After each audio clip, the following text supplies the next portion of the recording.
So, good morning to all of you. Thank you very much for being back and on time for the second day of our second 2024 meeting. This is going to be an important day. This is going to be the Sustainability Day. Yesterday, I already said a few things about how important this is going to be. And I think that I don't really need to say much more because for this board, it's absolutely clear. I hope that the discussions today will be critical as we head for the finalization of our standards. In our agenda for today, we have a report back from the feedback provided by stakeholders on the exposure draft. During the recent outreach activities, and there were many, but we will try to make it short. Also, an update on the number of respondents and comments letter to the exposure draft, not much more than you already know.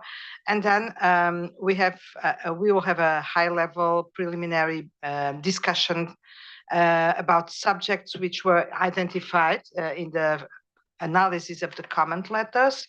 Some matters are for coordination between the IESBA and IESB. IESB, as you know, is also working for the finalization of their standards.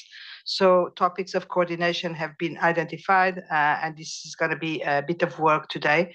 And by the way, Willibot, Dan Montgomery, and Josephine Jackson, virtually, I think, will join us for this discussion to make sure that we are on the same page. And then lastly, we will have receive a presentation on the result of the benchmark exercise from comparing the EU regime, the European regime, and the IESBA regime. This is the plan for today. Very substantial agenda. And I will kindly ask all board members, to be as focused as possible in the conversation and take part in the conversation. As I was saying yesterday, the part of coordination will be critical. Coordination means that we will all be working together for a result which works and which is effective, but this needs the board as much as possible, all the board members to be involved in the discussion, try to understand what it means, the proposals that will be made by the task force in that respect, and hold a substantial, open-minded, collaborative discussion to try to head for good results. So this is the plan for today, and without anything else from my side, I will give the floor to John. Yes, John from the IESBA staff, who will provide you with the report back. John, please. Okay, thanks, Gabriella. Good morning, everyone. So yeah, as Gabriella mentioned, we just wanted to provide a report back on the feedback that was provided by stakeholders during recent outreach activities in relation to the IESA. So since the IESA was issued on 29th of January, there's been an extensive outreach campaign. Sorry, just bear with me. Yeah, it's been an intense few months, intense few months for the staff, and in particular for Gabriella in relation to all the outreach activities. But the results of that effort have been well worth it. So just go back one. So during that campaign, there's been over 7,000 stakeholders that have been reached in just a matter of few months. So it's a really impressive number there. We conducted 2 global webinars, and I'll go through some of the statistics in a couple of minutes. We held direct webinars with UNCTAD Africa, for which representatives from 14 of the 29 countries of their partnership attended. We also had a webinar for UNCTAD ISA, for which 259 people registered across Africa, Asia, Eastern Europe, Latin America, and Western Europe. We also held 5 in-person seminars. There was one in Toronto, Brussels, Tokyo, Sydney, and also Melbourne. Gabriella has also been very busy with media interviews and international press coverage. I'm sure you've seen a number of her emails in relation to that, and also some emails from Dave and all of the LinkedIn posts that have covered all those. There was also an extensive and from all accounts a very exhaustive week of outreach in Australia, which Jeff will discuss in a few minutes as well. Gabriella, Ken, and Sylvia attended numerous engagements in Japan, and Sylvia will address those in more detail soon.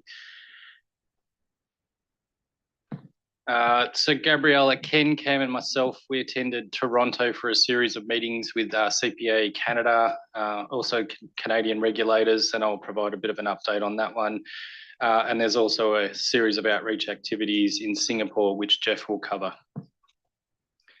So just in relation to the global webinars, we had 2 global webinars. The first one was on February 27th, and there was almost 460 people registered for that across a whole range of stakeholder groups. So really good outreach in that capacity, and also good spread of stakeholders that were addressed there. And so that first one was targeted more so at the Americas, Europe, and the Middle East and Africa. And then on to the other webinar, which is on the 5th of March, and that was targeting Asia Pacific and Oceania region. And again, there was almost 250 people registered for that seminar. And again, a really good spread across stakeholder groups. So I'm just going to now pass to Sylvia just to talk through Brussels and Tokyo.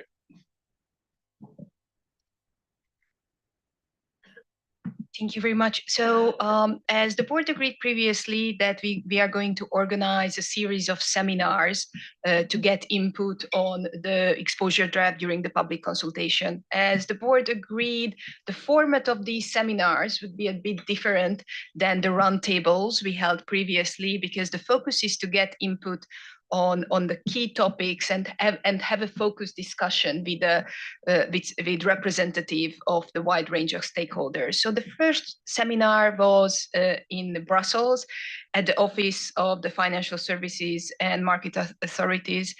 It was held in mid-April. And the seminar included 2 plenary discussions, 2 plenary sessions with 5-6 panelists, and it was moderated by the staff, and Mark was there as a panelist as well at both plenary sessions. And while we were organizing this seminar, the key objective was that we invite representatives of a wide range of stakeholder groups. So not only PAs and firms, but also investors, preparers, and non-PAs.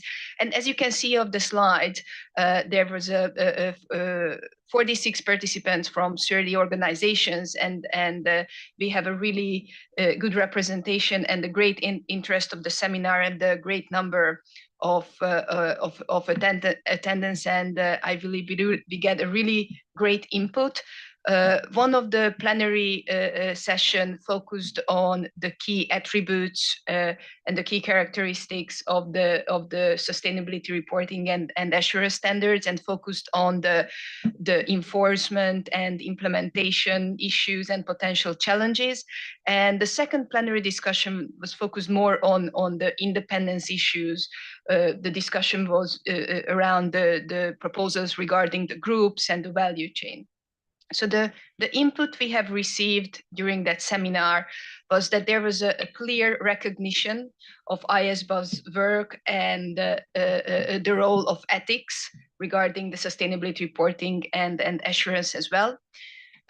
What we have heard from not only from the panelists, but also following that, the Q&A sessions, so the participants, that there were some concerns around the potential challenges when the jurisdiction is already adopting a set of standards, ISO standards, or based on the EU, and there could be potential fragmentation between the standards. So participants didn't point out any issues or contradiction between the standards, but they just suggested that the board coordinate with these other standard setters and national jurisdictions going forward. There was also, during the discussion in the groups, there was a strong support for the ethics and independence standards addressing the group sustainability assurance engagement. There was a recognition then the sustainability assurance will be mandated for the large and listed entities that are usually operate in the group. So they believe it's important that there will be standards available. but participants raised or pointed out some perceived complexity around the proposed group standards, especially because this is something that has been just approved recently, and they had concerns that non-PAs are not familiar with these group concepts. But I think the issue was more around that we need guidance and we need further coordination with IESB on these matters. There were a couple of questions around the proposals, the independence consideration with respect to value chain entities, especially the requirement, the proposed requirements on the knows or has reason to believe principle. That includes the knows or reason to believe principles. During the panel discussion, there was a discussion around the potential application of these principles, and there was suggested that if IESBA keeps these requirements, there would be a need for further guidance on how to apply consistently this principle.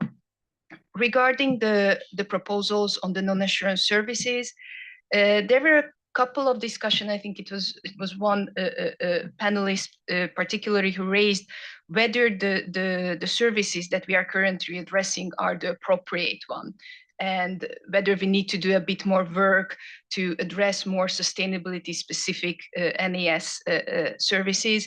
And there was a couple of other views that we need transitional provisions, but this is something that the board already and the workstream one already think about. What could be the appropriate transitional provisions for the proposals on non-assurance services.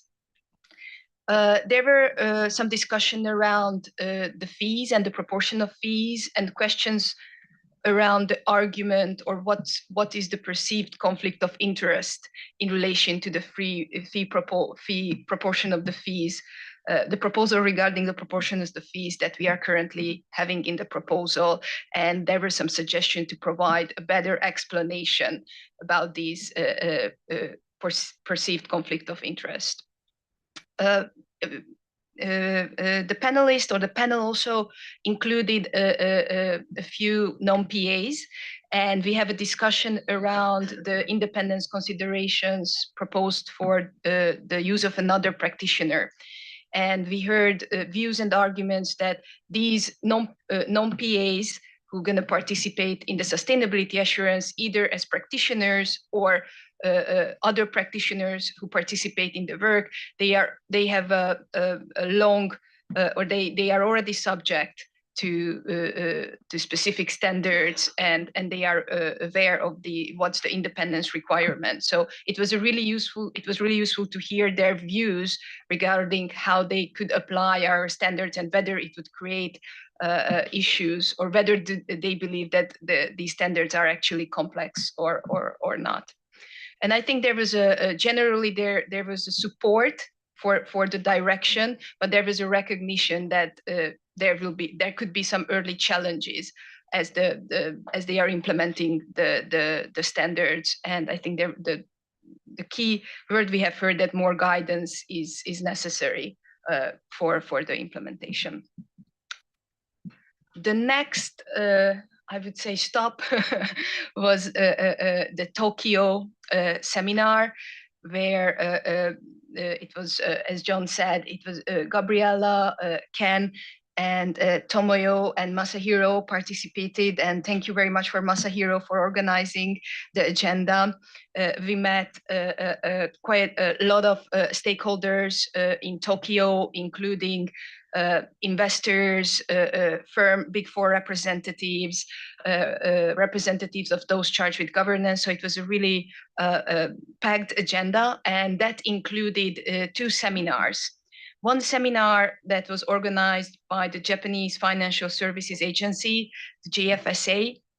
It was a smaller, but still a couple of representatives, smaller seminar where the GFSA organized, that included a lot of representatives outside of the accountancy profession. You can see on the slides the name of the organizations. And also there was another seminar that was organized by GICPA that was a virtual and in-person seminar where we have more than 600 participants. It was a bit longer seminar that included an in-depth presentation, a plenary discussion that was moderated by Masahiro, and there was a Q&A session as well. So just a couple of points on the feedback. It's not just the feedback from the seminars, it's the feedback we have heard during our discussions with the investors and other stakeholders as well. Again, there was a general support for the IESBA proposal, but the participants or representatives raised a couple of concerns or asked for some clarification. I think what we have heard was that there were some concerns regarding the implementation of the standards by non-PAs, and there was a request that IESBA should put resources or emphasis the capacity building going forward, especially in the case of the non-PAs. And there were some suggestions that during this capacity building, work closely with AIF as well and coordinate with ISO. There was some discussion around, or there were some questions regarding the enforcement and the licensing of non-PAs and what's IESBA's information about that. So we had a discussion, especially on the seminars, on our information. And again, I think the questions were mainly around the independence with respect to the proposals for the value chain entities. And I think investors pointed out that how difficult it is to get credible information from value chain entities and perform assurance procedures. So it's not just the independence, but also from the assurance side, there see some difficulties.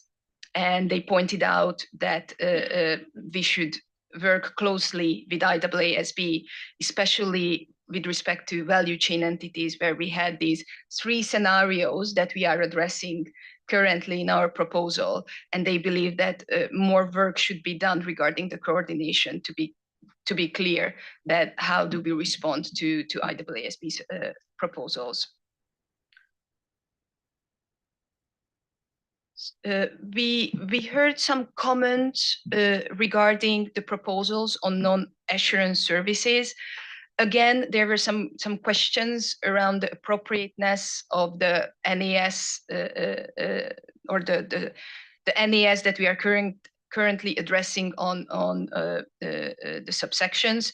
It wasn't really an objection. It was just they believe that more clarification is necessary to understand that how these proposals are relevant in the context of the sustainability assurance engagement. There were some suggestions for further guidance to understand the application or on the self-review threat prohibition, and also some questions around what kind of services that include advice and recommendations are permitted. They believe it's a really important point to understand, or users of the code to understand whether they can provide advice and recommendation, because they saw that it's in the public interest that the sustainability assurance practitioner can communicate or provide advice to the client, especially at the early stage. And they believe that clear guidance will be necessary on that part, and not just clear guidance, but clear transitional provisions as well. There were discussions around the NOCLAR provisions and requirements, and there was a strong support to strengthen the NOCLAR proposals beyond just the consideration of the communication to a straightforward requirement for communication with the auditor of the financial statements. So these are just a couple of points, and of course the detailed notes from these seminars will be shared or already shared with the work stream, so they will consider it while developing the proposals. And I think I will turn to Jeff. Thanks, Sylvia. I just wanted to check before we do that whether Ken and Gabriel had any other additional thoughts on on those other outreaches? I don't know, Mark, anything you would like to add in relation to Brussels? Thanks, Ken. I suppose I'd make two comments. Firstly, it was very good in one of the panel sessions that we had the president of the IAF.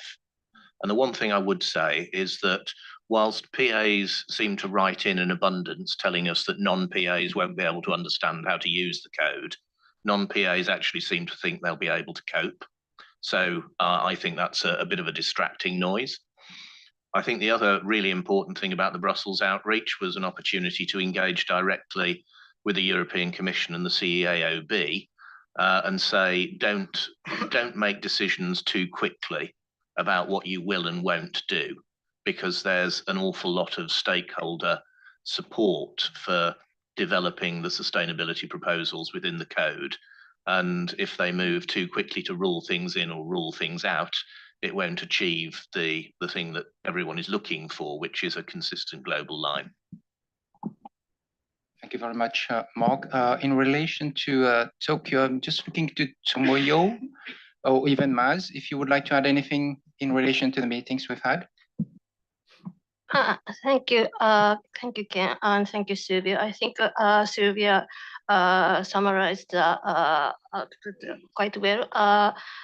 One thing to focus is that in Japan, we got quite great support from the non-PAs about the current ED. I think that's one positive. And as Sylvia mentioned, the non-assurance service, the independence of the non-assurance service in the early period was one, probably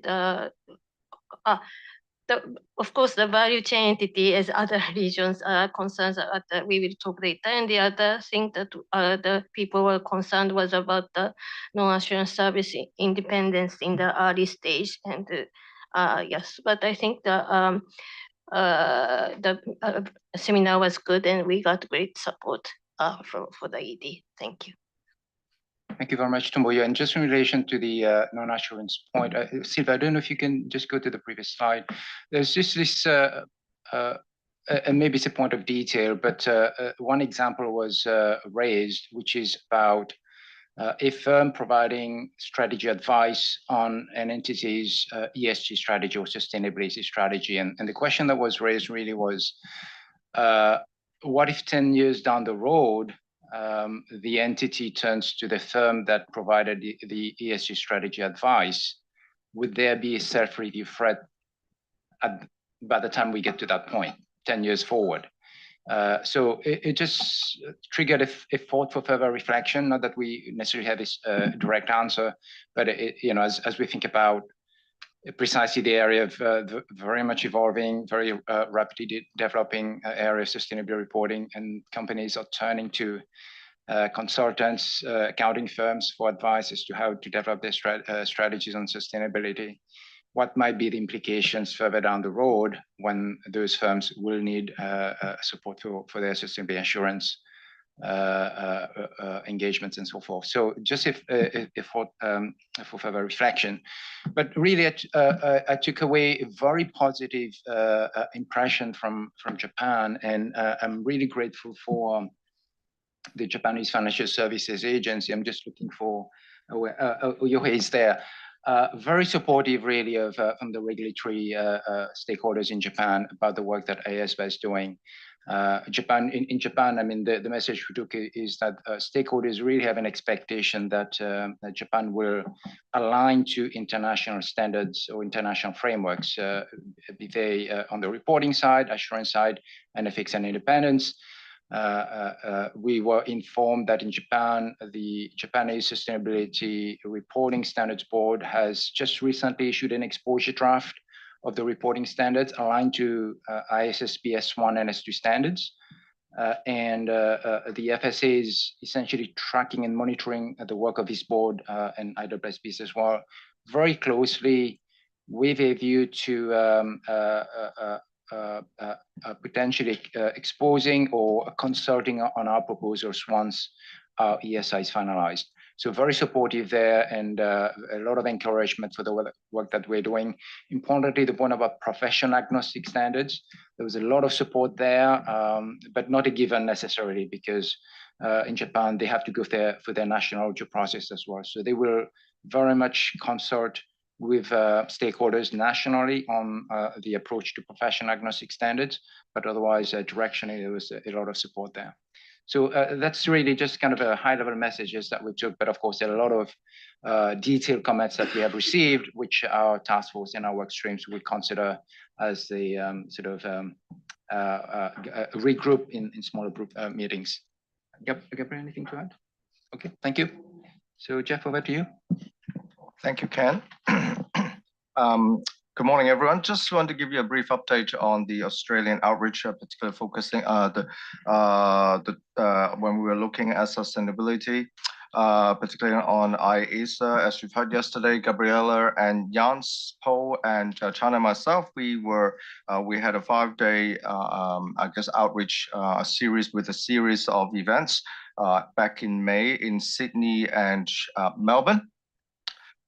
We conducted a number of seminars. These are perhaps different in nature to the ones that we did in Tokyo and Brussels. These are perhaps more presentations with panel discussions that were open to members of CANZ and CPA Australia in particular. And want to certainly thank CNZ and CPA Australia in hosting these events. So the first one was a breakfast event. We had maybe just about 150 participants.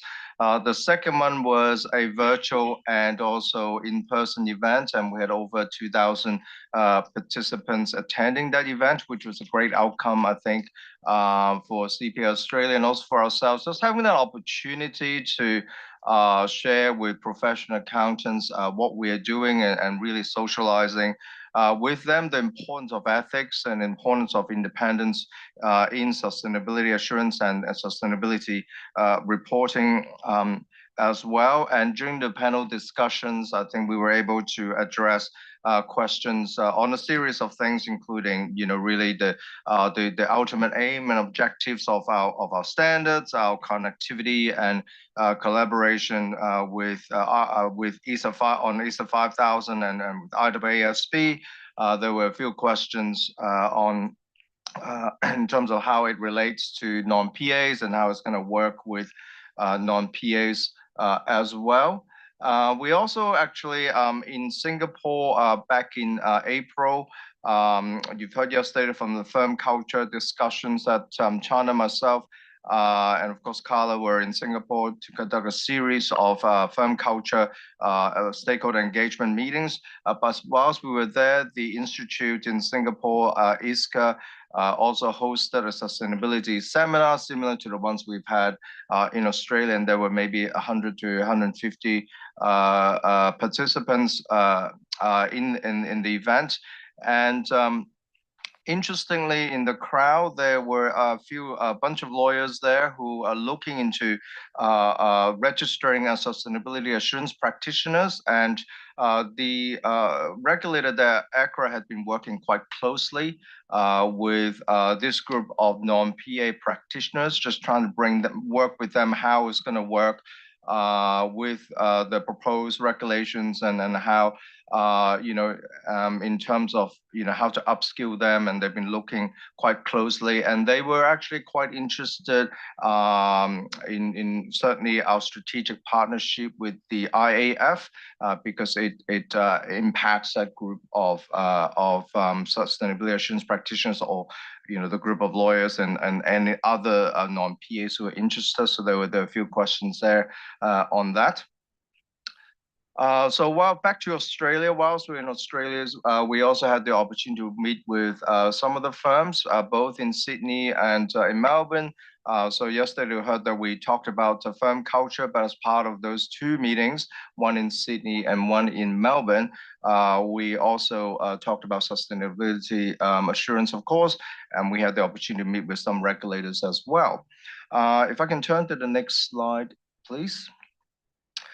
Perhaps in terms of our meetings with the regulators, we met with the audit regulator there and the prudential regulator, and also the accounting standard setting boards, and also the audit and assurance standard setting boards in Australia, and also the Australia FRC as well. I would say from our meetings with them, we didn't really discuss technical points, but I think there's certainly general support for our work. And there's a view that in terms of sustainability, certainly global benchmarking is important and will be helpful for all practitioners across the globe.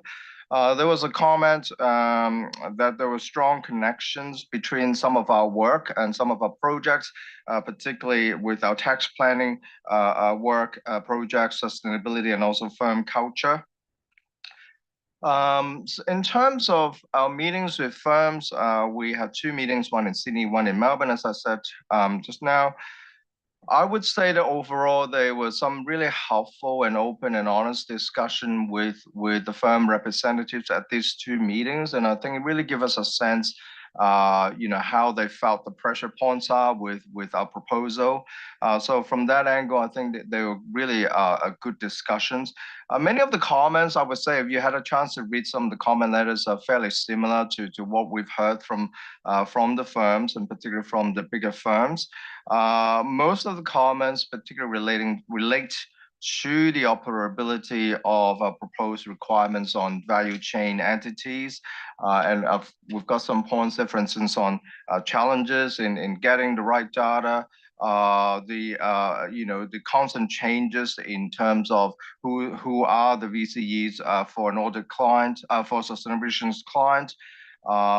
There's some comments about there could be a lot of suppliers that are direct suppliers.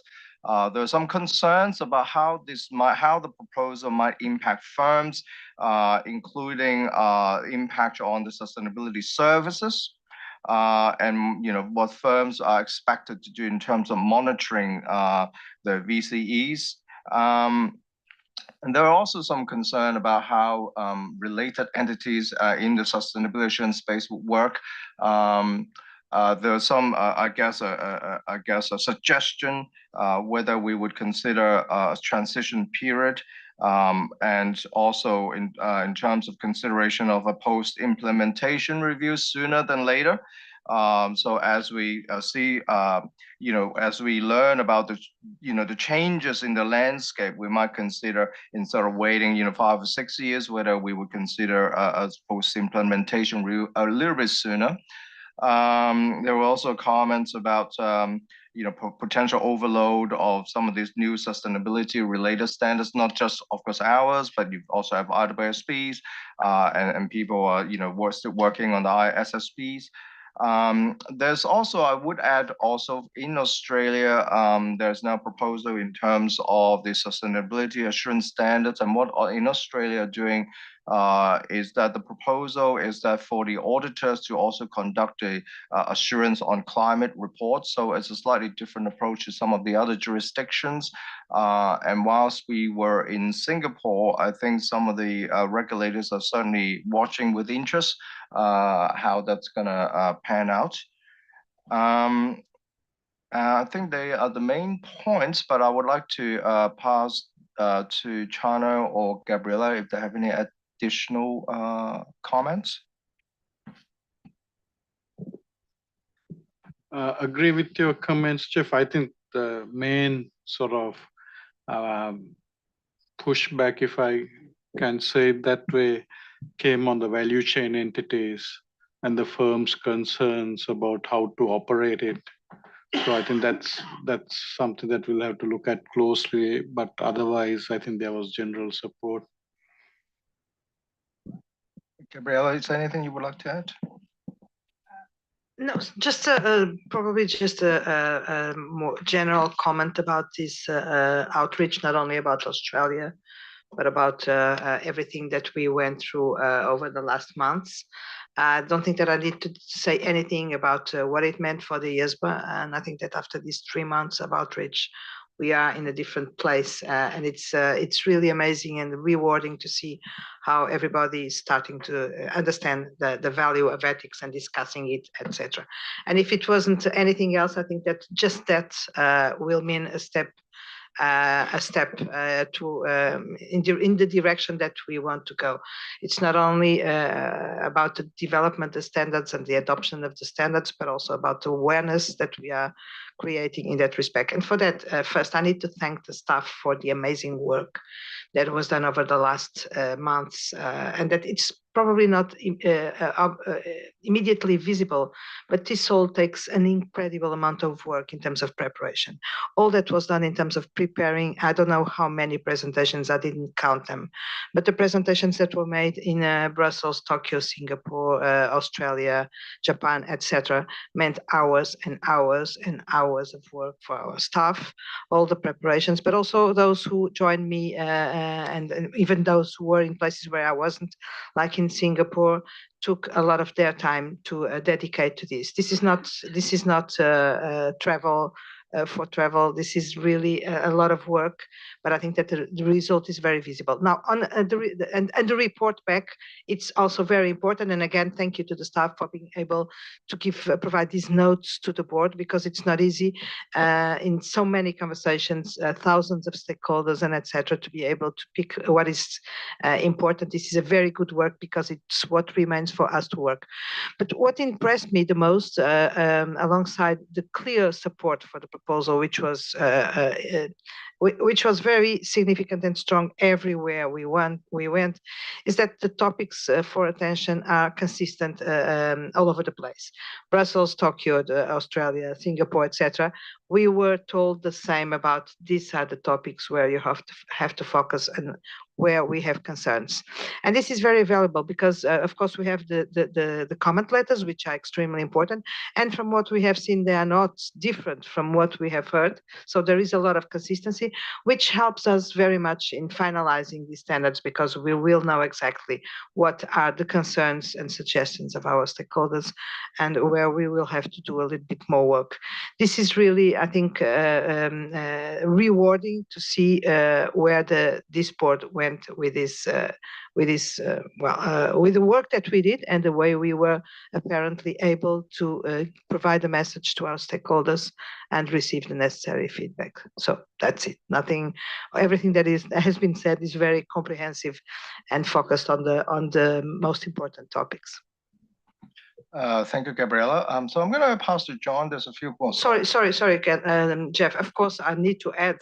It's so obvious that I was almost forgetting my gratitude to not only to the staff but for board members who were involved in these initiatives and others that were taking place at the same time, less visible but as important as these ones.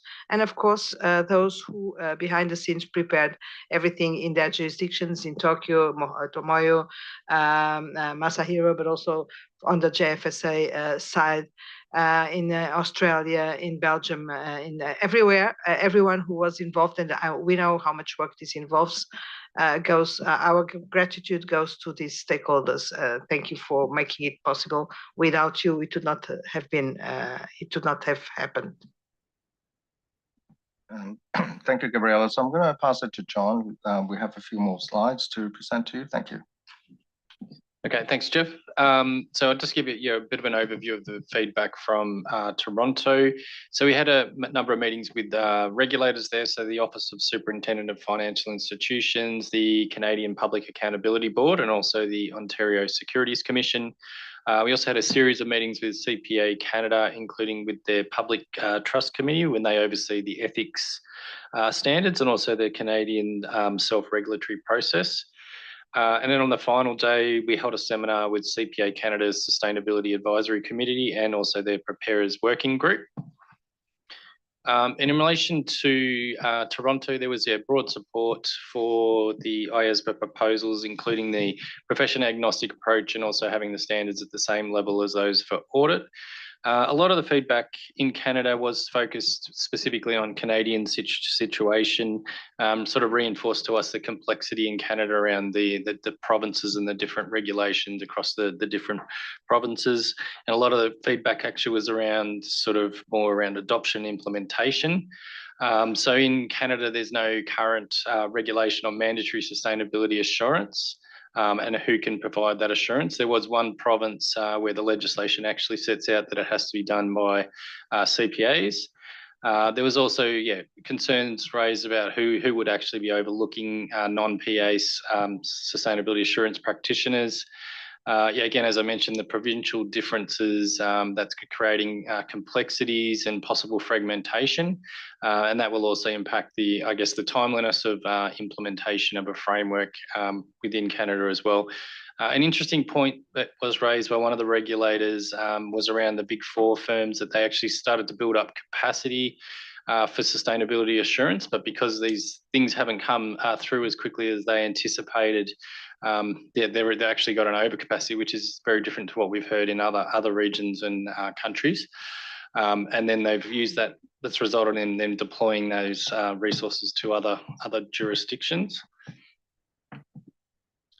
Some of the other feedback, there was at the seminar we held, there was quite a bit of a discussion around a publicly disclosed aspect of the scoping for the international independent standards in the IESBA and whether it would capture the voluntary disclosures.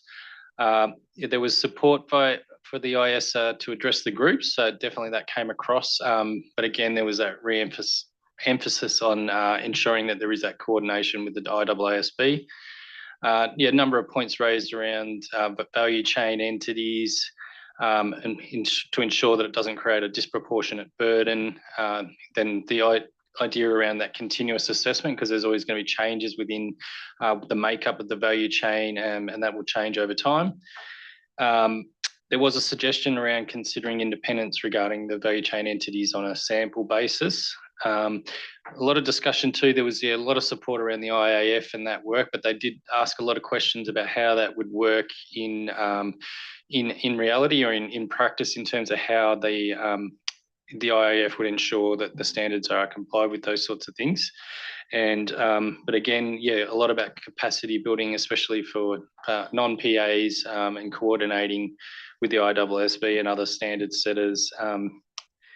And they were the main points, but I'll just check whether Ken or Gabriella wanted to add anything there. No, John, I think that's very, very, it's very comprehensive. I suppose maybe a broader point in relation to the assurance framework and the regulatory regime in Canada, as John mentioned. The situation in Canada is very complex because of the different provincial approaches to regulation, and that is creating complexity and friction in terms of the speed and the fluidity of the development of the framework in Canada. And even in relation to oversight, CPAB, who are it is the audit regulator. Currently, its mandate is limited to audit firms, and not even the individuals, because individuals come under the oversight of the provincial accounting bodies. So there's a big question there as to how the non-PAs will be overseen in Canada, and that is a question that's going to take a bit of time within that jurisdiction to work out. Okay, we'll just pass you, Ken, now to go through IESBA and IFIA. Yep. So if you could go to the next couple of slides, and I'll be quite brief here because we have shared some notes with the board previously. Gabriel and I had some meetings with IESBA Sustainability Task Force in Committee 1 in February of this year. Essentially, the main positive takeaway I would say is yes, the standards that this board is developing will be critical to the overall quality of sustainability information, sustainability disclosures, and that is how at least the regulators are saying it. A question there as to how to ensure auditors will be open to sharing information with non-PA sustainability assurance practitioners. And that's in the context of considering a potential sort of scenario that involves both auditors and non-auditors being involved in carrying out a sustainability assurance engagement, potentially in a group context, and the question is how to ensure that connectivity, if indeed the jurisdiction doesn't allow a free exchange of information. Value chain entities again came back as point of highlight there. A question as to they're not so much as to whether the board has gone too far, but whether the board has gone far enough, especially in relation considering the independence implications vis-a-vis the reporting firm when it comes to value chain entities, and whether the reason to believe or knows or has reason to believe principle is sufficient in and of itself. There was an acknowledgement as to whether the jurisdictional challenges relating to the licensing and related to that the oversight of the non-PAs as we mentioned in particular.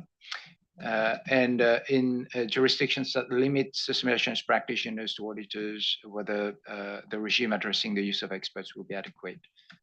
Again, that's a matter that individual jurisdictions will have to work out. Next slide, please. We also had some meetings with the IFIA Standards Coordination Working Group. That was in April, and then in May, Gabriel was at the plenary session in Osaka with Tom Seidenstein of IESBA. So in terms of the key takeaways there, first of all, very positive support for the interactions this board has had with the International Accreditation Forum and the commitment that IAF has made to adopt the ESR once it is finalized. There was support also for the premise of the standards in the ESR being at the same level as those that apply to audits of financial statements, and that they apply equally to both auditors and non-auditors. There were some questions focused on the IF side, how IF will be equipped to basically oversee the conformity assessment bodies as they carry out the system assurance engagements and their compliance with the ESR, and also concern as to whether they will be capable of really fully applying and doing so on a consistent basis the proposals in the ESR. There were also concerns around the value chain entities, again, so no different there from what we've heard in other jurisdictions and in our interactions with our stakeholders. And there the emphasis was really on coordination with IESBA. And on the technical side, in the area of NOCLAR, this is a matter that will come back to the board. The proposal that went out in the exposure draft, as you well know, was a consideration of communicating NOCLAR to the auditor from the system assurance practitioner's perspective. And the question there was whether really that should be a strict requirement to communicate instead of a consideration to communicate. But as I said, this is a matter of detail that will come back to the board. Oh, well, in fact, later this session, I think Workstream Rexham 2 will raise this matter. Next slide, please. And I think that should cover the brief report back on the interactions with IOSCO. And if you also, John, I don't know if it's you. Okay. Yeah, thanks, Ken. Yeah, just a quick update. We presented an update to the Stakeholder Advisory Council at the end of April. And we sought specific feedback on a few things, so around whether there was support for the profession agnostic approach, for the IESA to be equivalent to the standards for audit, and also to get some feedback on potential around challenges for jurisdictional adoption of the IESA. So essentially, yeah, there was strong support for the profession agnostic approach, but there was a lot of discussion and noting their jurisdictional differences, especially around the voluntary versus mandatory sustainability reporting, whether jurisdictions will allow both PAs and non-PAs to provide the assurance, or whether it will just be PAs. And also some, again, concerns around the implementation, enforceability in terms of the timing and how that would work. Also strong support for the equivalence to the audit standards. Support for the work we're doing, but noting some of the challenges we're facing, especially around value chain entities. Again, there was some discussion around I guess the move towards integrated reporting in time, and whether there was different views approached or viewed around whether there's importance of sustainability information may surpass financial information in time. So there was just some general discussion around that.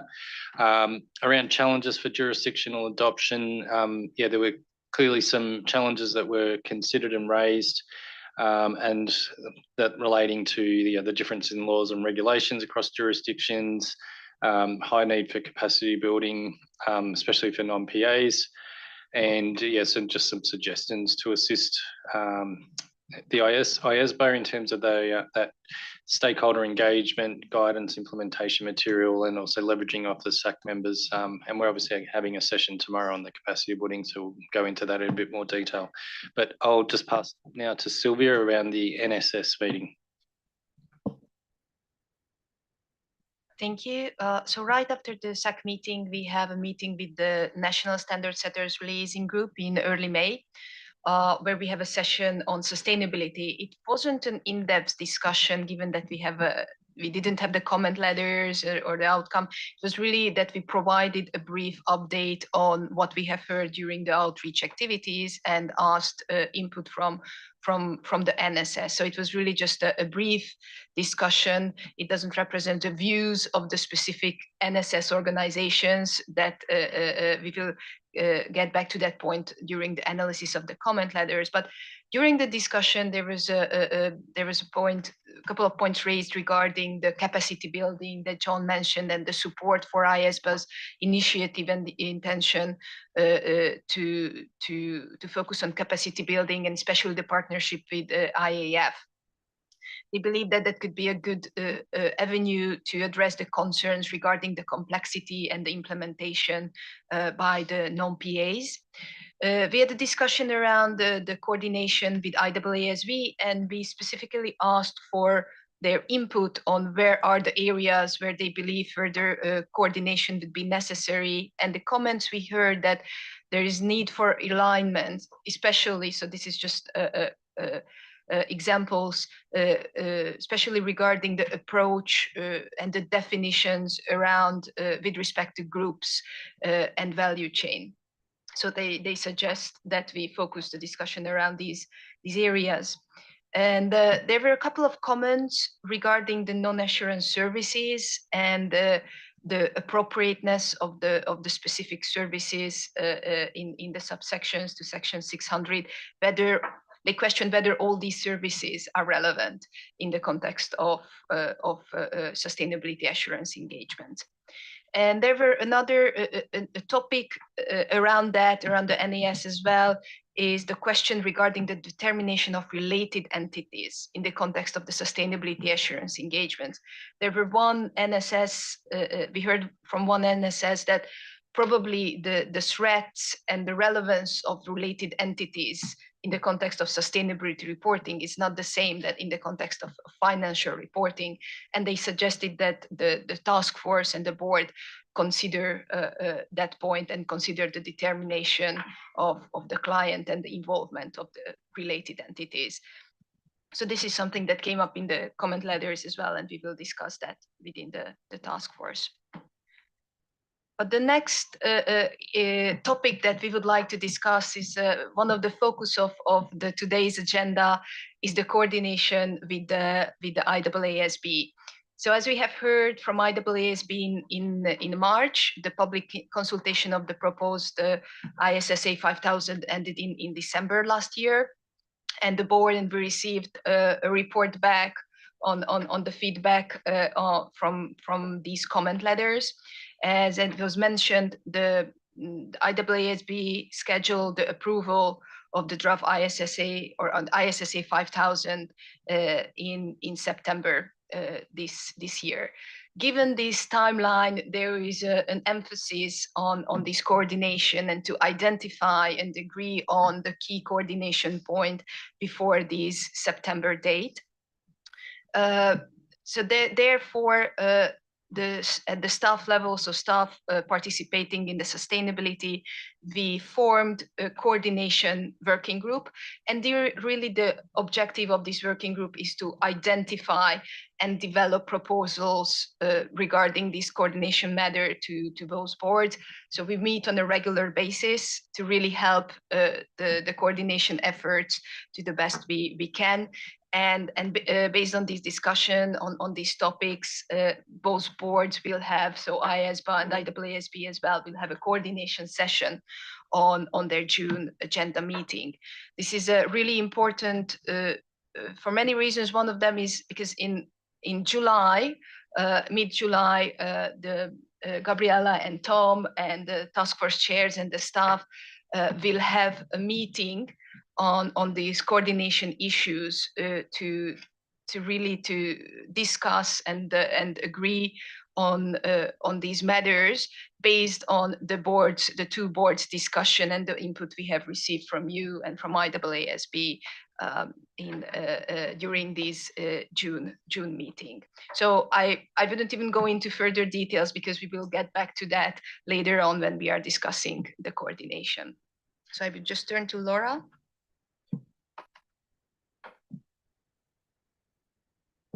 Thank you. So just going very briefly into the responses that we got from the exposure draft, we have received a total of 88 comment letters so far.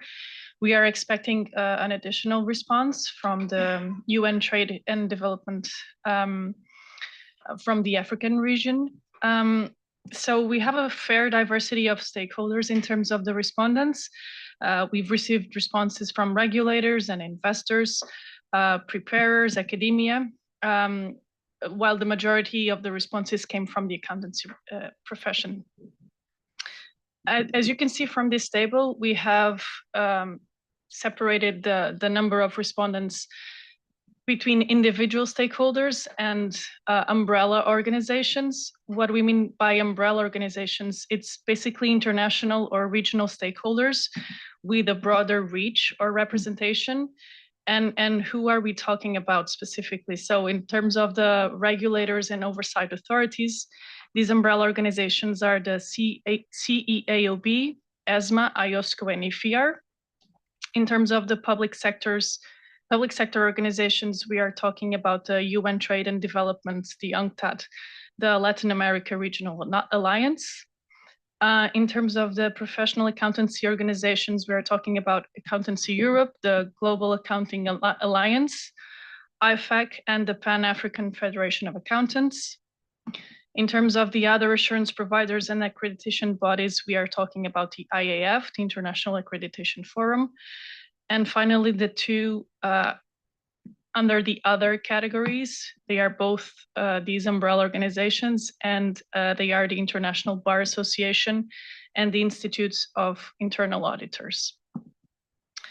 In terms of regional representation, we also have a fairly representative feedback from this perspective. Also noting that Latin America, even though the number is 5, it includes the response from the Latin America Regional Alliance of UNCTAD, and this represents 15 jurisdictions.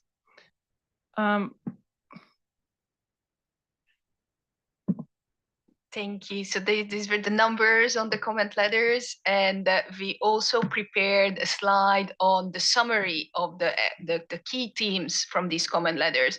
Obviously, it's 88 real long letters with 26 questions, so we didn't have time to go through all the comments and prepare an detailed analysis. However, we just wanted to provide you an overview that what were the key topics that we have identified from reading through these comment letters without this intent to be an analysis. And I think the issues we have seen is no surprise, that the same issues that came out during the outreach activities as well. And the feedback is fairly similar.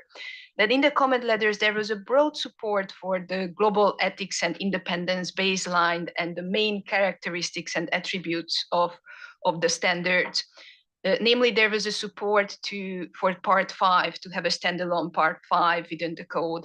There was a support that the audit and sustainability assurance standards should be equivalent, so for equivalency as well, and also support for creating a level playing field and to aim for a profession agnostic approach, that the same rules should apply for those who are providing the service, irrespective their background and the profession.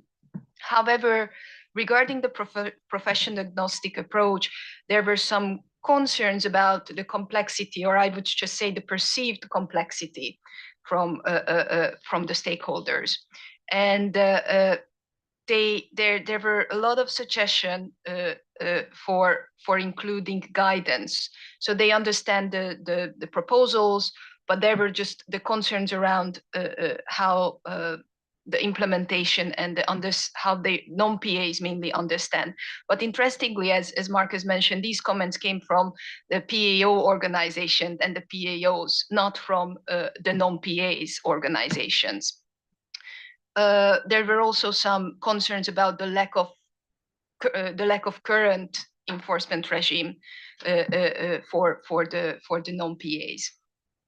There were comments on and requests for further coordination with IESB regarding the definitions and the approach to the groups. So I would say there was support for addressing the groups, but it was pointed out that further coordination will be necessary, and that's what we are going to discuss during this session. There were a couple of questions and concerns regarding the complexity and the practicality of the proposals regarding the value chain. From the comment letters, there were some points that this is a developing area, and we need to be principle-based, and we need to provide a practical approach regarding the value chain. That's something that we also agreed on and emphasized while we were developing the ED. And I think the concerns regarding the value chain came mainly regarding the perception that the proposals might create a barrier to providing sustainability-related services in the future, if given the current proposals. And also we got comments and questions regarding the approach, the proportion of the fees. And I think the questions were around the providing further explanation regarding the conflict of interest that we explained in the EM. And I think the main point was that the proposal shouldn't provide a barrier or shouldn't have unintended consequences in the future or to hinder the integrated reporting.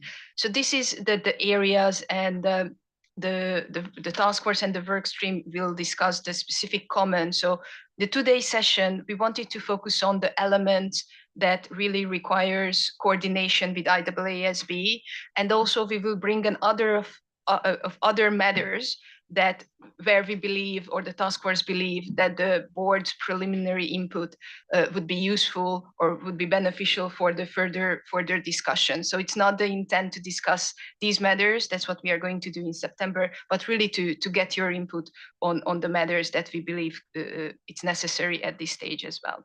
So I would just turn to Laura for the last topic, that's the timeline. Thank you, Sylvia. So just to get back to this calendar, we are basically in the middle of our timeline here, and the target remains the end of this year for the approval of the final standards. So nothing has changed so far. And I would pause here for any additional comments or questions from the board. Thank you very much, all of you, for this comprehensive presentation and information provided to the board. It was extensive and long, but I think it was absolutely necessary to provide you with a full information about what's going on between board meetings and what it means in terms of the feedback received for the finalization of the standards. I would have some comments, but I think that we are running late, so I hope that they will appear during the conversations. Andy? Yeah, thanks for the comprehensive presentation. I heard during many of the outreaches that there were non-PA assurance providers. Is it possible to please provide the board with a list by location of those non-PA assurance providers? I mean, I see who responded to the letters and that doesn't line up, so I'd just appreciate more information on that, please. Absolutely. So our all the comment letters are publicly available on the website. I wasn't referring to the comment letters. I was referring to the non-PA practitioners who showed up in one of the seminars, who provided some of the feedback that formed the basis of some of your presentation to the board.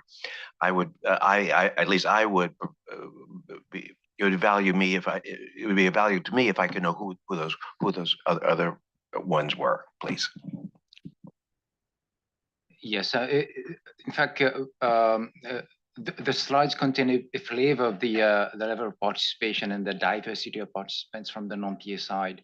So if you were to flip through, you'll see some of these organizations that attended some of the seminars.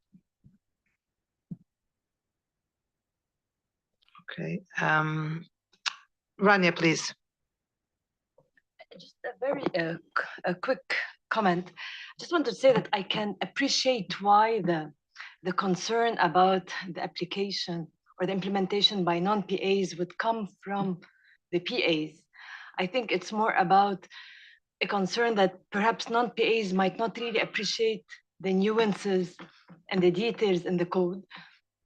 And especially if you relate that to one of the comments in the, I think the Toronto outreach, that, I mean, who's going to oversee the implementation by non-PAs? I think it's an issue of leveling the playing field.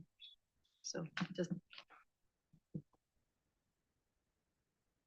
Okay.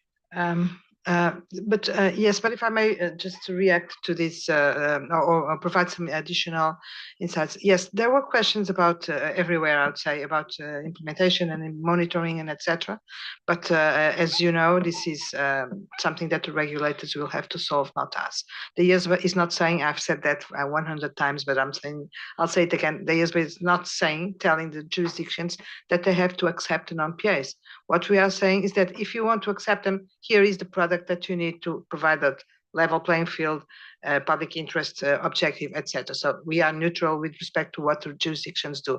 Now, the oversight, monitoring, etc. This is not for the IESBA to tell PAs or non-PAs or whoever how this is going to work, also because this is going to work differently from jurisdiction to jurisdictions. What I may say is that I don't believe that in any jurisdictions, policymakers, decision makers, legislators will make a decision to allow the PAs to come in without having made a decision about how to monitor, how to supervise, and etc.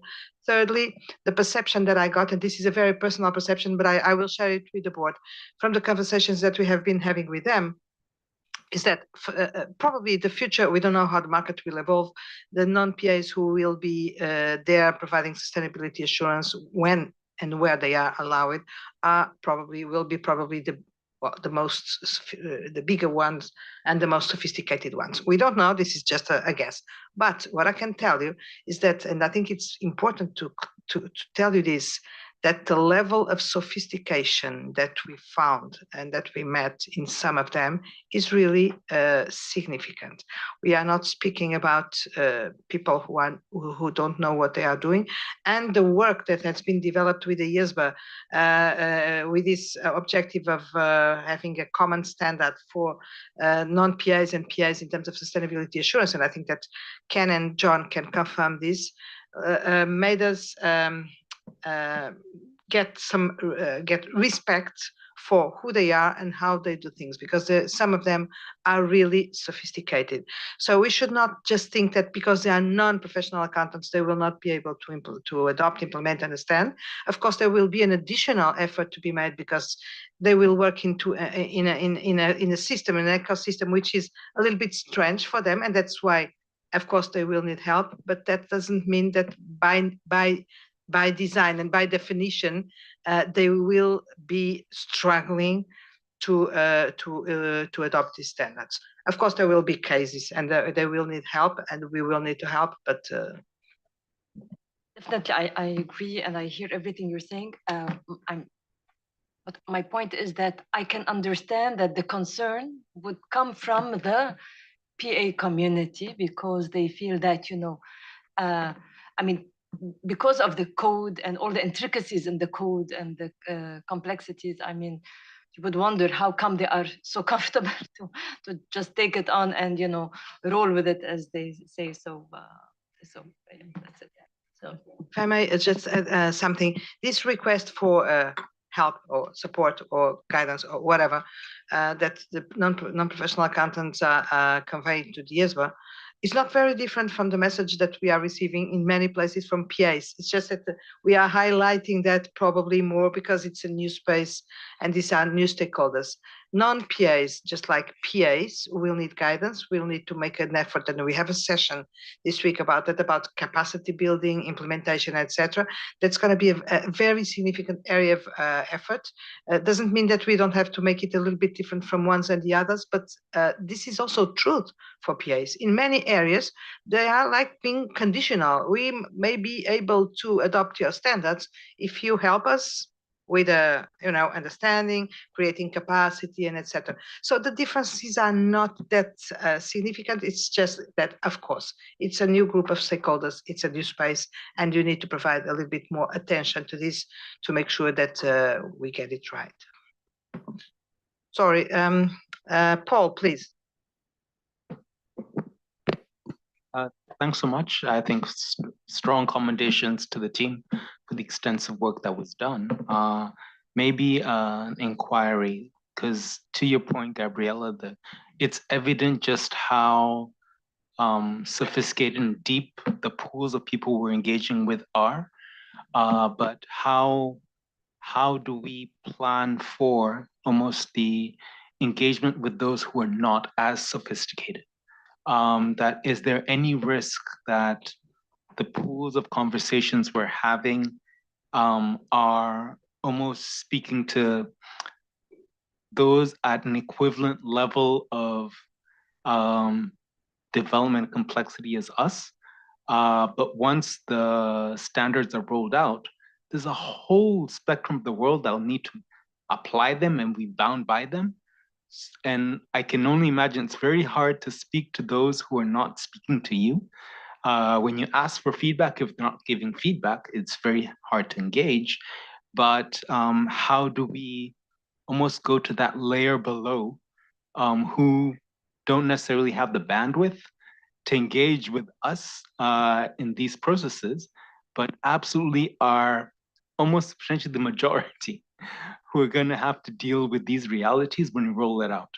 Just inquiry. Thank you.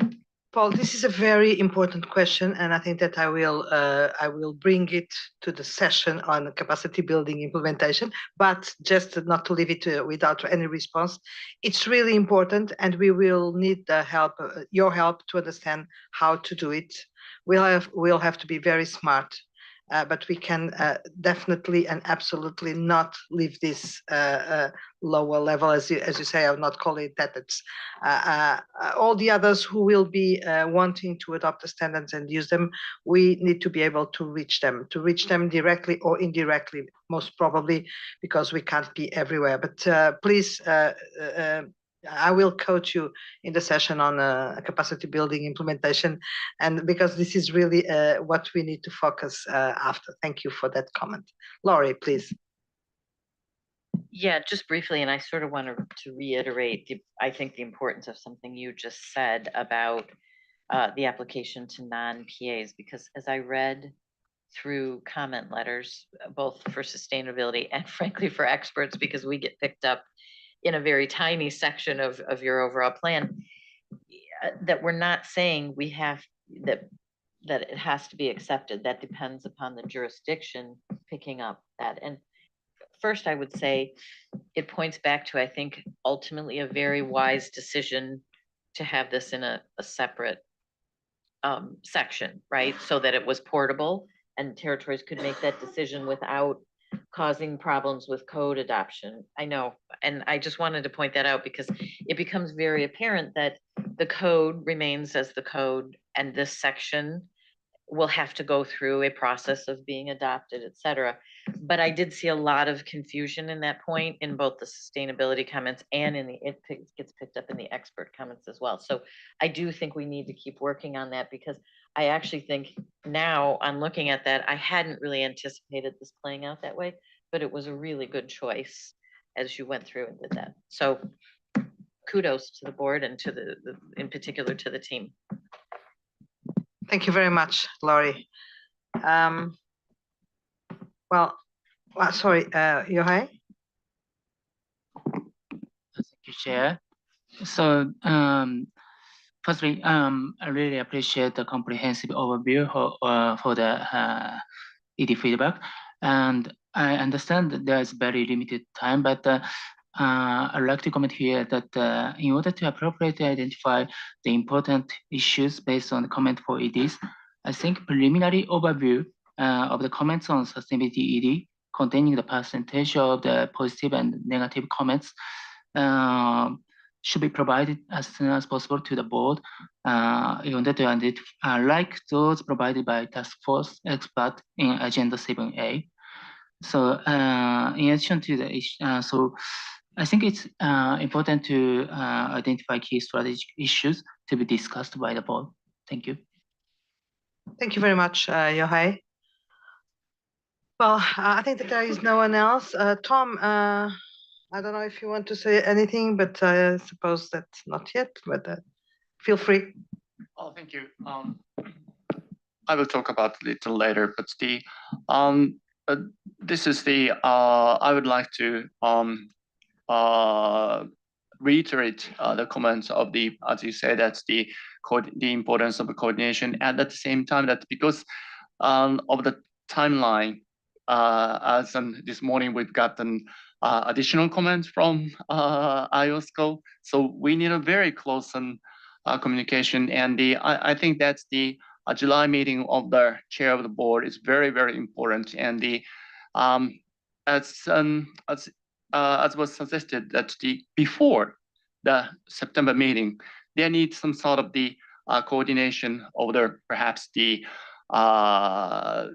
sharing the detailed information among the board members before the September meeting might be very, how can I say, important, because I understand that the pressure of the timeline, but it's very difficult for the task force to formulate the September meeting, but at the same time, that the September meeting is crucial. So it means that between July meeting and September meeting, need some sort of the very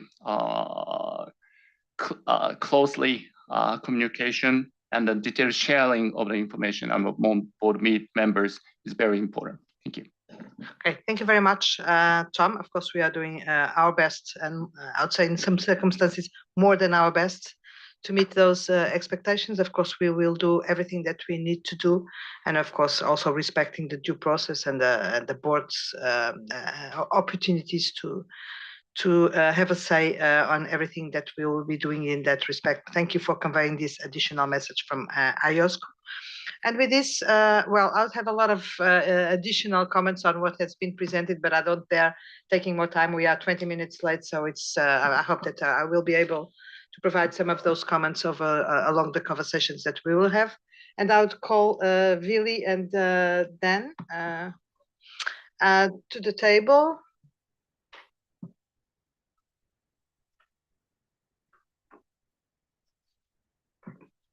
And I think that Josephine is online, right?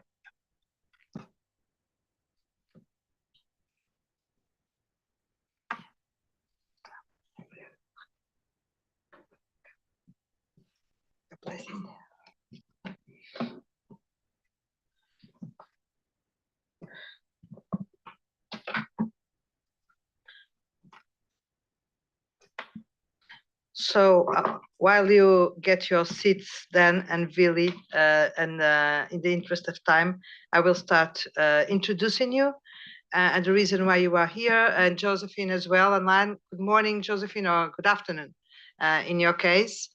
So we are being joined by Vili Botov, who is the Senior and Program Director from IESB, then Montgomery, consultant to the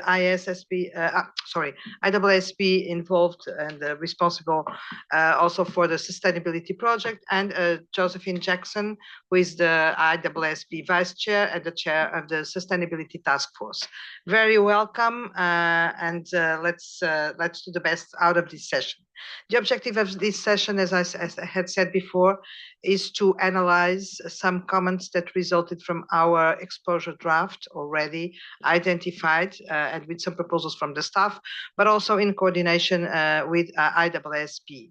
IESB has consulted earlier than we did.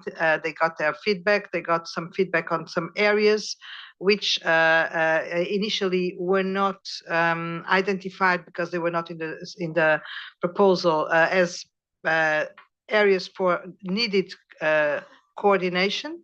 So it came after the consultation that IESB ran.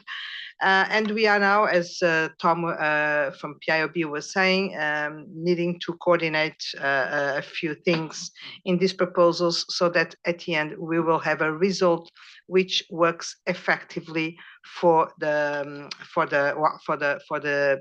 usefulness and the effectiveness of both proposals as if they were one proposal only. So the efforts that that we are all doing in that respect are evident, are obvious. So the IESBA staff and the IESBA task force is working in both advancing the analysis of the comments and our own ghosts in terms of what comes out from the consultation and what we still need to do, and the coordination topics. And IESB is also very much busy with these coordination topics. So we have a few things identified for this session, and for that I would give the floor to Sylvia, yes, who is starting to present on those topics identified in the analysis of the letters, but also in the conversations between the two boards. Sylvia, please. Thank you. Before I just turn to IESB, I just wanted to provide an overview of the approach to today's session that you can see on the slide. So first, we will talk about the coordination matters with IESB. We will receive the presentation from both the IESB Sustainability Task Force representatives and the IESBA Sustainability Task Force, so we can discuss these issues jointly. And you can see the list of the matters that we are going to present to you today. And after that, probably way before after lunchtime, we will also have a session to discuss a couple of other matters that we have identified during the outreach activities and from the comment letters that are not related to the coordination, but we would like to get your input. So without further ado, I will just turn to IESB for the matters for coordination. Good. Thank you, Sylvia, and thank you, Gabriela, for the opportunity to participate in the meeting today. I think this is part of the coordination efforts that we want to give a lot of visibility to in terms of making sure that we are coordinated in this sort of home stretch that we are going into now, and also in the lead up to the additional coordination that we are planning for the July that I also heard that you spoke about earlier. So I think the slides were shared with you beforehand. We've just now layered in the slides from our side. So I think there's about 4 specific topics that we want to talk about, and Dan and I will handle them in turn. And Josephine, as the task force chair, is online, and she will come in as necessary. So I think, Sylvia, if you can go to the next slide. So I think the first topic that we wanted to discuss was the definition of sustainability, this definition of sustainability information. And I think you know, the one thing that we certainly can see sorry, this is a topic that Dan and Claire also updated you on in March, but we've obviously progressed a little bit with this now since the March meeting. But I think if you also look at the board papers that were posted both for the ethics board as well as for our board next week, I think we recognize that the journey on this is not complete, and there's certainly more to be done post-June. But we also appreciate the fact that this week is IESBA's first opportunity to look at the feedback that you've received on your ED and to consider the recommendations from the task force. So in that context, if we can go to the next slide, I'll just give you a quick update of where we are at the moment. So just at a high level, on our exposure draft ED 5000, we did hear, and I'm going to start with the last bullet there on the left-hand side, we did hear strong support for the clarity of the relationship in our standard between sustainability information, sustainability matters, and disclosures. There obviously were a few suggestions for improvements, and we've tried to do that now as we've progressed since exposure draft. We also heard from our stakeholders that our reference to economic matters and cultural matters in the definition of sustainability matters was confusing, and they would much prefer that we stick to the ESG term that is relevant, that is well known across the world. In that regard, they were also therefore encouraging us to refer specifically to governance matters, which we did not have upfront in the definition. It was sort of a bit lower down in some of the bullet points. So basically what we've done is we've reverted to referring to sustainability matters as environmental, social, and governance matters. We've also separated out the impacts so that it is clear that sustainability matters, when you look at the impacts that are addressed by sustainability matters, it is in both directions. It is both in terms of the impacts on the entity's strategy, business model, or performance, as well as about the impact of the entity's activities, products, or services on the environment, society, or the economy. At the March meeting, the task force did actually present to the board a more concise version of a definition, a more type of core description. But at that time, our board did say that they preferred the more detailed description. They preferred that, and so we've continued along those lines. We have also decided now in the papers that were posted for June to reinstate the simple sentence that we had when you describe sustainability information, and that is sustainability information is information about sustainability matters. It's clear, it's concise, it's straightforward, and it also goes back to some of our underlying concepts. And then in the definition now for sustainability matters, we have included a reference to the criteria, because the board and the task force did feel that it is important to highlight that the matters that you will be dealing with during your engagement are the matters as identified or described in the reporting framework or in the criteria. So on the next slide, you have the definitions as they are in the papers that we've posted for our board meeting next week. You will see that in these two definitions, we've shaded some text in gray. And that shading in gray is really just to indicate that that is text that we believe we need in our standard for our purposes. And I think as we've been considering these definitions and continue working with them even after the board papers have been posted, I think we recognize that each board, ethics and the IESB, each board requires a definition to fulfill a particular function in its standards, to work in its context in accordance with the aims of its requirements. And therefore, you know, what we try to reflect here is there's a core description, and that core description is sustainability information is information about sustainability matters. Sustainability matters are environmental, social, and governance matters, and then a description of the impacts. And I think we would probably revisit and based on the board feedback next week, there's probably value in again looking at a type of a core description before we add what we need for our standards. So there's the core description, and for purposes of the ISAs, we do need to say that subject matter sustainability information results from measuring or evaluating the sustainability matters against the criteria. We do need to say it's the equivalent of subject matter information in our other standards. We do need to say that not necessarily all the sustainability information is subject to the assurance engagement, but that stuff we need to put in on our side for purposes of the ISAs.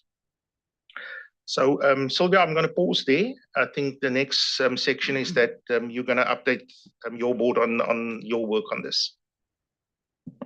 Okay, thank you very much, Vili. So in that case, I think that we should just see if there are immediate comments from the board, or no, if not.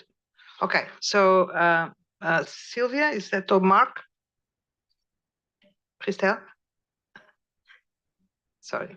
Oh, sorry, Hector. No, I'd suggest we take questions after we've had a chance to hear from the IESBA side. Okay. So Christelle, please.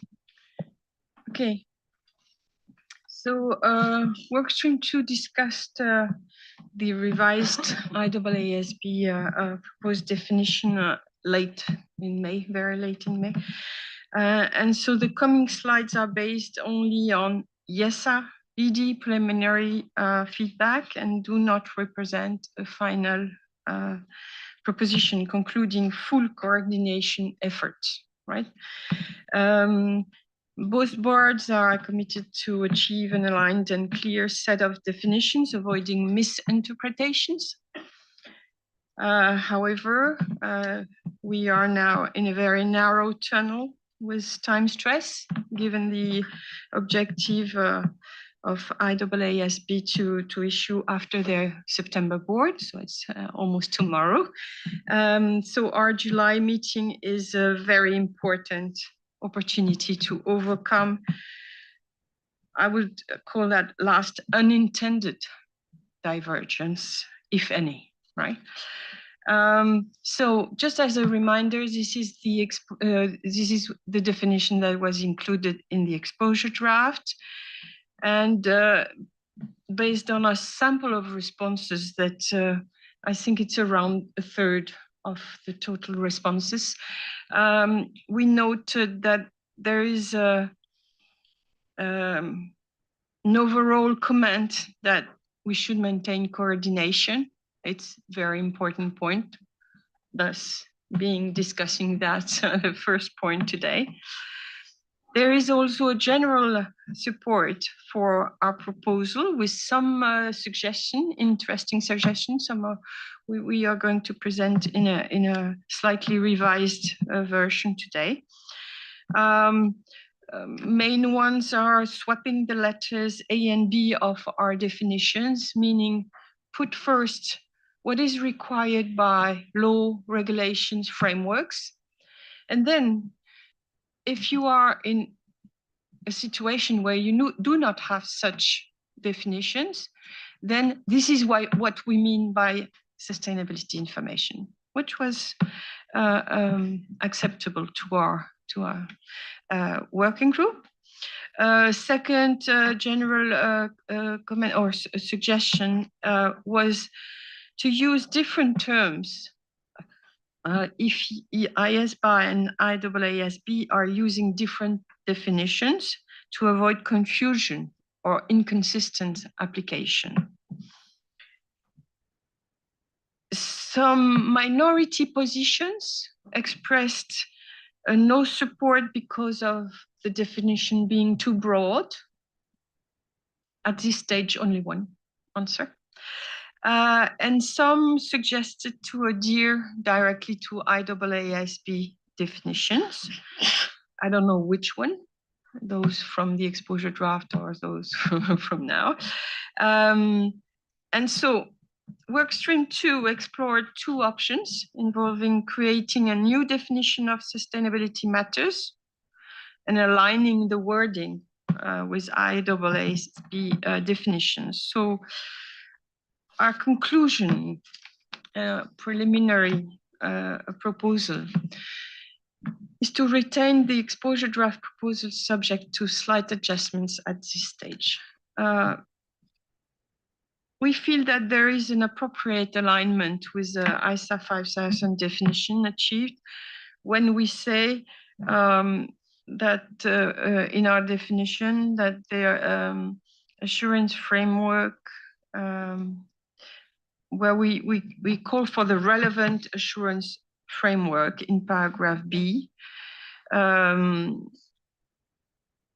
that already covers, without saying it literally, it covers the assurance framework of ISA 5000. There would be a possibility to add an application material explicitly saying that ISA 5000 definitions are encompassed in IESBA definition. So you will see in our proposition, there is an addition in red for your thoughts and comments.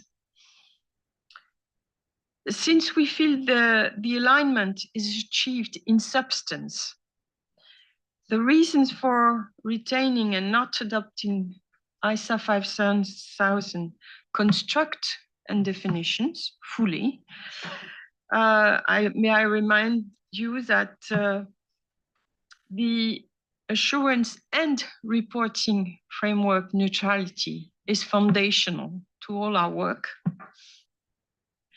That IESBA's draft definition uses simple, profession agnostic language and encompasses all realities that ISA 5000 describes in 4 technical definitions.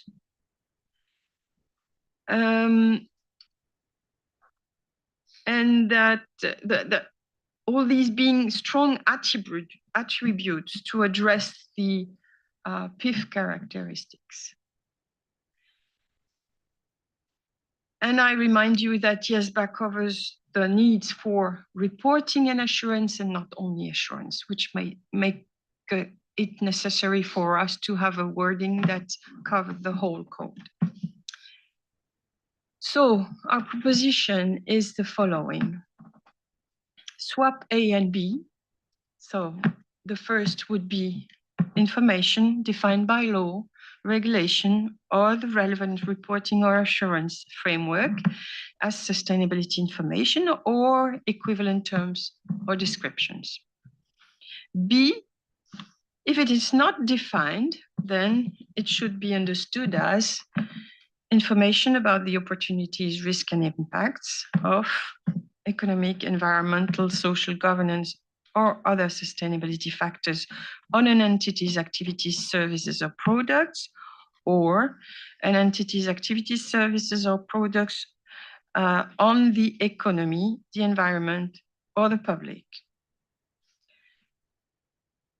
The wording of this new B should be revised after a full read of our comment letters and the coordination in July. Okay, so this is just the way forward that we propose. If need be, we could add, for sake of total clarity, this red sentence. An example of sustainability information for the purposes of the code is sustainability information as defined in ISA 5000.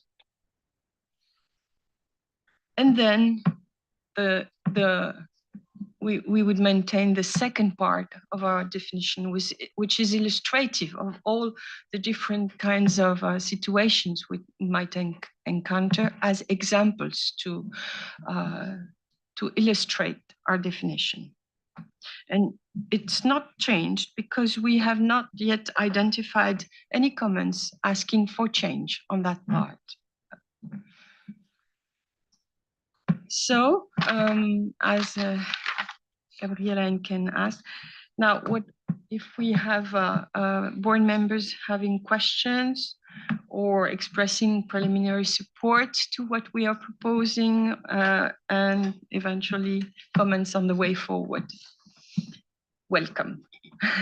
So thank you very much, Vili, first, and Christelle for your presentations. And I really think that we are now in a position to have the first exchange of views of what is on the table. The slide asks, do IESBA members support these proposals? But of course, we are open and interested in also knowing the IESB perspectives and possible suggestions that you may have. So, Mark, I think you were the first, please. Thank you. So I can be accused of going rogue and being a slightly tawdry pragmatist, but I think we look very odd to stakeholders if we're adhering to a position of having different definitions to what people ostensibly think is the same thing. So the outcome, to my mind, of the coordination meeting on the 20th is for both boards to walk away from that with common terminology and common language wherever possible. And therefore, I sort of almost see the question to this board being slightly different, which is, do we actually say in going into that meeting, the mandate from this board is be as close and consistent as possible? Because otherwise, I just don't see that position, and any other position, is not really defensible. And we are working with a different group of stakeholders, a broader group of stakeholders, and therefore I think we've got to take a fairly pragmatic line. There has to be a very high bar to not have the same terminology. Now, the purpose of the meeting on the 20th might be to say, having had a mandate from both boards, what is that final definition? But we have to walk away with one final definition, not two.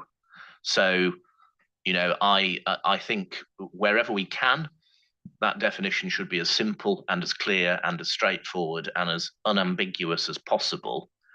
But I don't think any sort of academic discussion about the rights and wrongs of maintaining that doesn't work. We just look daft. And I think the very clear steer from groups like IOSCO, IFIAR, some of the other stakeholders we've engaged with, there's sort of quite a big nudge there to say, hang on, guys, it should be the same. So therefore, my preference would be to seek this board's views about going forward on a single, consistent definition that both the IAASB and IESBA can use. Thank you, Mark. That was very helpful. Luigi, please. Thank you, Gabriela. And I agree with what Mark said. I think that the purpose of this coordination would be to arrive at one definition that could be used by both documents. If there are compelling reasons to have customization, like the shaded wording that we were provided before, or other reasons, because the definition is also relevant for reporting purposes, this should be an add-on to the common definition. But I really would struggle in explaining to our stakeholder why we were not able to find a solution and to adopt one single definition with the customization needed in order for this definition to work in the document they are included in. There could be another option, but it is, my view, the less optimal, and I will not recommend it. But the option could be not to highlight the definition of IESB as an example, but the definition to be used in case an assurance service provider will use IESB document. So it is the only one, not an example, in this specific situation, which is pretty the same result of having one single definition. Thank you very much, Luigi. Sadia, please. So it's easy to agree with the solution of having one definition. Coordination is in both our board's interest. However, I'm finding it difficult with the timelines proposed because at the July meeting, there would be a decision made, and hopefully it is one that's coordinated, but there wouldn't be time for the IESBA board to have a consideration of what that definition is and whether it still works within the remit of our code. I remember a discussion about whether this definition works within part 2 of the code, which is non-audit related. And then we need to think back to, does it cater for all purposes, not just for audit? Thank you very much, Sadia. Hector, please. Thank you. I completely agree that we should try to go with a simple, same definition. I understand that there may be requirements for boards to have add-ons or specific differences, in which case, I think the key is not to use the same word for the definition. So we shouldn't be calling sustainability information and using 2 different definitions. If possible, we should be using a different term. And I'm reading in your great text, you talk about subject matter information. So you could talk about, that's just an idea. I'm not telling you what to do. I have no clue about the ISAs, please. But you could be referring to sustainability matter information, subject matter information for sustainability, and use the technical aspects that you need. And we keep the other definition similar or equivalent. Thank you very much, Hector. Paul, please. I think first and foremost, it's to affirm the concurrence that we need a single definition. And if anything, to my earlier point, if we're already frankly struggling to bring convergence, cohesion, and multiple voices around these realities, if we have more than one definition, it'll be 10 times worse than we already are in. So we need to double down, make that possible. Thanks. Thank you, Paul. David, please.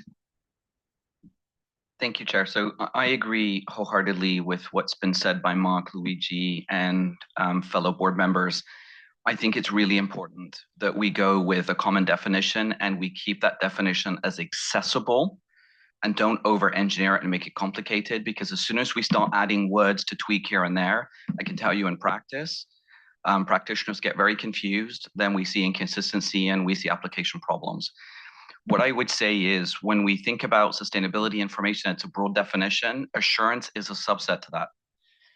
And I think it's important that we recognize that it's a subset, and it's basically just some of the information gets assured, the rest of it doesn't.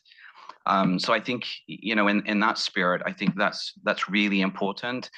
And I would echo what Paul has said. I think when it comes to, and I think Gabriella, you alluded to it a little bit earlier with capability, you know, imagine trying to explain to individuals who are well experienced in these processes, but others who are new to the process, and trying to explain why we've come up with a definition that's complicated or over-engineered, and then different people with different languages have different understandings. So hopefully I've echoed a little bit what my peers have said, and I agree with Sadia as well. I think some appropriate time for due diligence, debate, and reflection is important so that we don't have unintended consequences that we might not be thinking about in this immediate moment. Thank you. Thank you very much, David. Amajit, please. Yeah, thank you, Chair. So I have one general comment and a couple of specific comments. So general comment is that definitely it would be helpful to have a common definition, common language. It would help. But just one flag there, as I note that IESBA standards encompass not just the assurance, but also reporting. So we should not leave that objective while we fine tune the definition. So that is a general comment, and I'm not sure if it's the right time to give some specific comments nonetheless. So in terms of swapping B with A, I'm not very sure why we should do that. The rationale for that has not been explained. And I think the earlier A, I mean the original A, is what IESBA has worked on. And I think I would give primacy to that rather than just giving a general reference to to the local laws, which is in B. So that is one. Secondly, again, on the specific definition, can we include the word in B1, I mean, in the revised B1, information about opportunities, risks, or impacts of economic, environmental, social, et cetera, on an entity's activities, services, or products? Perhaps I would like to see the addition of word performance as well. Performance, entities, activities, services, or products, and performance. I guess that would bring in more consistency with IAASB's definition. And also, if we can, that's a minor one, if you want to substitute the word public in B2 by society, it's just optics. It doesn't really change anything. So, but again, it brings a little more consistency with the IAASB's definition. Okay, thank you very much, Amarjit. Rich, please. Thank you. I first of all, I want to acknowledge that I recognize that we have somewhat different objectives, and that, as Willie referenced and what Claire and Dan spent time with us earlier on, the IAASB has to get this to fit in the assurance model, their definitions.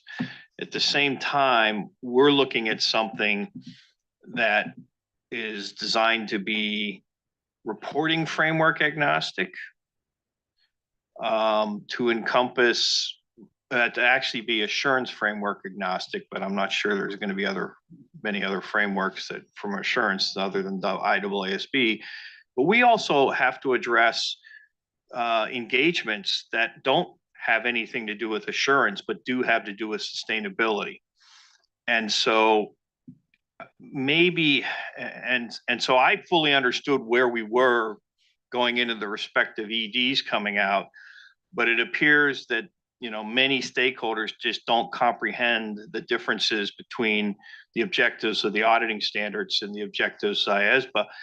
So what I've been thinking about is perhaps we could figure out what word we want to use for the base raw material, right? That would be what we need to consider all-inclusive, encompassing non-assurance engagements, and then have a word, the words, and I think it might have to be more than one definition, that then says, this is what happens when you apply the criteria in an assurance engagement. And so somewhat to Hector's point, it might be about just the word we're defining, not necessarily what we said in each of the definitions. So I do appreciate that the collaboration had occurred, and I want people to know that it was robust at the time. And I don't think any of us foresaw kind of the broad reaction that said, I don't understand why it's not the same.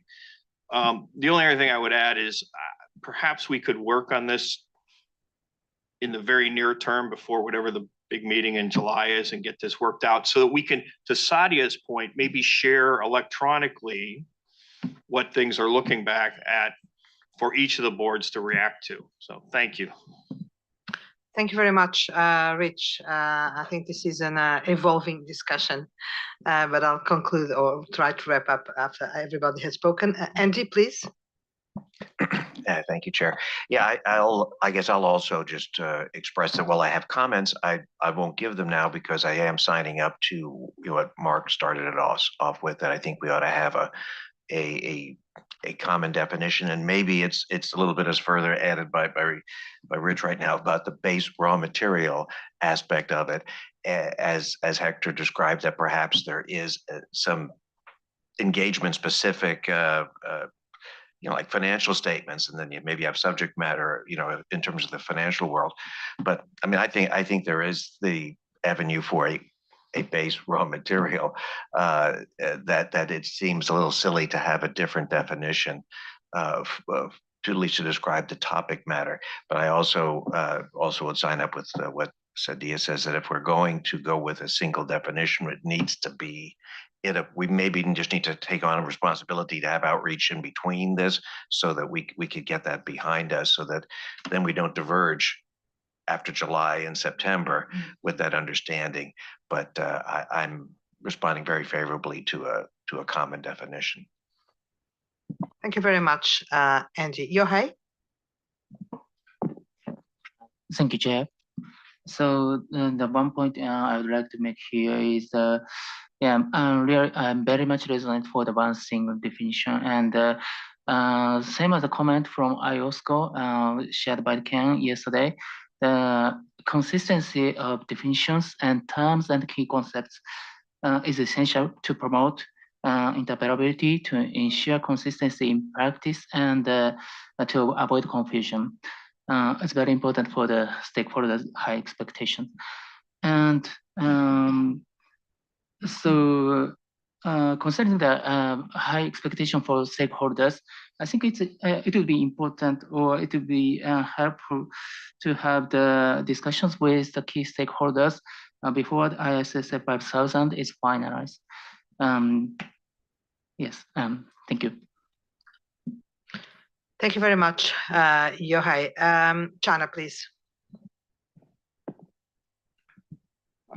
So when this sustainability information definition was developed, I think we looked at various reporting frameworks as well, right? So there is, we have to keep in mind that when you look at, even if you look at the PA community, the majority are non-auditors, right?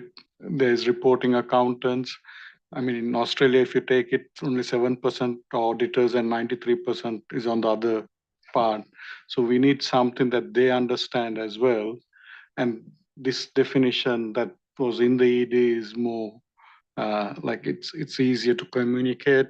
We have looked at different reporting frameworks. So I'm signing up to what Rich sort of said, let's have a base thing, and then you add the assurance part at the bottom, but people can understand the top part. Thank you very much, Chana. And finally, David, do you want to speak again? Sorry. Tom, please. Thank you very much. I would like to emphasize the point of the POB. You can see that the public interest issue. At the same time, that I'd like to emphasize the importance of the word that Mark mentioned, the mandate.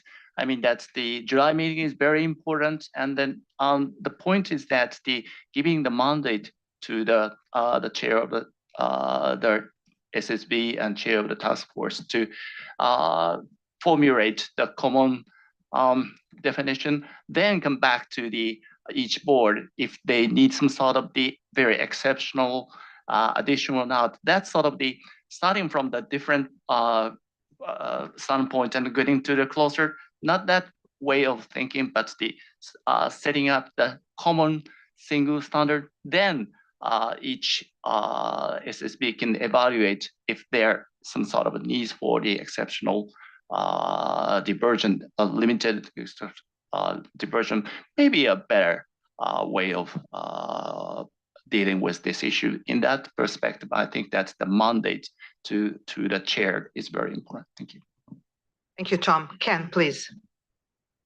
Thank you, Gabriela. I think really when we are going to be working on trying to find a way forward on what should be the aligned definitions, really the rubber is going to need to hit the road in terms of the wording that we have. So as I look at the definition that we have on the screen, first of all, I think we need to understand the context in which we are referring to sustainability information as in information defined by law or regulation. I'm leaving aside the reference to assurance framework, which essentially is a reference to assurance standards.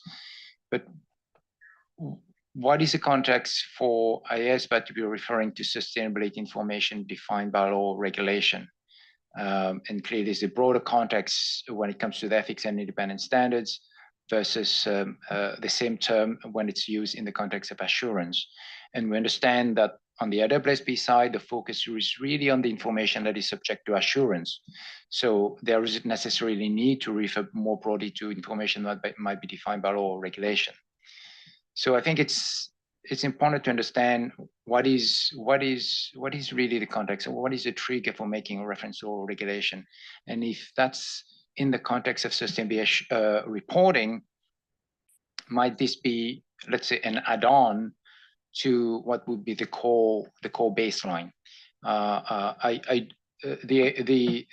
idea of a baseline, a common baseline, is resonates with me, and I think if we are able to identify what might be the add-on from the perspective of the ethics and independent standards, I think that might really help us.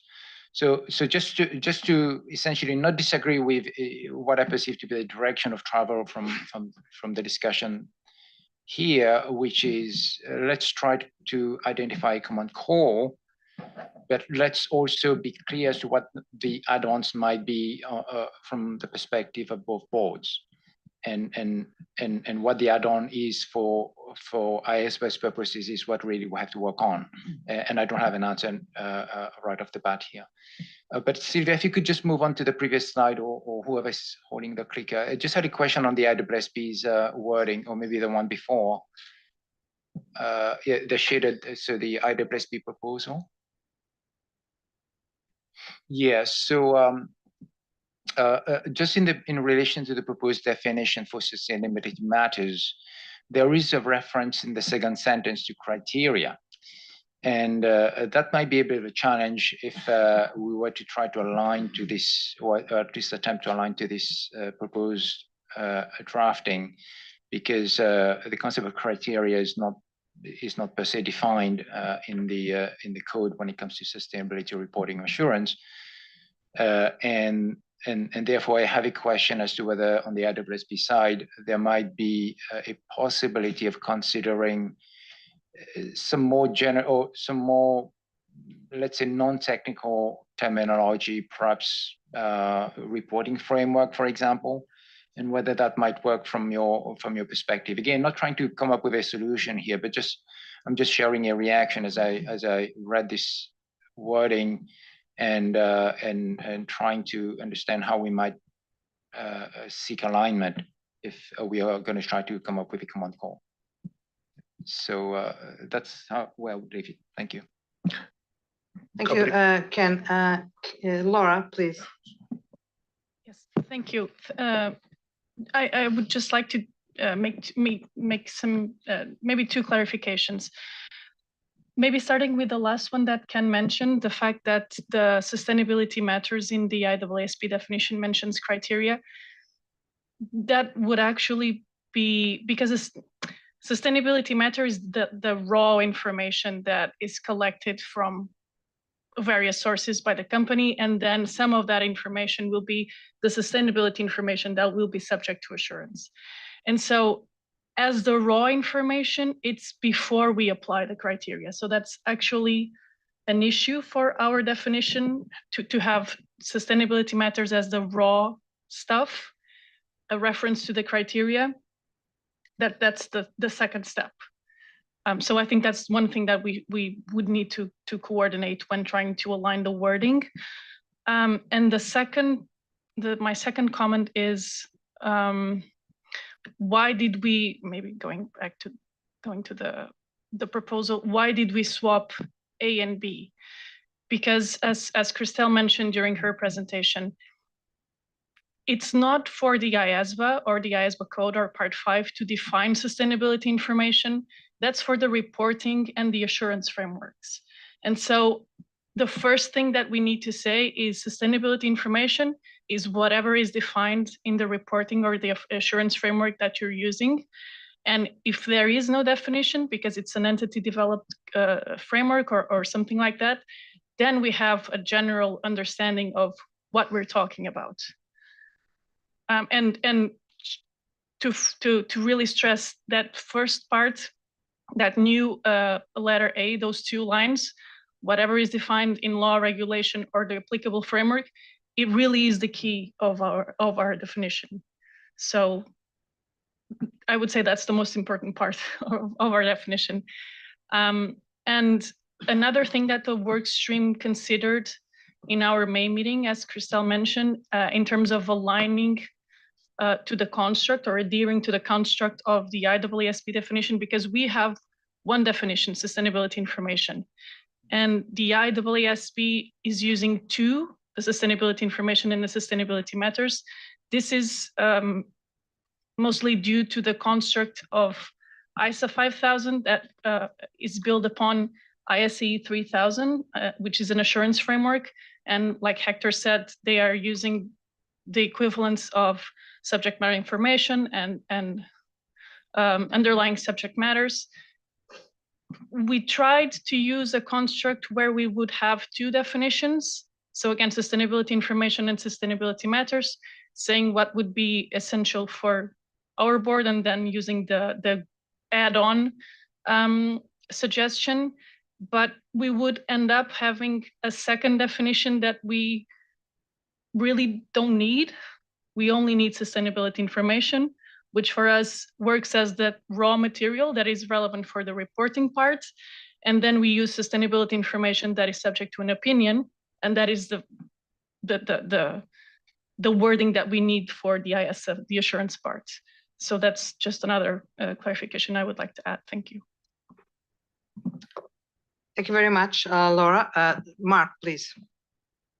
I think that's really helpful intervention, Laura. But I do think it goes back to one thing. It's, as you say, from a code perspective, we only need one definition.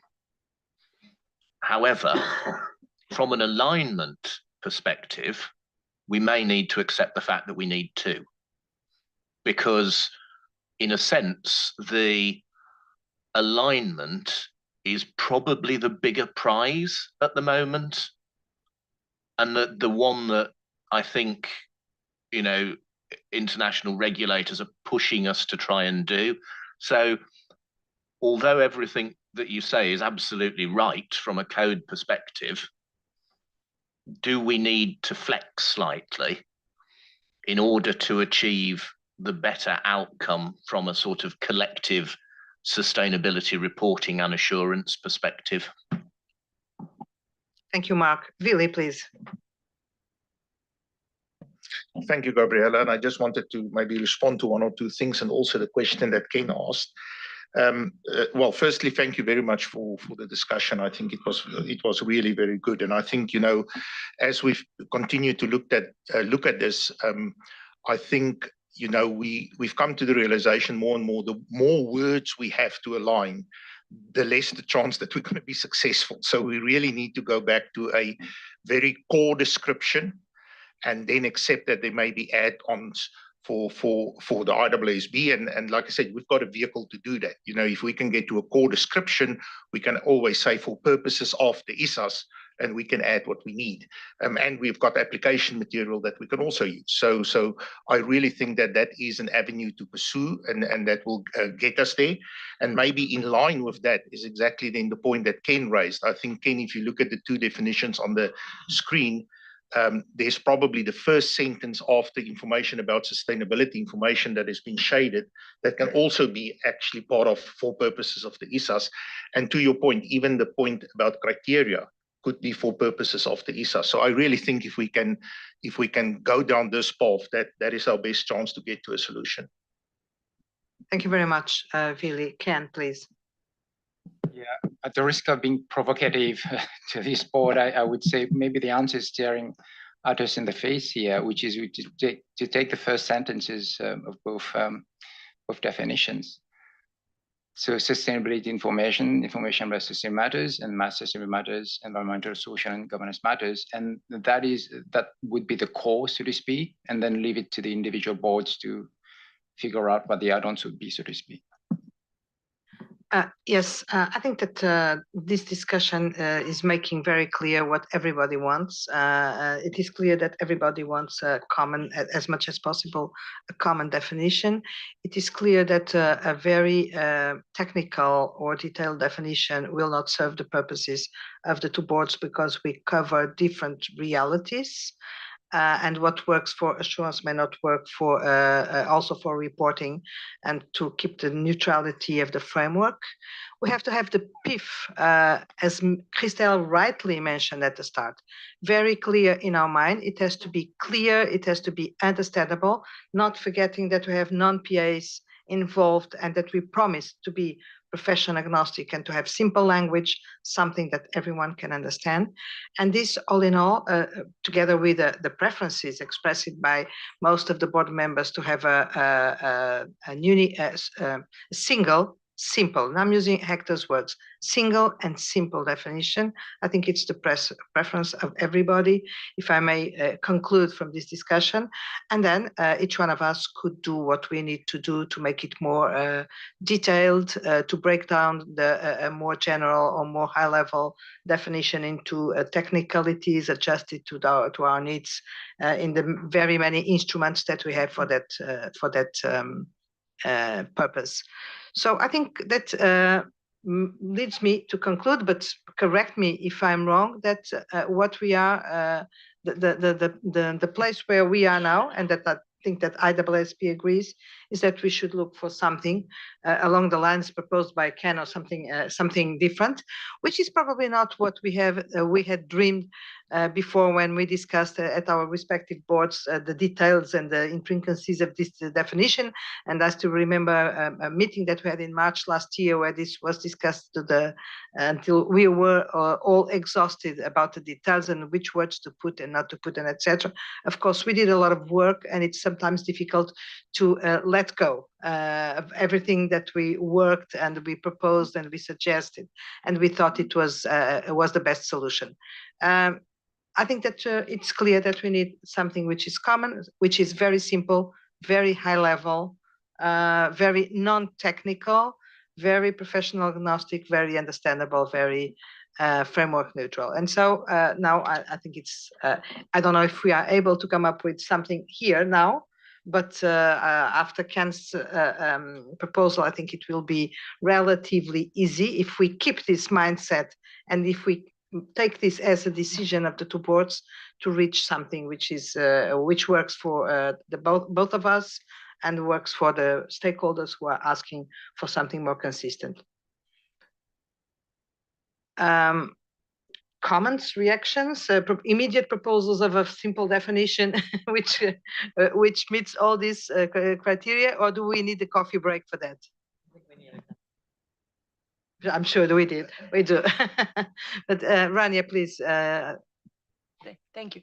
So definitely, I mean, I'm in support of everything that's been said. In terms of a simple definition, I like the suggestion information about sustainability matters, but when it comes to what sustainability matters are, and in the spirit of future proofing, perhaps not to keep it as narrow as environmental, social, and governance, keeping in mind the possibility that you never know if the definition ever expands. So either keep it as such, and I mean, I like what we had in there as item, I don't know, A or B, which is information defined by law, regulation, or whatever relevant reporting or assurance framework, keeping in mind that the definition might at some point expand. So, yeah.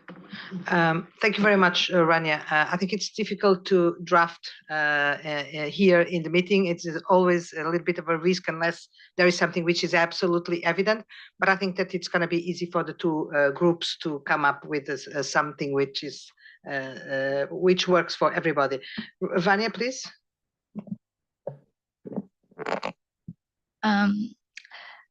I've been dealing with definition of sustainability information for other standard setters as well. And I think, Rania, that the mention of environmental, social, and governance is important to be there because it's what the public is used to do. So I understand that we can keep, and we have the commitment to be agnostic. So we cannot find a final solution that will work for both of us as brothers and sisters standard setters, but not for the other standard setters. So if you want what we are doing here to work for Europe, to Asia, and to others that will be dealing with sustainability information, we should keep a wording that the stakeholders will be able to understand. But I also understand the necessity of IEESB to have the mention of subject matters. So I understand that the better is to have the principle base, the general definition, and then IEESB could qualify their definition whenever in reference to assurance. That's what should be subjected is the kind of sustainability information that will be subject for the assurance. Just a suggestion, but I understand your necessity, but I also understand the necessity to have a definition that is able to be immediately understood by everyone that deals with sustainability information. And the magic word, interoperable. Because you rightly mentioned, I think it was understood in this discussion, but you rightly put on the table something which is important, is that at least for us, this framework will have to meet or will have to be interoperable with other frameworks on the reporting side, with the ISSP, with Europe, with the GRI, you name it. So it has really to be flexible and agile to make sure that it is interoperable with everything, of course, with IEESB framework as well. So I think that we should be happy with this conclusion, and of course leaving it to the two groups to work on something that works, but which responds to these requests and these conclusions. Right. So thank you, Billy. You had raised your card, but you. Yeah, I think I put it down, Gabriela, because you said we're going to look at it afterwards, and the teams will sort it out. But maybe I can just mention, I don't think we. Well, let me put it this way. I think we are willing to also look at the importance, because we can see what the importance are of referring to law, regulation, or the reporting framework. I think that is certainly one of the things we also need to look at. Okay, thank you very much. So we will break now for coffee break. For I would say, yeah, I'm gonna pass to Ken because he's the guardian of the clock. Yeah, I'd suggest we reconvene at 11:35. So 18 minutes break. Yeah, we just lost 2 minutes. Thank you. So 11:35, please.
Seat number 5 isn't running either.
So welcome back after this short break.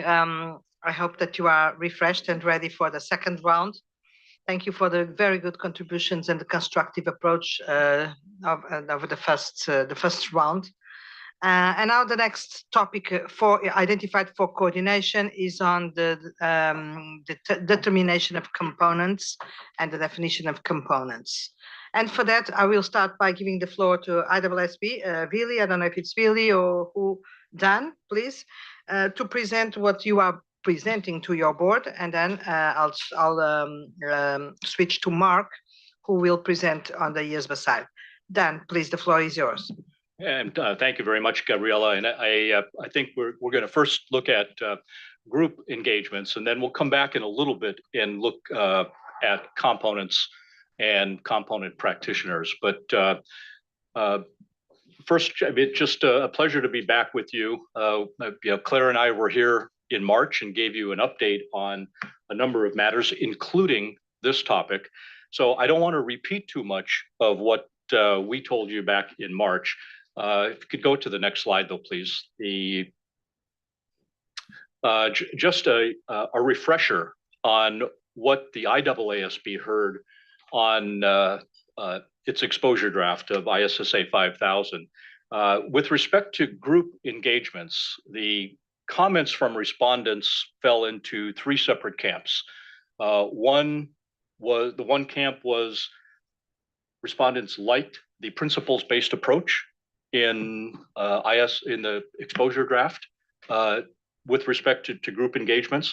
The second camp said, well, we support that in principle, but really need some additional guidance. And that guidance can be provided outside of the standard. And then the third camp, which was fairly loud, a fairly loud voice, including some of the monitoring group members, said, no, the final standard really needs to include some requirements and guidance that is specific to group engagements. So back in March, the task force had considered this and presented some options to the IAASB for consideration. The overarching principle, if you will, was the need to be responsive to the stakeholder comments, but keep in mind that this is an overarching standard, and that whatever requirements or guidance is provided in the standard could be supplemented with additional guidance, or as some respondents had suggested, even a separate ISSA at some point on group engagements. So the task force and concluded, and the board agreed that the most appropriate way to address these stakeholder comments was to add some targeted requirements specific to group engagements. In order to do that, also needed to add some, I'll call it group-specific terminology. There were 5 different terms that were added to the standard in March, still there. Group sustainability information, group sustainability assurance engagement, and then components and component practitioners. We'll come back to that in just a bit. The new requirements really were focused in 3 principal areas that respondents had highlighted. The first one was judgments about scoping the engagement. So a requirement was added for the practitioner to develop an overall strategy, engagement strategy and engagement approach. And there is quite a bit of application material that supports that. It was based on a similar requirement and similar guidance in the IAASB's group audit standard, ISA 600 revised. There's a separate requirement for communication among the members or among the parties to the engagement, if you will. And that also was supplemented with some additional application material that was drawn from ISA 600 revised. And then finally, the last bit that respondents had pointed to was the need to understand and evaluate the aggregation process, if you will. So there's a requirement in the standard, I'll call it a baseline requirement that applies to all engagements. And then there's this incremental requirement that's basically a conditional requirement for group sustainability information. That's where we were in March. In fact, there has been very little change, substantive change to the standard since March. There have been some refinements and clarifications in both the requirements and the application material, but nothing to change the overall direction that I just described. A couple of things in the application material, though, that I did want to mention to you. One thing was with respect to the definition of a group. The task force noted that ISO 600 indicates that a single legal entity that's organized with branches or divisions is also considered a group for purposes of the group audit standard. So that was added now as application material to the definition of a group in ISSA 5000. And then the last bit was application material to the definition of sustainability, group sustainability information. And this is to recognize that the requirements of the framework for reporting sustainability information, including the reporting boundary, are driven by the framework, by the criteria. And therefore, importantly, the information to be reported is subject to a wider boundary than group financial statements.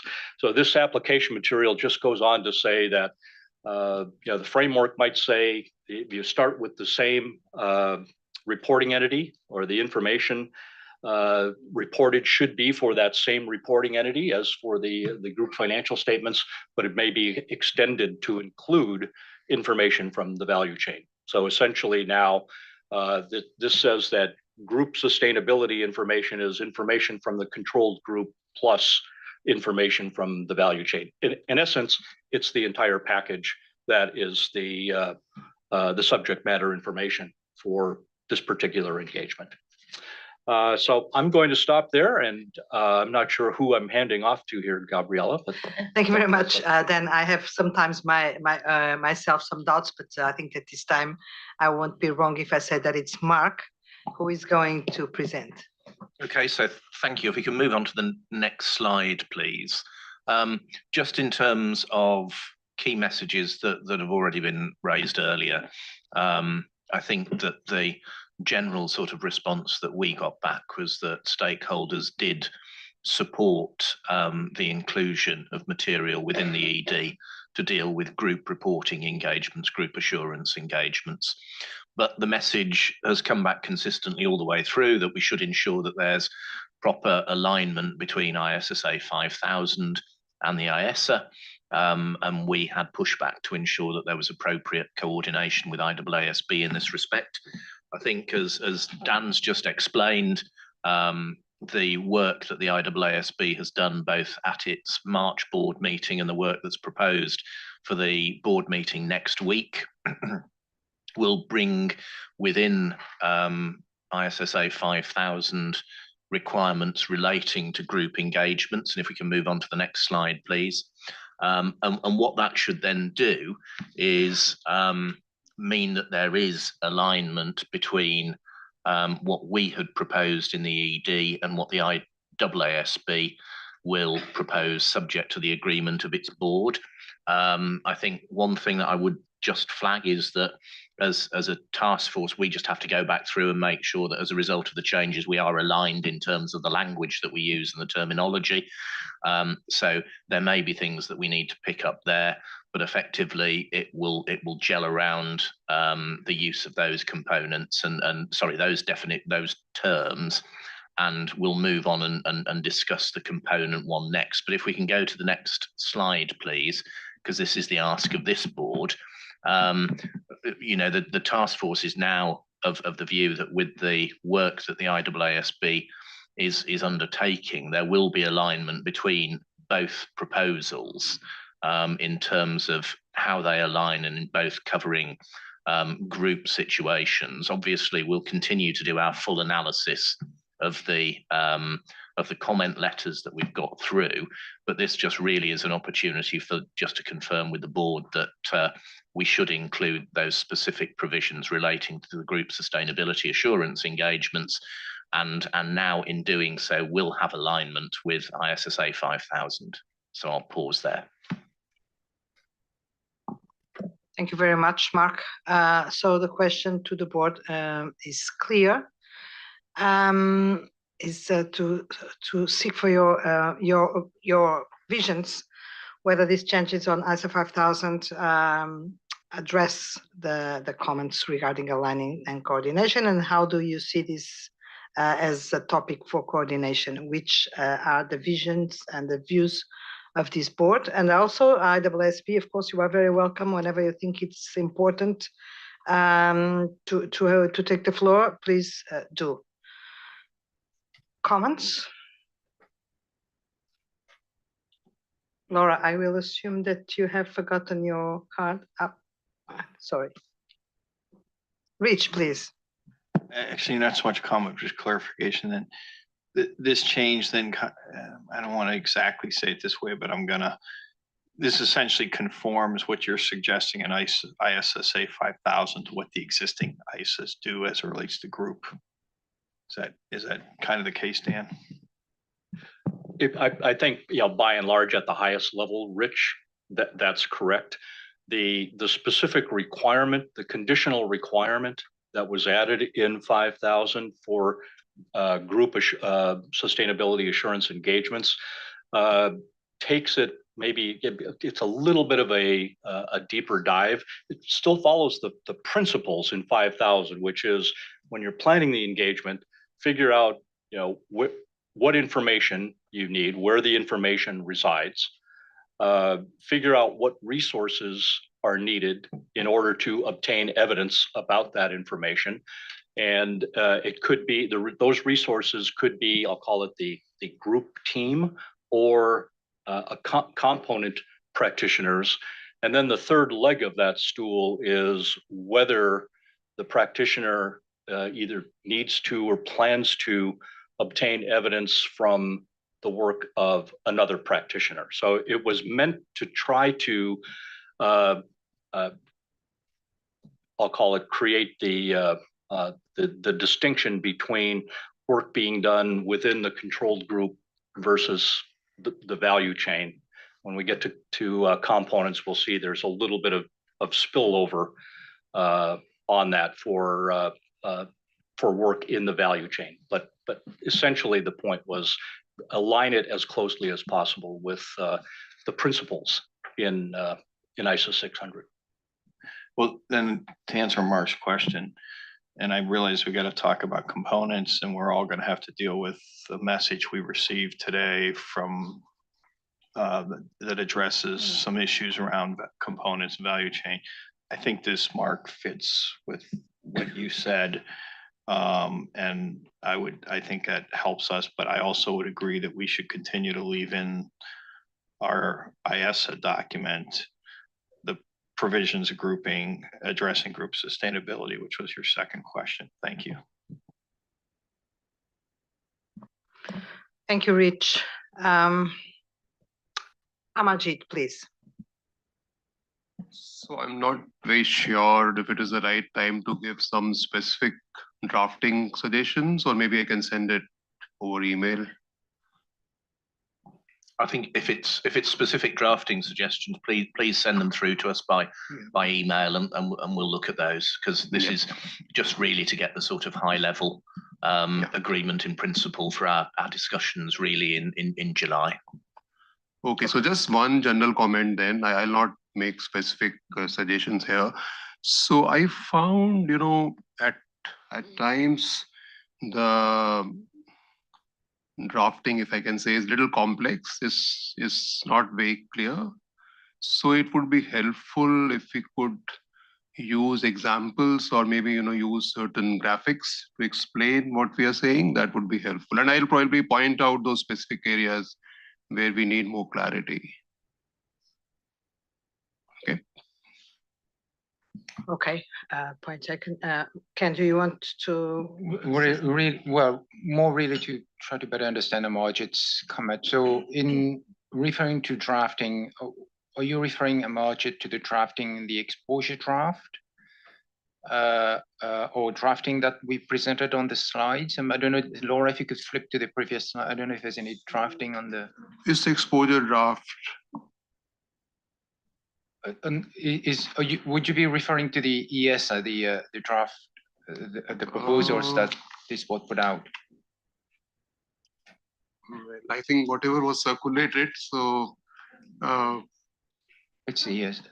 Yeah. Let me. We can take it offline. We can take it offline, but maybe my broader point is in relation to your suggestion to provide diagrams, graphical sort of walkthroughs and so forth. Clearly, we can consider that within the task force, but there is also the route of doing explanatory guidance materials, etc., outside of the code.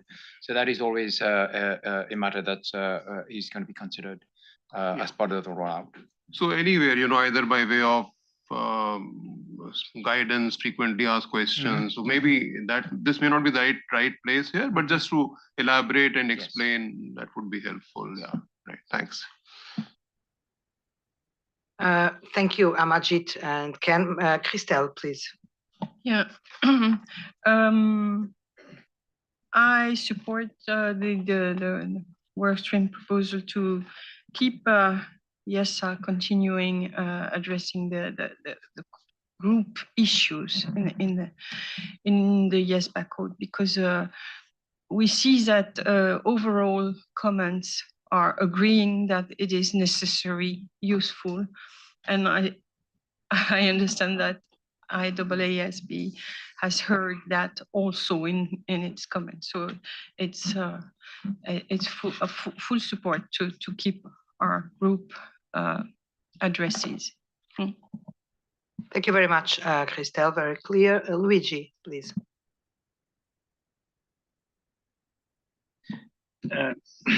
I think that the amendment that has been proposed for in March and now go, in my view, in the right direction in order to more clarity and content about what a group assurance is in this context. I think, as you already mentioned, that it is still at an overarching level, so it is not at a level of detail that could be operable in practice, or let's say operable in practice in a consistent way. Let me put the matter in this way. So probably there is still a need to more details now, later, but in any case, there is still the need of further details on, and also for ensuring that the application is consistent across jurisdictions. In this respect, I think that some of the issues we discussed previously with incorporating the concept of group assurance into our code has been solved. Not all, I think, but part of them. Of course, it will depend how the details are written, as usual, into the code, because this changes a lot, I think, in terms of, or at least these amendments require proper alignment of the wording of the section 5 or 5 and or 6 probably. And of course, directionally, I agree, it is difficult to anticipate an assessment without seeing, of course, the details as it will be written into the code. Thank you very much, Luigi. Well, apparently there are no other comments.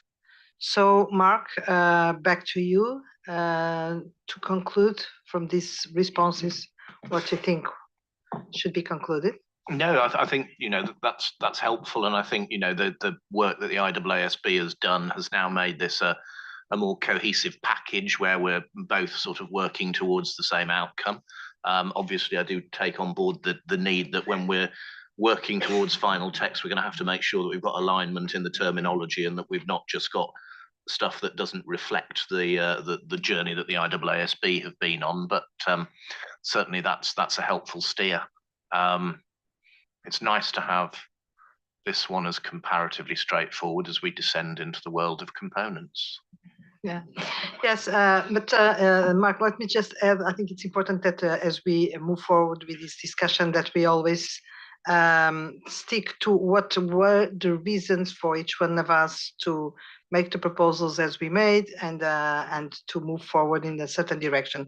What I mean here with the groups is that we had a very, very intensive discussion at our board with respect to groups. It was not the easiest part of our exposure draft, but at the end we agreed that it was important to include it, and so I'm happy that the board is still not only still supporting, but supporting with more conviction the inclusion of these provisions on groups, because actually most of the assurance sustainability assurance engagements will happen in the context of groups. So if we were to leave them out of our framework, the framework would be too short and very much less impactful and meaningful. So yeah, thank you. So back to you, Mark. So if we can go on to the next slide, please. The next subject, which is a more complex discussion, is determination of components. So if we move on to the next slide, and I think it's handing back to you, is it, Vili, for this one? Or no, is it for you, Dan? Yeah, I get to start off on components here, and you will recall that we did have a bit of a discussion on this topic at the March meeting.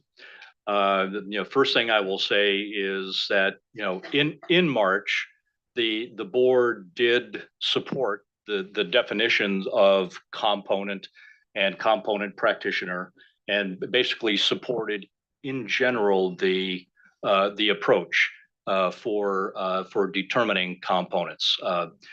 Some work has been done since that time to clarify, provide some additional application material and the like in the standard. You might recall that in March, Claire and I shared with you a fancy diagram on components that was a work in progress at the time. And that diagram has continued to be revised, discussed, refined, and it will be presented to and discussed with the IAASB in Madrid next week.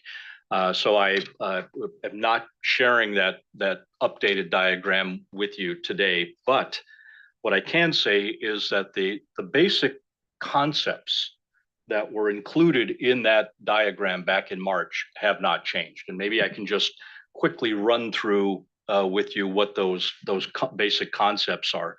The first one is that consistent with the group audit standard, ISO 600, the notion of, or the concept of, a component is a practitioner-driven concept.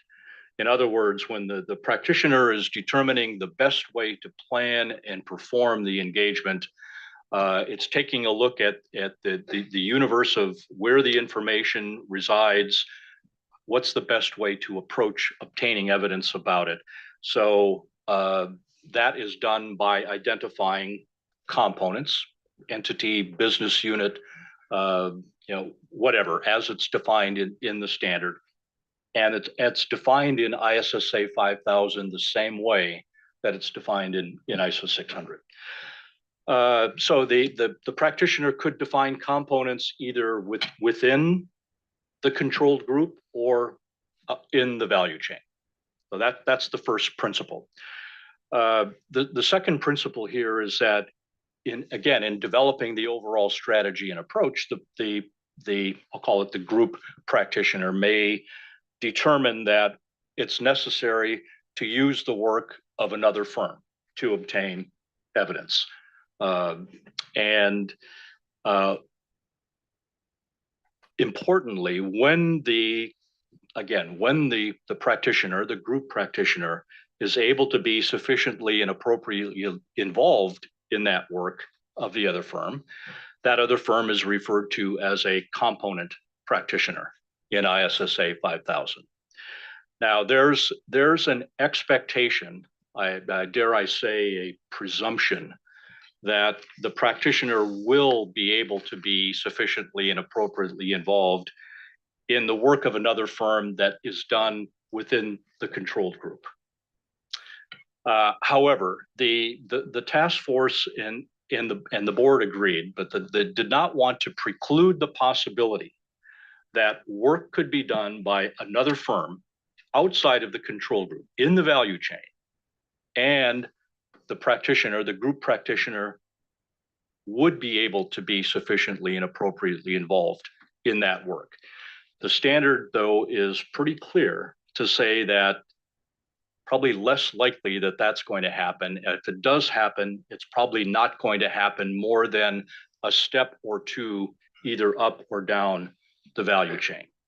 So again, then consistent with the basic principles in 5000, if the group practitioner is not able to be sufficiently and appropriately involved in the work of that other firm, then that other firm is referred to as another practitioner. Now, the key difference is component practitioners, just like in ISO 600 and group audits, they're members of the engagement team and subject to the same direction, supervision, and review responsibilities as any other member of the engagement team. Another practitioner, by definition, is not part of the engagement team, but there are very specific requirements in ISSA 5000 in terms of what the practitioner needs to do in order to use the work of that other firm. So a couple other things that I will mention. And by the way, we're going to come back to another practitioner a little bit later, so can park that for right now. But in terms of a couple things that I can point to, changes that the board will consider, the IAASB will consider next week. The definition of a component, say maybe a small change, but an important one, just to indicate that a component is an entity, business unit, function, or business activity, or some combination thereof within the reporting boundary. So the reporting boundary is established by the criteria, the framework, by law or regulation, and so it can include the controlled group. It can extend into the value chain as well. And the reporting boundary can, is going to vary based on what the criteria says it would be. A positive development, I think, in terms of our coordination efforts. The 5000 now has application material, again, acknowledging that a component may be within or outside of the reporting entity's operational control. And for purposes of the ISSA 5000 or the ISSAs, a group component relates to a component within the reporting entity's operational control, and a value chain component relates to a component outside of the operational control. The task force thought it was necessary, certainly helpful, to add those references, because it made referring to those individuals or who's doing that work easier in other parts of the standard, referring to it in some of the requirements, some of the application material in terms of actually performing the engagement.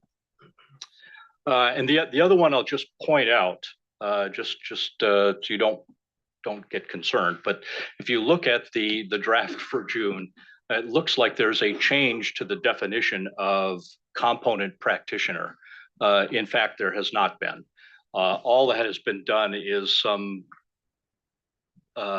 some wording from the application material was brought into the definition, just to make the definition of component practitioner and another practitioner align in terms of structure. But it hasn't changed the fundamental concept that a component practitioner is another firm or a firm other than the practitioner's firm. You're going to use that work for purposes of the engagement, and the practitioner is able to be sufficiently appropriately involved. Another practitioner going to use that work, unable to be sufficiently and appropriately involved. Oh, that's where I will stop, Mark, on components, and turn it back to you. Okay. Thank you, Dan. So we can go to the next slide, please. Couple of things just probably worth flagging before I run through the next few slides. This is where we've got to in terms of our early thinking as a task force. We wanted to run it by the board and get your views. This will probably be one of the substantive discussions that the task force has at its meeting in July. But we wanted to share it with you because we think that we have a way that is certainly worth exploring in further detail. The other thing I should say right at the outset is that you'll remember when we discussed the value chain at length in some of our earlier board meetings. One of the concerns was that we took a decision to exclude value chain entities from the component definition because of the specific independence considerations and the complexity of those independence considerations. And colleagues may remember that we were trying to avoid a situation where you ended up with independence requirements on the value chain that were so onerous you could never get anyone to do the work. And therefore, the way in which we chose to address that was to exclude value chain entities from the component definition. So as Dan's explained, in the version of ISSA 5000, which the IEESB will consider further next week, rather than using the operational boundary for the application of the component definition, they're using the reporting boundary. So that, of course, includes the value chain entities. And you can see in the blue box on the right the proposed definition that the IEESB is putting to the board for ISSA 5000.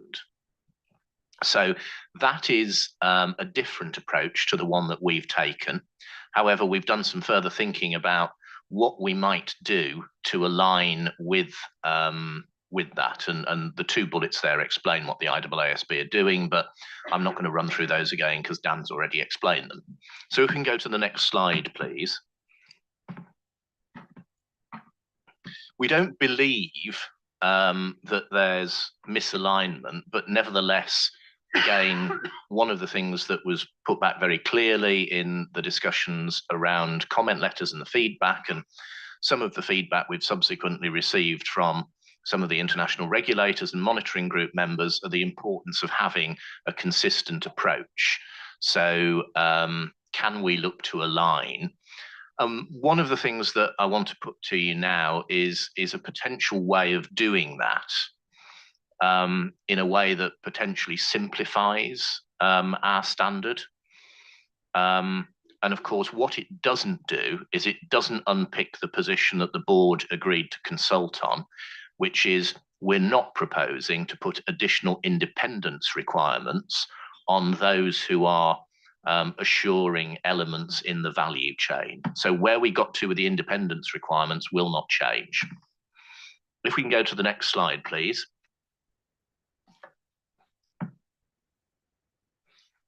So where we've got to is we can align with where ISSA 5000 gets to and revise the component definition so it includes both group components, so within the operational boundary, and value chain components in accordance with where ISSA 5000 is. So that will align with the IAASB's approach to use the reporting boundary for that purpose.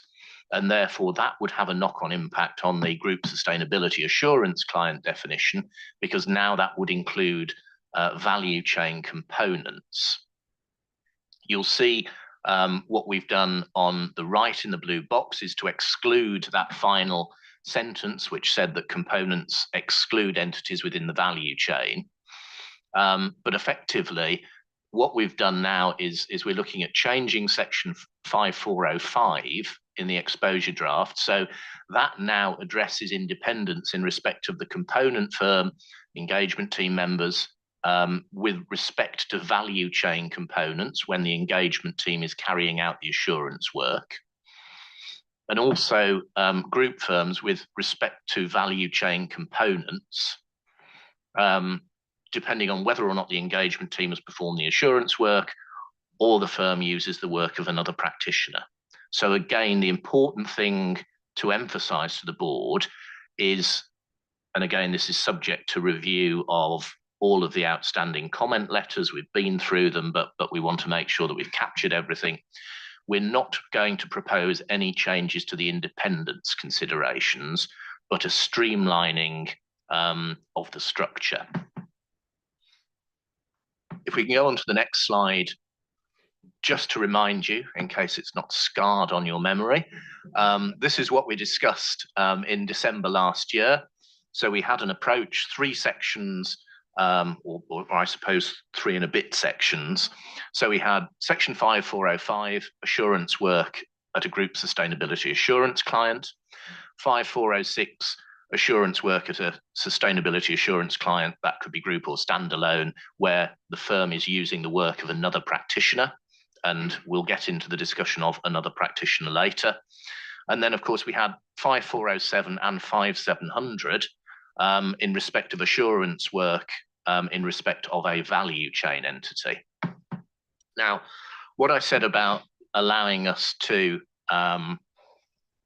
not change the independence requirements, but use the same approach to the component definition that the IAASB are using, is it allows us to restructure that section of the code, and that's on the next slide, please.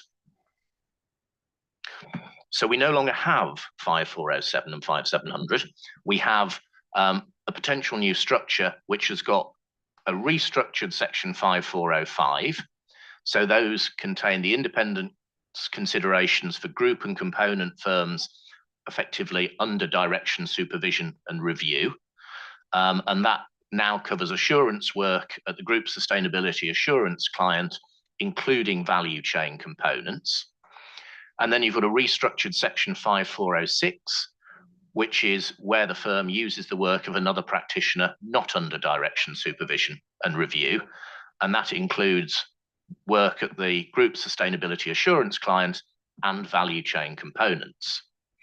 So again, subject to full analysis, no change to the proposed independence requirements in the ED, but it does allow us alignment between ISSA 5000 and the IESA in terms of both the definition that we use and the approach that we take. And it also has the bonus of allowing us to respond to some of the feedback from stakeholders who said, you've actually got quite a complex model there. Can you simplify it? And I think what we've sought to do is take our steer from the very clear direction of the board, which is don't put excessively onerous independence considerations on the value chain, but at the same time, can you simplify the way in which the code presents that? So that's what we are looking to do.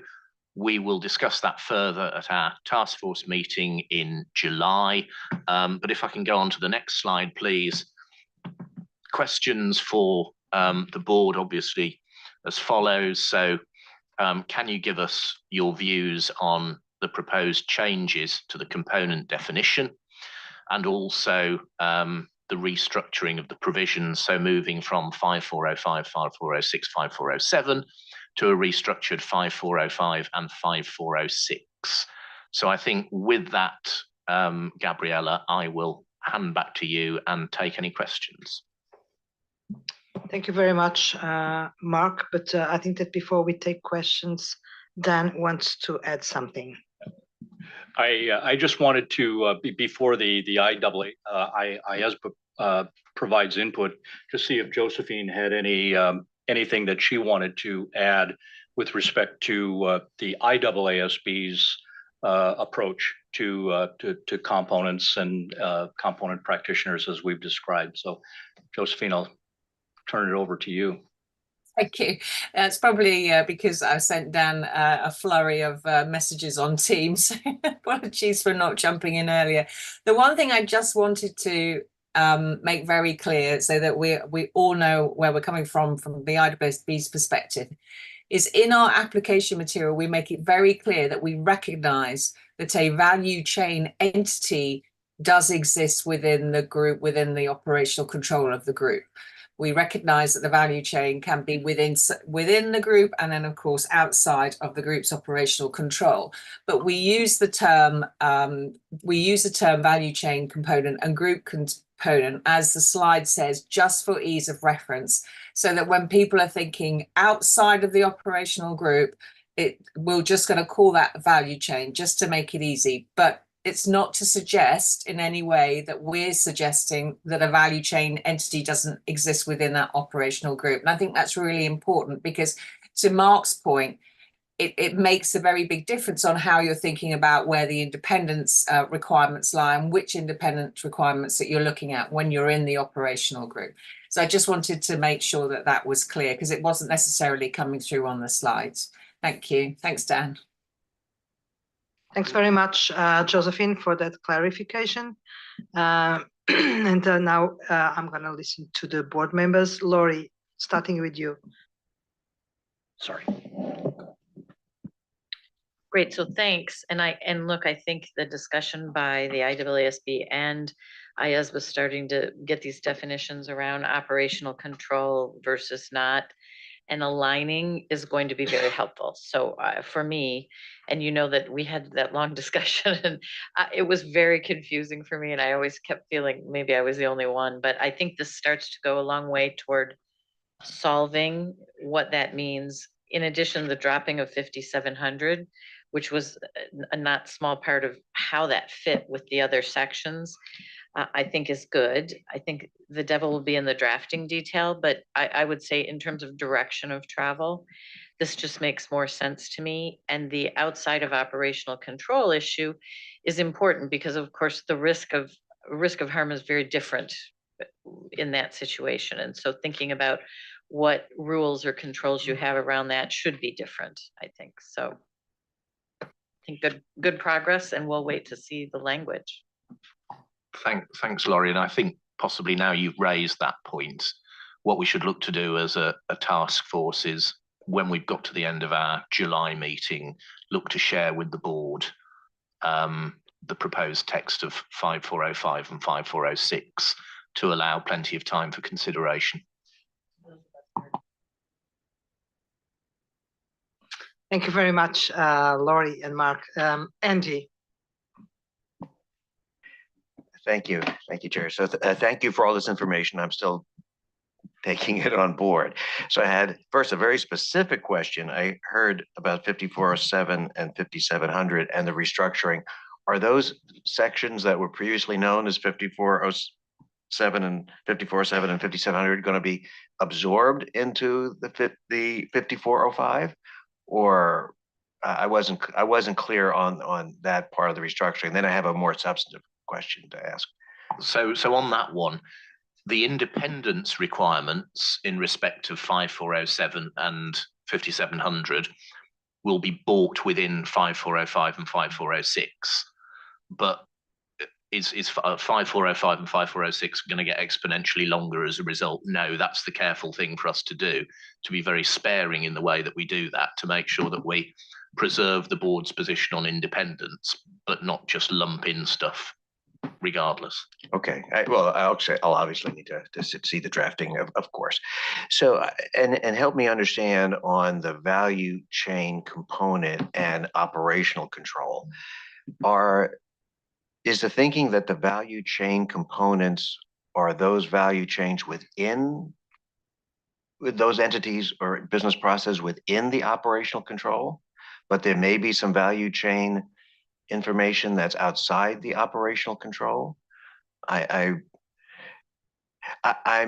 thinking I'm prejudiced that a component is something the group assurance provider can intimately react with. So is the value chain component those within the operational control of the reporting entity? So what we're doing, and I'll come back to Dan as well on this, what we're doing with this is the revised definition aligns with where the IAASB is, which they're using the reporting boundary rather than the operational boundary for the purposes of setting the definition. So, okay, and it was really more of an IAASB question because I want to understand which comes first. So you've got value chain information that appears in the reporting entity's sustainability report. Sometimes that value chain information may be something within the operational control of the reporting entity, and sometimes it may be not. So I think I have agreement there. With regard to those entities referred to as value chain components, are those only entities that is that only information that's within the operational control, or could it be anywhere?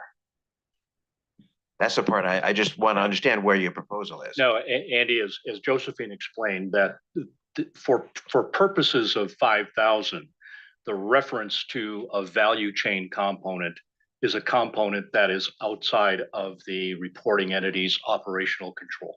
Okay, and then I understood her explaining that, and then that kind of contradicted what I thought I heard before. Yeah. So a value chain component, there's going to be a question mark at the end of this if I don't put it in that form. A value chain component then is not one within the operational control of the reporting entity. Yeah, that's correct. The standard uses the term group component in referring to the work that's being done on a entity business unit within the group's operational control. And so then did I hear that the members of the engagement team would be those people on a group component, but not those people on a value chain component? It depends on the group practitioner's ability to be sufficiently and appropriately involved. So right? Okay. Oh, no, let me say this. The presumption, Andy, is that if you've got a component within the operational control of the group, that for obvious reasons, there's a strong expectation that you're going to be able to be sufficiently and appropriately involved. Direction, supervision, review, all of that. Like in a financial statement audit, yeah, I'd expect that. Exactly. And so the references throughout the standard to group components take that, I'll call it that presumption into account. And then for a value chain component, it's that, I'll call it that possible but maybe unlikely situation where you're able to do work outside, at a value chain component, right? And the difference is if you are able to be sufficiently appropriately involved, that other firm is referred to as a component practitioner, just like any other component practitioner within the controlled group. The more likely scenario is you've got entities in the value chain where you're not able to be sufficiently and appropriately involved, and we're referring to those as another practitioner. Great, and I'm not expecting this is not the right venue to walk me through the IAASB proposal, but is this the part where I saw that in the event of a value chain component where the group auditor is not able to be sufficiently involved, that the concept of alternative procedures with regard to the value chain information could be performed?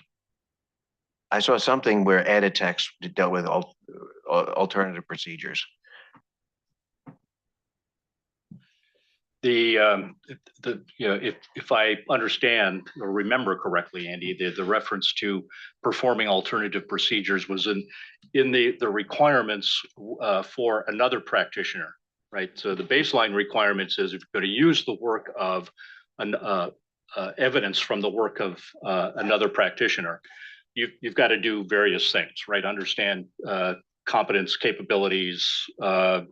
Right now, it says evaluate independence, but also determine that the nature, scope, and objectives of that other firm's work are appropriate for your purposes, and that the results of that work are appropriate for your purposes. Then it goes further to say that if you come to a conclusion that the scope of that work isn't appropriate for your purposes or not sufficient, then you've got to do something else, basically. And that's I think where the reference to alternative procedures is. Right. I mean, I don't mean to have just a conversation with it, but I think this is significant for our understanding of where to set the independence boundaries. That's what I'm still trying to figure out, the information that is on. Here's my sustainability report. It's got information on it.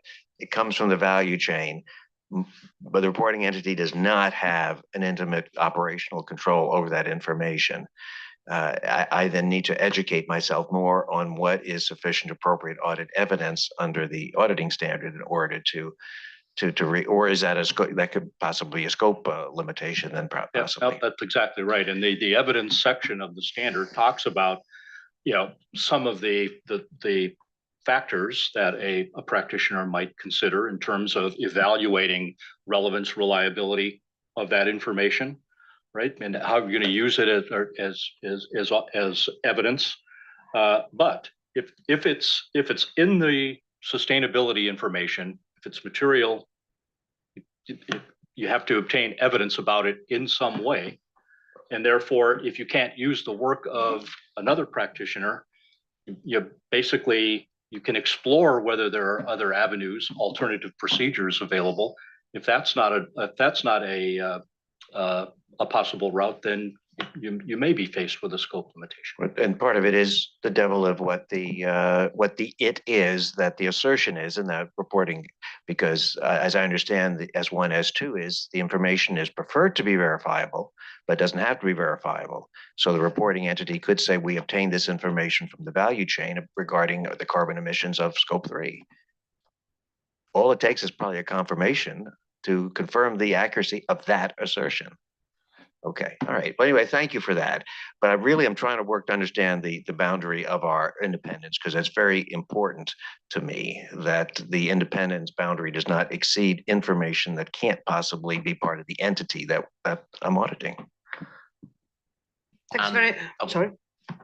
I was just going to say in response to Andy, that's why we need to share the drafting with you after our July meeting, because what we will be doing is restructuring 5405 and 5406 in a way that makes clear that where independence requirements relate to information from the value chain, we are maintaining the independence requirements that we included in the exposure draft. We're not saying because you're under section 5405, the full independence requirements apply to you, regardless of whether this is within the operational boundary or within the reporting boundary of the wider value chain. So we need to look at how we do that. There are a lot of moving pieces, and I appreciate that it's all coming on board, and I'm going to try to keep up with it as it comes out. Okay, thank you very much, Andy and Dan, for these important clarifications. It's important for you, Andy, to understand that it does not go beyond what, in your opinion, should be included, but it's also important for the board to understand exactly what is being captured in this proposal and definition. So thanks for that, and I think it was a very well-used time of conversation. Luigi, please.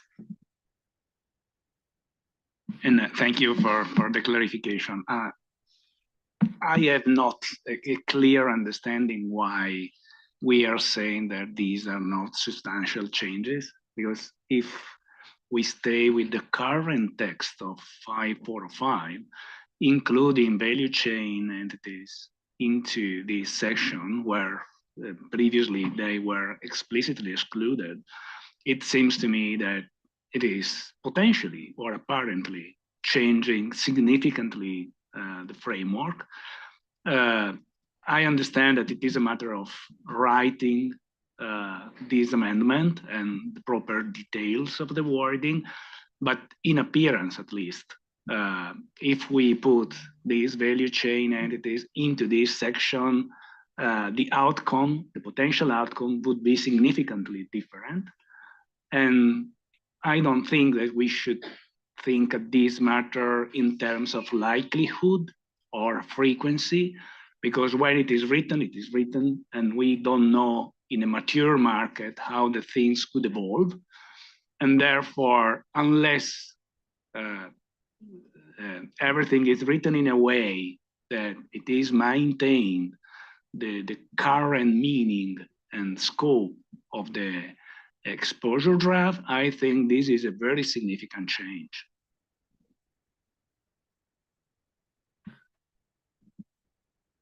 So it's a very helpful prompt for us, Luigi, and we'll have to be very careful in doing that. I think the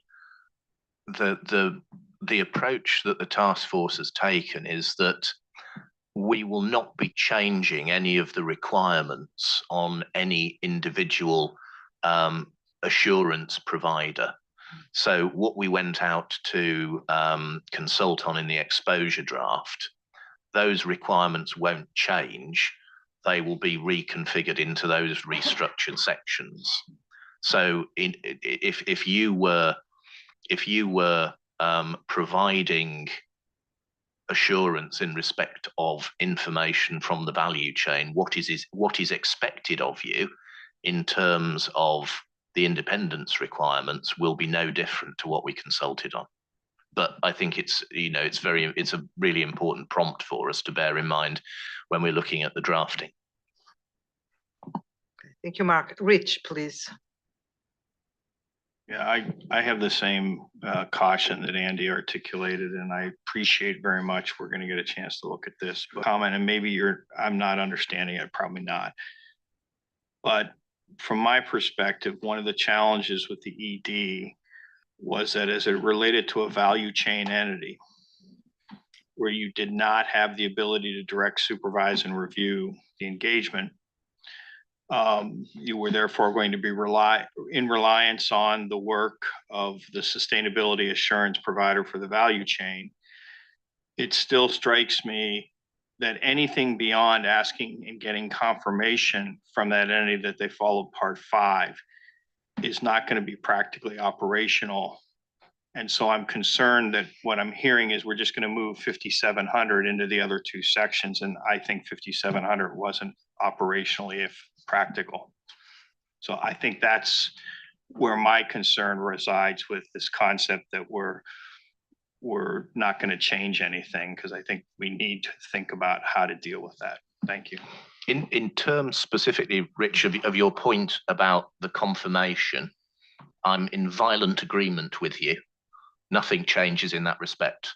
So, where we got to and where we consulted on about requiring just a confirmation of independence will be no different as a result of the restructuring that we're proposing to do. The only difference, as you see on the slide up there, is the consideration of whether or not the person or organization that you are proposing to use the work of is whether or not they're under your direction, supervision, and review or not.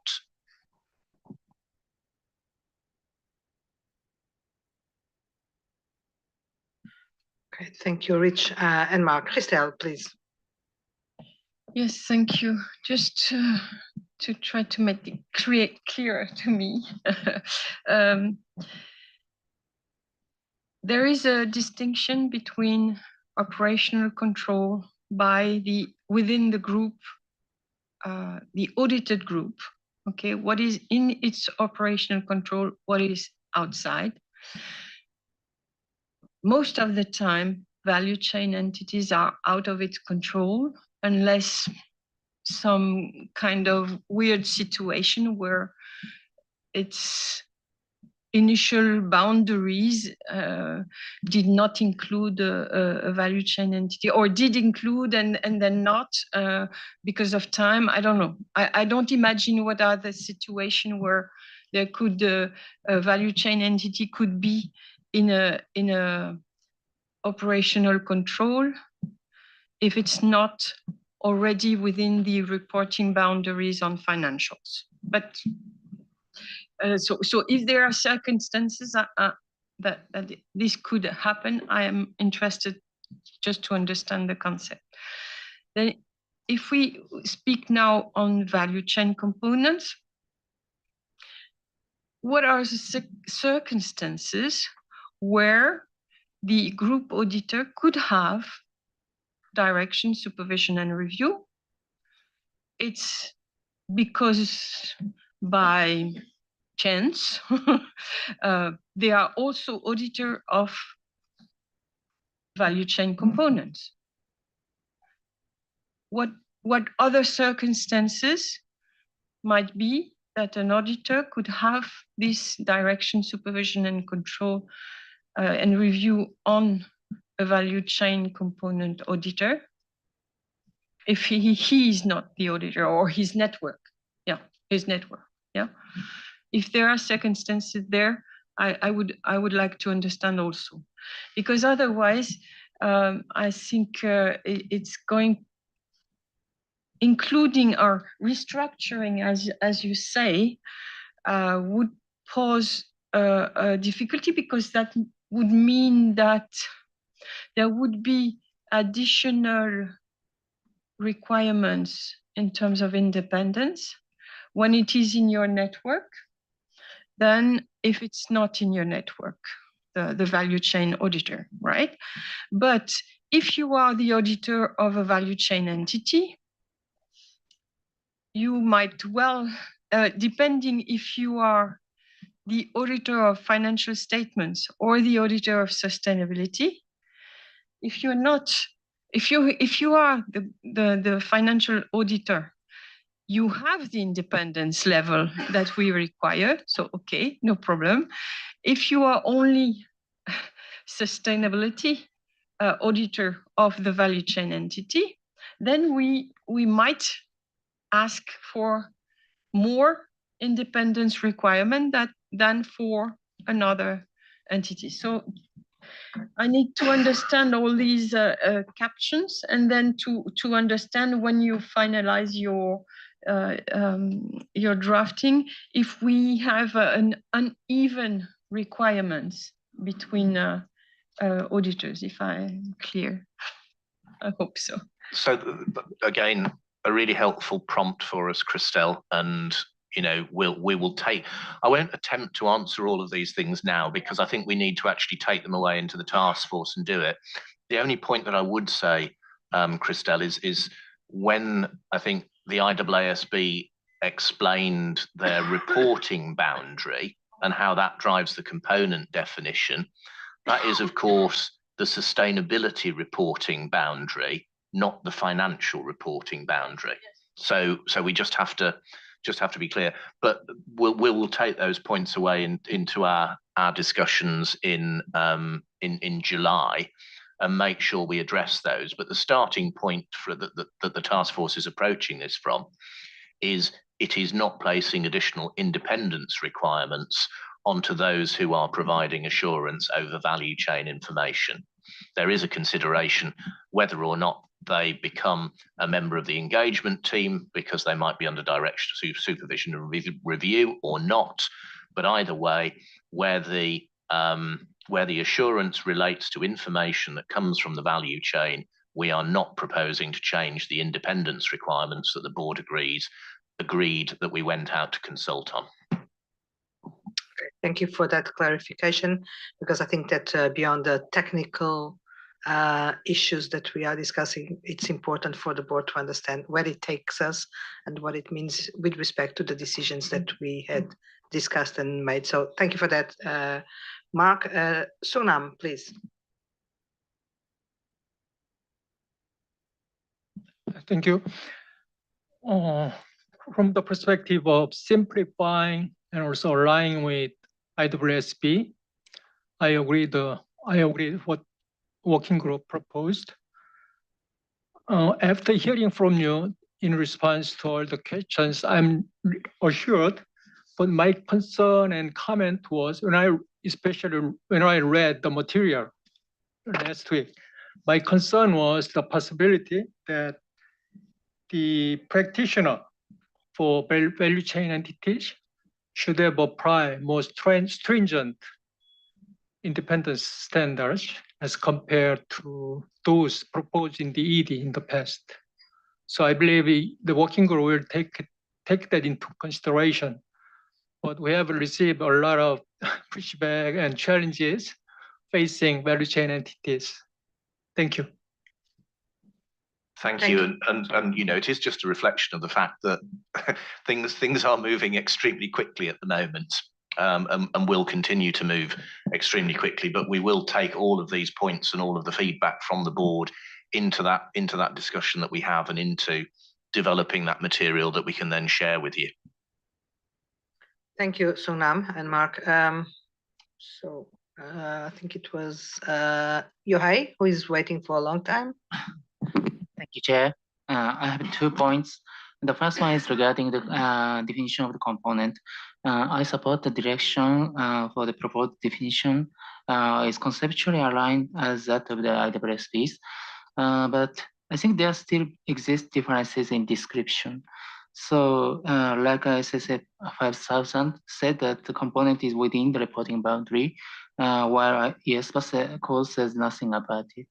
So I think the definition of component should be consistent with that of the IWSPs. This is one thing. And the second one is, it is said that the new structure is to address perceived complexity. And I'm not fully convinced that whether or not the structure change can fully address the concern of the perceived complexity.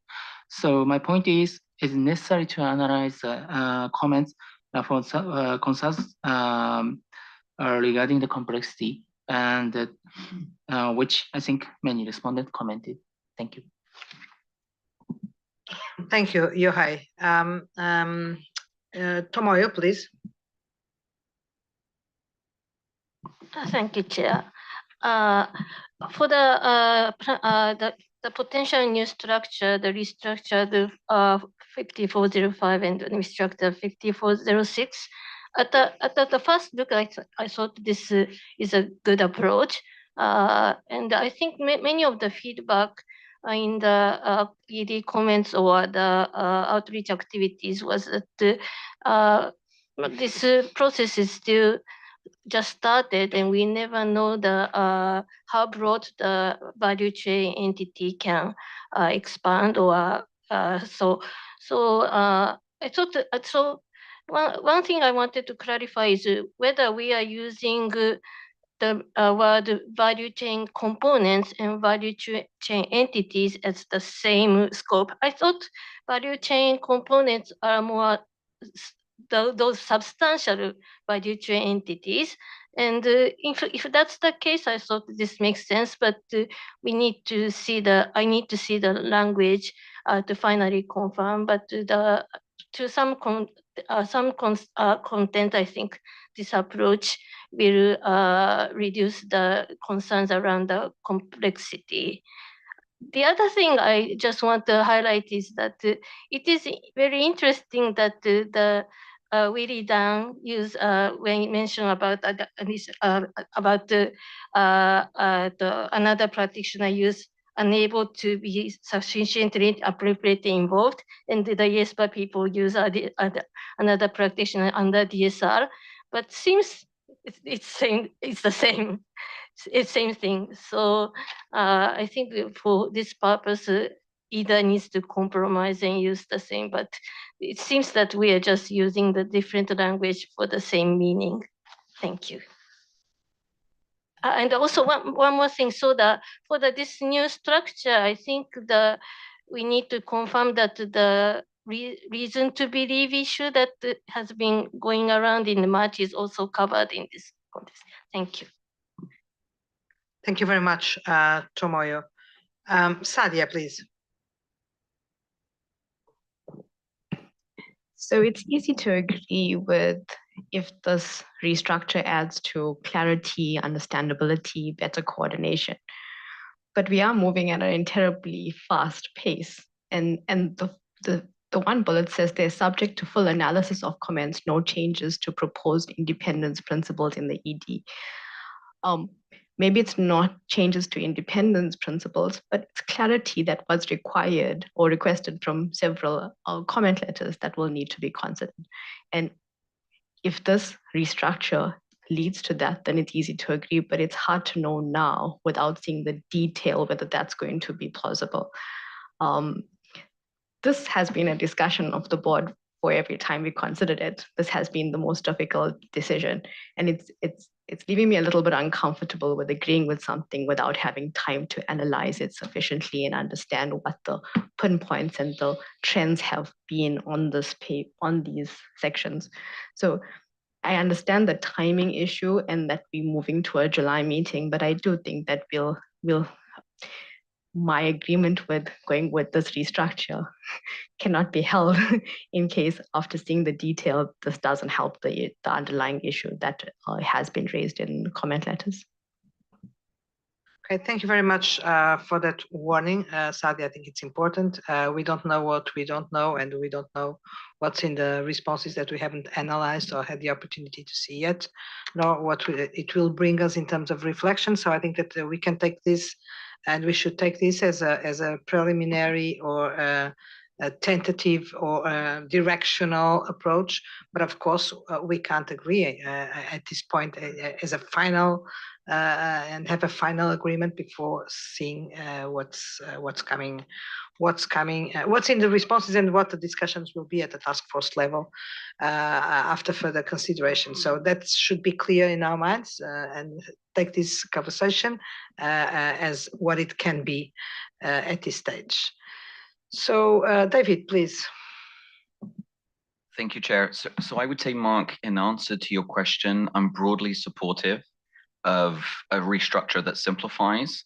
I think I share the concerns that have been raised around the devil's in the detail. So definitely, I think it'll be important to be attentive. The one thing I would say is I share Christelle's concern about the definition of value chain component. To me, it makes sense that anything in the value chain wouldn't be within operational control. So I struggle a little bit to think about why there would ever be something in the value chain that would be under operational control, or if it's under the group, why it wouldn't be under operational control. So I really struggle with that concept a bit, because I think about how organizations look at it. So, and maybe this is a question, and maybe it applies to both the IAASB as well, since the definition comes from there. When I think about operational control, it's something that literally an organization can direct. So yes, you can put things in contracts with suppliers, for example, but that doesn't mean that you can actually direct the supplier or the operation. You can only say, look, these are the parameters around which I need you to do something, or I need you to report back to me. So I share Christelle's concern. I struggle a little bit to understand how that works in practice. So maybe when the wording comes out more clearly, it'll be helpful, because that'll be something, for example, that I think we all need to reflect on a little bit, because that's what practitioners will be struggling with. Thank you. Thank you very much, David. So Chana, please. So I think on 5407 and 5470, what is being suggested on the assumption that that was acceptable, the restructure, I think, works. But the issue is, I think we have heard a lot of feedback that there can be operational challenges in what the original independence requirements were proposing. So I think subject to full analysis is a huge qualification. Yes. So I'm still not on the page. I'm on the task force, by the way. But I'm still not on the page that 5470 and 5407 is fully operable unless we have some sort of way of identifying which are the significant ones. I think that's a really helpful prompt, Channa, and one of the things that I had been wrestling with, and indeed Josephine and I exchanged messages on this the other day, is whether or not if we are bringing value chain into the definition of a component, should it actually be material value chain entities or material value chain components? But in order to get that, that probably relies on me arm wrestling Josephine, and she's more likely to win than I am. But I do think we need to have that caveat in there to reflect the fact that, when we've talked about value chain reporting before, we've gone to some lengths to say actually value chain in a number of reporting frameworks is driven by materiality considerations of how that's brought forward. And we'll need to discuss that as a task force. But I think that will, if we can do something like that, I think that will help to address some of the concerns that board colleagues have raised in terms of actually, what are you talking about here? You're not talking about everything. You're just talking about those things that are caught within the reporting boundary by virtue of their materiality. Thank you, Mark. Ken, please. I think. Oh, Andy, sorry. Yeah, no, thanks. Just real quickly. So yeah, you've gotten inconsistent messages. It's too complex, and there's not enough explanation. And so I realize that those things go counter. But I do recall that in the exposure, Mark, you were advising the board that let's put it on the exposure because it's easier to retract it in the final. And so I guess I'd encourage you to try, the task force, to try to reduce the material, to reduce the complexity, and maybe get, because I'm hearing a lot of things about most of the time this will be the case, is try to get those situations that'll be most of the time, not answer every question now, but maybe put that some in the post-implementation review, as long as it's not contradictory. So I guess I was hearing your voice saying that we could always take it out later. So if there's a way to reduce complexity, not never answer the nth question, but answer the most pressing questions, then I'd encourage you even more to do so. Thank you. Thank you, Andy. And finally, Ken, please. Thank you very much, Gabriela. I think the conversation really has emphasized, and like Andy had said earlier, that there are a number of moving parts, and the board won't be able to land on a final position until it has the benefit of the drafting as proposed by the task force in due course. I just wanted to come back to this point that I think Josephine emphasized earlier in the session about this. And in a number of board members have also raised this question as to when a value chain entity would be considered within the operational control of the reporting entity, and the relevance of that concept when it comes to the assurance or the planning of the assurance work, because that will have implications for how we think about the independence requirements. And I wondered if you could give an example as to when that would be the case. Is it that, for example, I mean, David has used the example of an entity entering into a contract with a supplier. And yes, we understand that entities may well specify broad parameters in terms of the supply of a particular product or range of products or services. But when we basically raise the concept of a value chain entity being under operational control, that essentially means that the reporting entity has total control over the value chain entity. And is that relevant in the context of really defining the concept of a component practitioner versus a value chain practitioner? So maybe some clarity there, I think, would be very useful. I don't know if Dan or Josephine, if you could elaborate on this.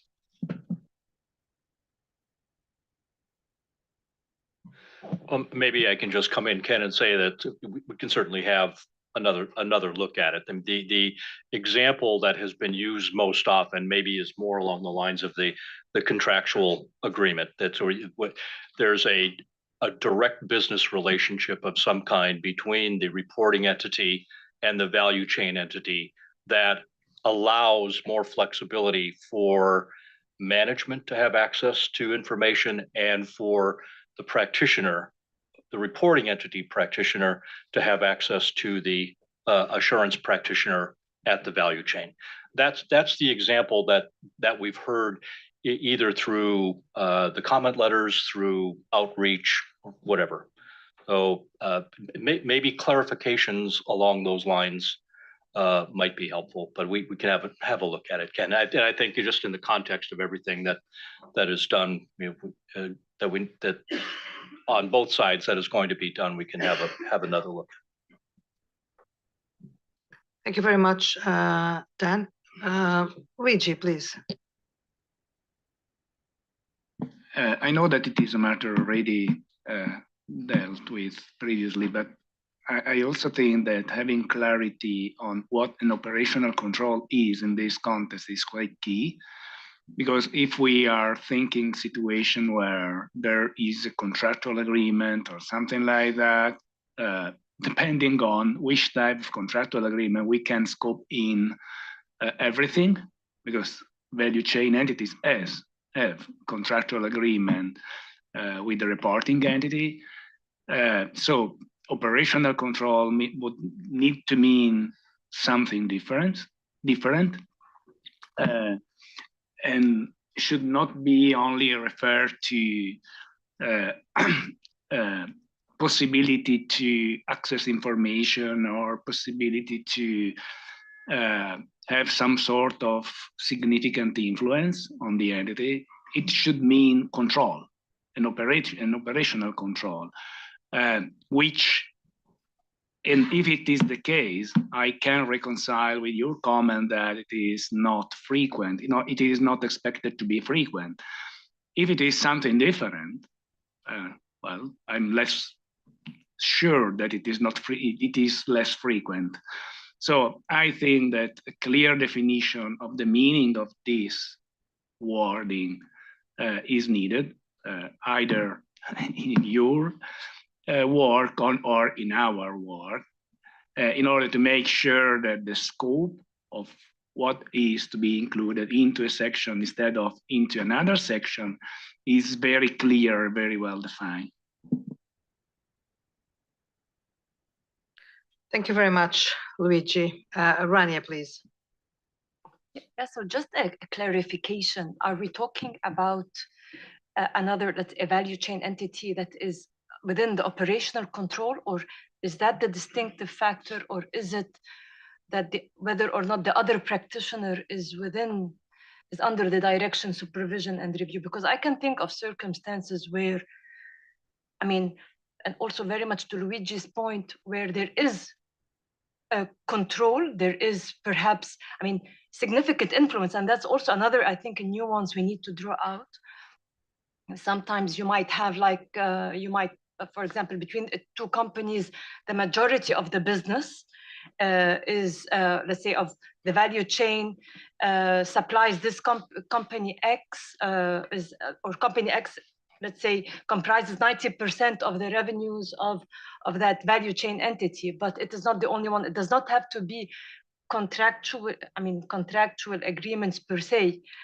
Sometimes there might be operational control, but for practical purposes, the value chain resides in another location, and it is very difficult for the practitioner to actually direct, supervise, and review the work of the practitioner doing the work for the value chain. And so I think these are important. I mean, since we're getting into those different, that scenario, it's important to exercise, to exhaust all the, most, at least, not all, but of the possibilities. Thank you. Thank you, Rania. And David, do you want to come in again? Right? Yes, thank you. What I would maybe encourage you to think about is the use of the word control, because I think it's the use of the word control that's causing some of the feedback that we're providing, because it has a very specific meaning in many contexts. So it could be solved with another choice of word that doesn't get people going down a rabbit hole of, whether there's effective control, whether there's ownership. And I think to Ranya's point, and I agree with her, if there's a significant relationship where you're effectively controlling a company by virtue of a sales relationship, again, it's something quite specific. But I think what you're intending to mean is not actually control the way it's thought of generally. It might be another word that helps solve to convey the meaning. So just encourage you to think about just that one use of the word, and can you convey it the way you intend to, so it's more broadly understood. Yeah, I mean, if I could just come in, David, that's I think a useful suggestion. And what we're really talking about here is, in most cases, a value chain component will be an entity that's outside of the reporting entity's operational control. And we're looking at the set of circumstances that flips the firm that's doing the work from another practitioner to a component practitioner because of the ability. There's something about the relationship that provides the ability for the group practitioner now to be sufficiently and appropriately involved. Really is almost, it's separate but related to the control aspect. So we'll have a think about that. Thank you, Dan. Thank you, Dan. Thank you all. I think that with this, we exhausted the comments from the board. I'm not sure that we have a clear conclusion here, but I think that the conclusion is that there is still some work to be done by both boards. But I think that we are closer than we were 1 hour before. So I think it became clear which are the limits of each of the boards, or at least in our side, which is not to put additional independence requirements over the value chain entities and etc. So, within that limits and boundaries, of course, we are willing to make what is necessary to meet to reach a common point or on where we can all agree. The fact that we have already consulted and received the comments that, again, we haven't finalized, which analysis has not been finalized, also provides us with the information which is, I think, important going forward to see the direction that we can take and that we can't take after having exposed. Same on your side in a different way, but I think that with this, the task force and the group, the joint working group will be able to advance something for discussion between the two boards and the two teams very soon. So thank you very much for these very good substantial contributions and very constructive again. By the way, I don't think that anyone is here with any different approach, which is not the one to get to common and effective workable solutions, practically workable solutions. So we are late, a little bit late. We still had a few coordination topics. I don't know if, sorry. I think that just asking the IESBA team if you would be available after lunch to continue this conversation for a while on the rest of the topics that still require some coordination. We only actually have 2 that require and they are actually just updates from what the IESBA is proposing to put to their board at the June meeting. So do you think that we can? Is it an unreasonable ask, Vili, to say is this actually a 5-minute update on the two remaining issues? Well, because that does sit between you and lunch. This is a very significant negotiation technique, which is to try to solve things between lunch. I'm kidding, of course, but really, I'm just kidding. If you think that it's possible, so of course, but. Yeah, it might not be 5 minutes, but I'm definitely willing to push through and get this done. So it's really up to your board. So okay, I think it's. I'm sorry, Mark, but I think it's better to break because otherwise we could be blamed for not providing people the time enough to discuss or to making them discuss too hungry to be able to take the conversation to a nice place. So yeah, it's a human's right. like Laurie says. So let's break for 1 hour. We'll be back at 2:05. Okay. Thank you very much.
So, good afternoon. Thank you very much for being back. We are still missing one or two board members, but we will restart the meeting. Now, we have two additional topics for coordination discussions. But before we move into them, I'll give the floor to Ken, because he needs to share a little bit of what the IOSCO has conveyed to these boards yesterday or 2 days ago, which are also matters for possible coordination or at least additional reflection. Ken, please. Thank you very much, Gabriela. And yes, the matter I am just going to flag to the board is a matter that's been raised to both this board and IESBA through a note that Vili and I received yesterday from Paul Munter, who chairs ISCO Committee 1. The board has had the benefit of seeing the note that I circulated overnight.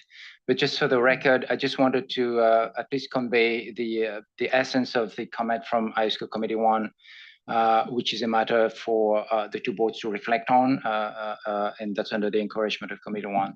So essentially, Committee 1 is flagging that based on the IESBA's June 2024 board meeting materials, a practitioner performing work on information sourced within the organizational boundary or within the reporting entity's operational control may be classified as either a group component practitioner, i.e. an engagement team member, or another practitioner, i.e. not an engagement team member. However, such an approach related to group component practitioner could be viewed as being inconsistent with foundational concepts embedded in the existing quality management and audit standards and could be unclear, especially to non-PAs unfamiliar with ISAs and the code. Stated differently, in Committee 1's view, there is a key distinction between activities within the organizational boundary and activities outside the organizational boundary, but within the value chain. And it goes on to say, we believe there is an equal level of detection risk that could exist within a sustainability assurance engagement, a detection risk of material misstatement, that is, within a sustainability assurance engagement, which may not be sufficiently mitigated if the group sustainability assurance practitioner is not sufficiently and appropriately involved in the work of the group component practitioner. And as Committee 1 finally goes on to say, we believe that a sustainability assurance practitioner should only accept a sustainability assurance engagement when it can take overall responsibility for managing and achieving quality on all aspects of the engagement within the organizational boundary, which requires being sufficiently and appropriately involved throughout the engagement, such that the engagement leader has the basis for determining whether the significant judgments made and the conclusions reached are appropriate given the nature and the circumstances of the engagement. So all to say is that this matter has been raised to the two boards' attention for further consideration and coordination. But clearly, this is a matter that first and foremost the IESBA task force needs to address, because it addresses the conceptualization of a component practitioner and another practitioner, and how those different types of practitioners are defined. And once this has been clarified from the IESBA side, then we can have our consideration at IESBA. Thank you.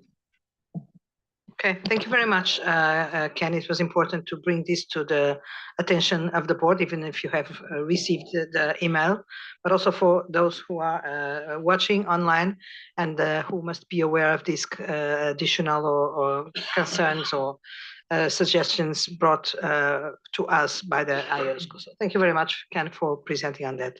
If there is no question on this, on what Ken has just shared, then I would give the floor to, I don't know, Vili or Dan, to present on the first of the two topics on which that we still have to discuss on coordination. And the first one is on the relevant ethical requirements and quality management, namely the very famous topic of as demanding as, which has also received some substantial feedback, mostly on the IESB side, but that in our outreach conversations has also been subject to some attention.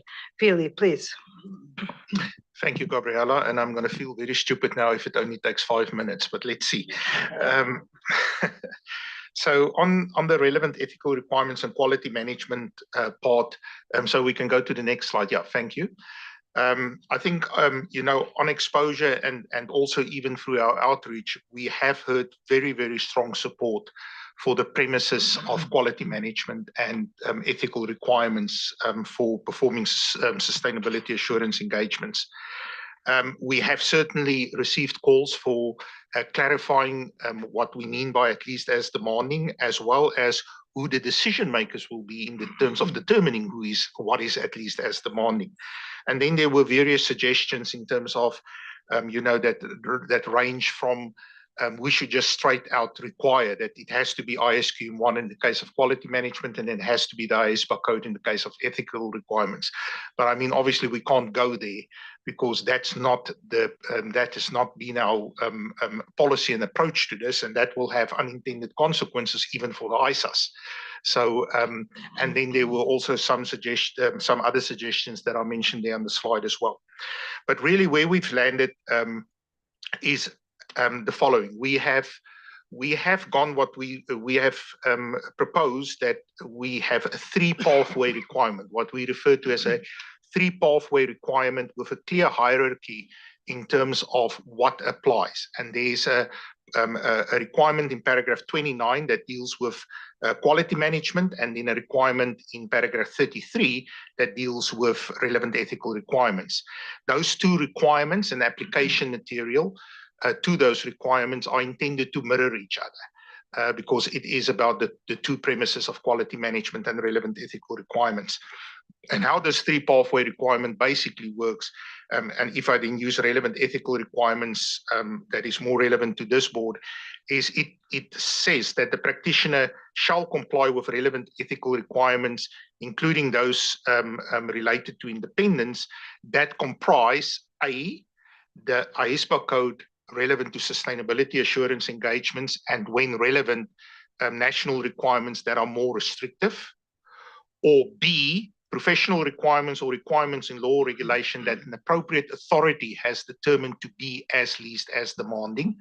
So similarly, on the quality management side, there's also that A and B. It has to be ISQM 1 or professional requirements or requirements in law or regulation that an appropriate authority has determined to be at least as demanding. And then the third layer is where we say, if A or B is not relevant in the circumstances, then it is professional requirements or requirements in law or regulation that the firm has determined to be as least as demanding. But we're trying to make it very clear that it is A, B, those are the preferences. And only in those exceptional cases where you may land in a situation where it's not A or B that's relevant in the circumstances, then but because you have to close the loop, otherwise you're going to leave people hanging on that. So what we've then done in the application material is to firstly describe what an appropriate authority is. And we said an appropriate authority can be a standard setter, a regulator, or oversight body with responsibility for audit or assurance. And so that is an appropriate authority. And then we've also added application material that if it is the firm that makes the determination, then it is very important that the firm will also look to what's available. The firm will look at what did the network firm maybe decide is. Is there a relevant professional body in the jurisdiction that has made such a determination? And so we've given some guidance in that regard as well. We've also said that in those instances where it is the firm that makes the determination, then there's a specific documentation requirement. In the engagement documentation, you will then have to document the basis for that determination. And we've included transparency in the assurance report, where there needs to be an explicit statement, both in respect of quality management and relevant ethical requirements, as regards to which quality management standards have you applied if it isn't ISQM 1, or which relevant ethical requirements that you apply if it isn't the IESBA code, together with who made the determination. So that is what we are proposing there. In terms of at least as demanding, what we've done there, and again, it mirrors each other. So in the case of the relevant ethical requirements, we already actually on exposure had a description of what the IESBA code addresses. So it dealt with the IESBA code as a conceptual framework. It's about identifying threats. It's about evaluating those threats. It's about specific requirements and application material on certain specific topics. It's also about highlighting the factors that would influence the consideration of the independence of the firm or the practitioner. So that's all laid out. We've also now on the QM side similarly said what must a system of quality management deal with? What are the elements of a system of quality management, including monitoring and remediation and all those things? And then what we explain is that at least as demanding means that those other professional requirements or requirements in law regulation has to address all those matters that we set out in the application material and has to impose obligations that achieve the aims of the requirements of the ethics code or the aims of the objectives and requirements of ISQ 1. So that is how we've structured it. In March, there was a lot of support for that. The only thing that we had to tweak a little bit from March to now June is that hierarchy. The board wanted to have a clear hierarchy in terms of the A, B, and C, and we've done certain further refinements to the application material, and we've now also showed the mirror version QM1 and the version for relevant ethical requirements. So, Gabriela, I think I'll maybe let's pause after this one to see if there's any comments. Thank you very much, Billy. I think so. I think it's an important enough, and it has triggered enough questions for the board to be able to provide their views and questions. Andy, please. Thank you, Chair. Thank you, Billy. Has there been any feedback, I guess really from anyone who's dealt with any public sessions, from non-professional accountants if they are more likely than not to choose one of those three buckets, that is the IESBA code, the other required code, or the firm developed code? Has there been any anecdotal views as to which way they're going? But non-professional, I mean, professional accountants will choose the IESBA code. So this is really a question of the non-professional accountants. Have we gotten any input one way or the other? So Andy, the evidence that, well, not evidence, the information that we do have is that when through our outreach that we did during the exposure period, we deliberately made sure that at all the roundtables there were non-accountant assurance practitioners present as well. And I must say the feedback that we got is really throughout that they were very supportive of making sure that there is robust quality management requirements and robust relevant ethical requirements. As to which of those three options, no, we don't have specific information about that, but in terms of at least as a baseline, we got no pushback from the fact that they want the robust relevant ethical requirements and quality management requirements. Thank you, Andy and Billy. Any other questions? Rich, please. Yeah, I'm a little, are you saying in your bottom right box that people will get to choose what are the relevant ethical requirements and the relevant or the applicable quality management standards? Is that where we're headed?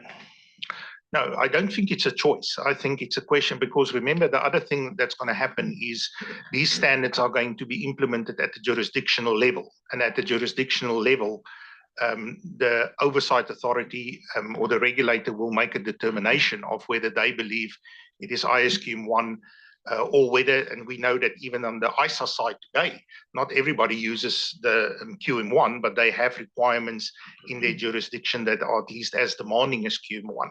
And it's at that level. But what we just wanted to do with the C part, but that's why the board also said it must be clear from the hierarchy that it is A or B that is what we need to aim for.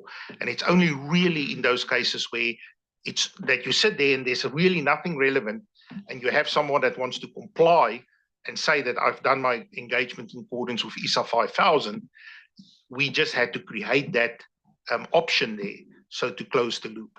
But yes, we don't see it as a choice. Here it is. So choose which one is the best for you, A, B, or C, because I think it goes together with the adoption that needs to happen at the jurisdictional level. Okay, thank you. Thank you. That's very helpful. And I think that the way you explain it really addresses some concerns that were probably still floating around about how to address these three options. Of course, the last one is not desirable. But then considering what you explained also about the guidance or non-authoritative material that you are developing in that respect, I think that, subject to seeing it, we can be more reassured. Anyway, this was an important topic for the IESBA because it is the hook that clearly connects the IASB with IESBA and may ensure a joint adoption of the two standards, which is also desirable. But I'd like to see if the board members are comfortable. Oh, sorry, I still have Tomoyo. Thank you, Chair. Yeah, so one thing that I want to make clear that about this one, to adopt the same for the RER. One difference about the QM RER is, as mentioned, for the QM side, there's a requirement to put it in the assurance report, whereas I assume there is no requirement to put which RER is applied in the assurance report, and that transparency will be very important, I think. Sorry, I'm just going to the standard now. So in terms of the recommendations that, or the proposals that we have for the board next week, it relates to both the relevant ethical requirements and the quality management requirements, that transparency in the assurance report. Yes, I think in the past it was only the quality management side. So newly there will be a requirement, or was the to put which area following was in the assurance report from the past? Yeah, in actual fact, I think in the case of relevant ethical requirements, we've always had a statement in the report that says you have to identify it as the IESBA code or whatever then is applied in that jurisdiction. And we actually didn't have something similar for the quality management side. Okay. And we've added that now. But so what you will see now, the transparency that's required in the assurance report in terms of both the relevant ethical requirements and the quality management now mirrors each other in terms of you have to be clear, this is what you applied. And if it's not QM1, then you will have to explain, well, what is it that you applied and who made that determination? Okay, thank you for your clarification. Thank you very much, Tomoyo and Philly. Ken, please. Thank you, Gary. I really just wanted a clarification, or maybe if you could just explain again, Billy, how you are articulating the concept of at least as demanding in application materials. So what are the main elements of the explanatory material you have as far as at least as demanding is concerned, and maybe what would be of benefit to this board, maybe at the next iteration or the next meeting, is to actually see the guidance. But if you could just remind the board as to the main sort of aspects of the guidance. Yeah, sure, Ken, I can do that. So maybe just to give you a reference, if you want to go and look at it yourself, is in our application material, paragraphs A44 to A48 was there already. That was already exposed. That was part of the ED already. And that already explained that the IESBA code sets out fundamental principles. It provides a conceptual framework that addresses identifying threats in the following categories, evaluating whether the threats are identified at an acceptable level, and it talks about the safeguards that should be implemented. It then also says the IESBA code sets out requirements and application material on various topics, for example, conflict of interest, professional appointments, second opinions, etc. It goes on to say that there are various matters that may affect or influence the practitioner's independence that's addressed in the code, including, and then it lists all of that. And then it says, so that is A44 to A47. And then it says when it comes to A48, it says other professional requirements or requirements imposed by law or regulation addressing compliance with relevant ethical requirements are at least as demanding as the provisions of the ethics code related to sustainability assurance engagement when they address all the matters in those paragraphs and impose obligations that achieve the aims of the requirements set out in our IESBA code related to such engagements.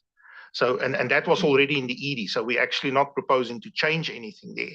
We have then added 2 further application material paragraphs to explain the notion of an appropriate authority for that B section of the 3 pathway requirement, and then another application material paragraph to indicate that if the firm makes the determination, if you were to fall into that C category, that you would also maybe want to refer to what your firm's network has determined, what a relevant professional body may have decided, to give them a little bit of direction on that, that it's not just a, you get up one morning and you decide, well, this is, I think it is at least as demanding. Okay, thank you. And really, Andy. Yeah, along those lines, I'm just thinking through that C category. So I understand if there's an appropriate authority and the appropriate authority says do this, then the practitioner does that. So if there's not an appropriate authority and they elect to follow the IAASB standards, why couldn't it just be use our IESBA code since they're professionally agnostic? Yep, 100% correct. I think that they could be. No, I know they could, but why couldn't they be required to use that since they're professionally agnostic? Why?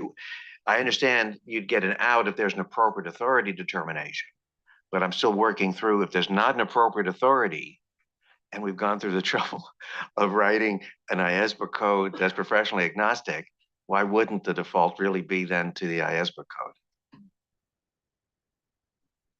I could see if it was written for PAs, that would be the answer, but it's not. It's professionally agnostic. So why should there?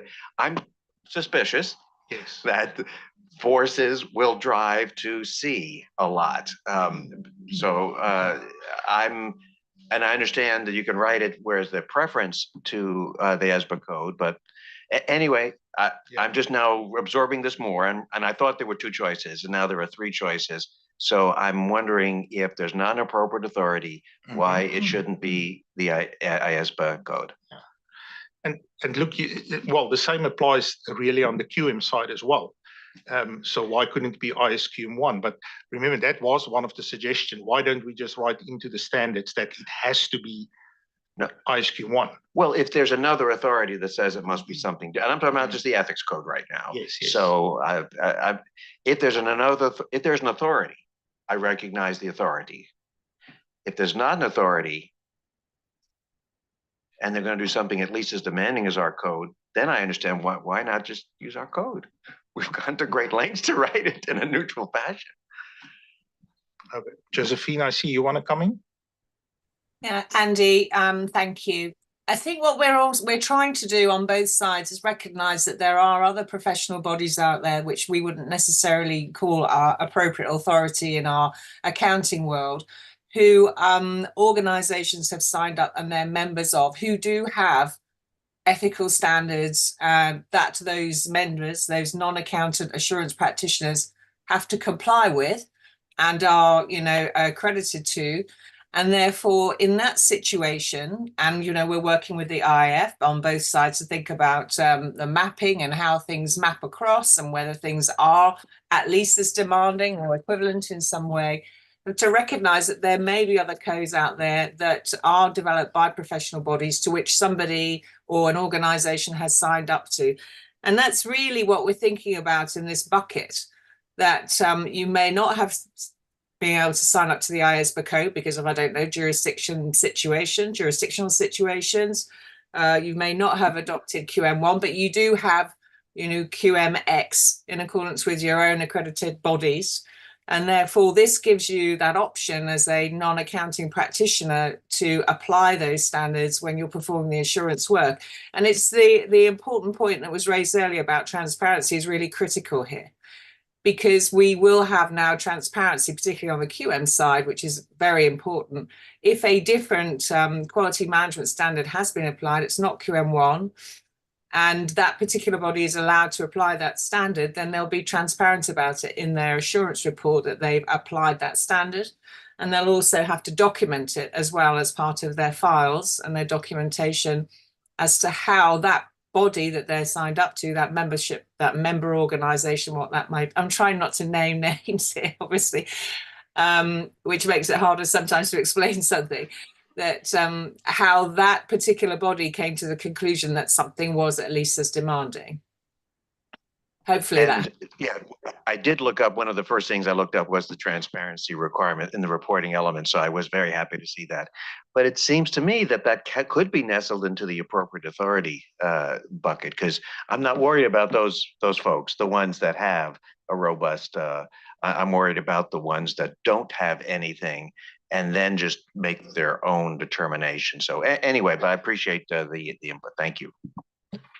No, Andy, and I also do appreciate your input, because it really triggers here, I think, the need for further reflection about if we really, if this third option really meets the objectives, namely of fostering and achieving some consistent framework, because this really opens the door for a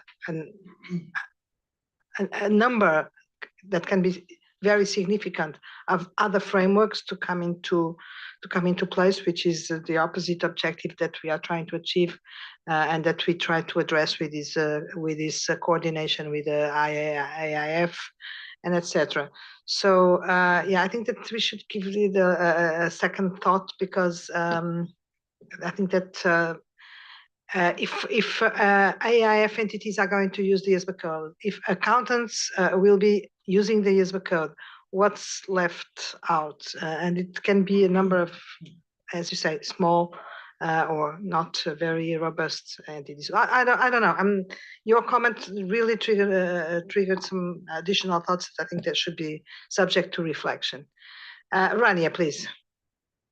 Thank you. Yeah, and so very much to Andy's point, I mean, I'm thinking that if another code is at least as demanding as ISQM1 or the IESBA code, then wouldn't the practitioner be actually implementing ISQM1 or IESBA? I mean, just because they subscribe to another code doesn't mean that other code, if it's at least as demanding, that they might be actually implementing or in compliance with both ISQM1 or IESBA code and that other code. They don't have to be mutually exclusive, especially if they are at least as demanding. So just wondering if that makes Okay, Ken, please.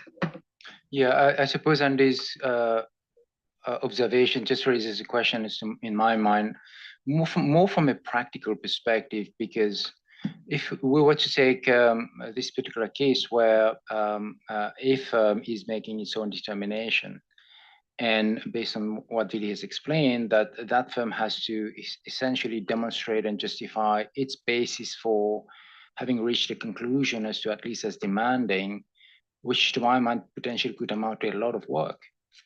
Why not simply follow what's in the IESBA code and not having to do your analysis and comparison, mapping and documenting everything, and then actually disclosing what you've done and potentially exposing yourself to being challenged and questioned?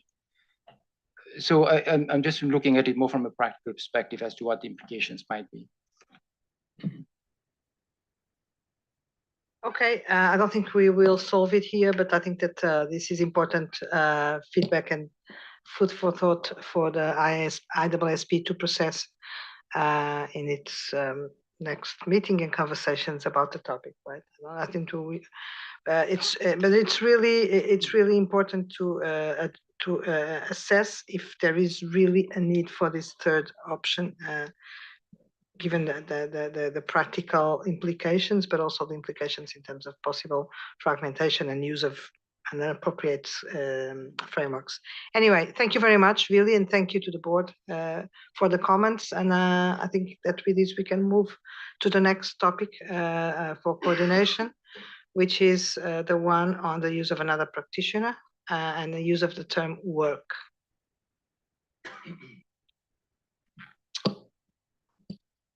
And I'm going to bat cleanup on this one. So we've already talked a little bit earlier today about another practitioner, the definition of another practitioner, but I did want to at least point out one change from March that could have an effect on our coordination discussions. But by way of a refresher again, the comments that the IAASB got back on exposure, there was a lot of support for using the work of others or obtaining evidence from the work of others. There was the notion of another practitioner was included in the exposure draft, but there was not a definition, and respondents asked for a definition that was added back in March, and we've already talked today about that definition. I'm going to come back to that in just a minute here. What we also heard from respondents generally as it relates to another practitioner was some of the challenges in practice. And again, some of those challenges have been discussed earlier today as well. Just the ability to coordinate with that other firm. One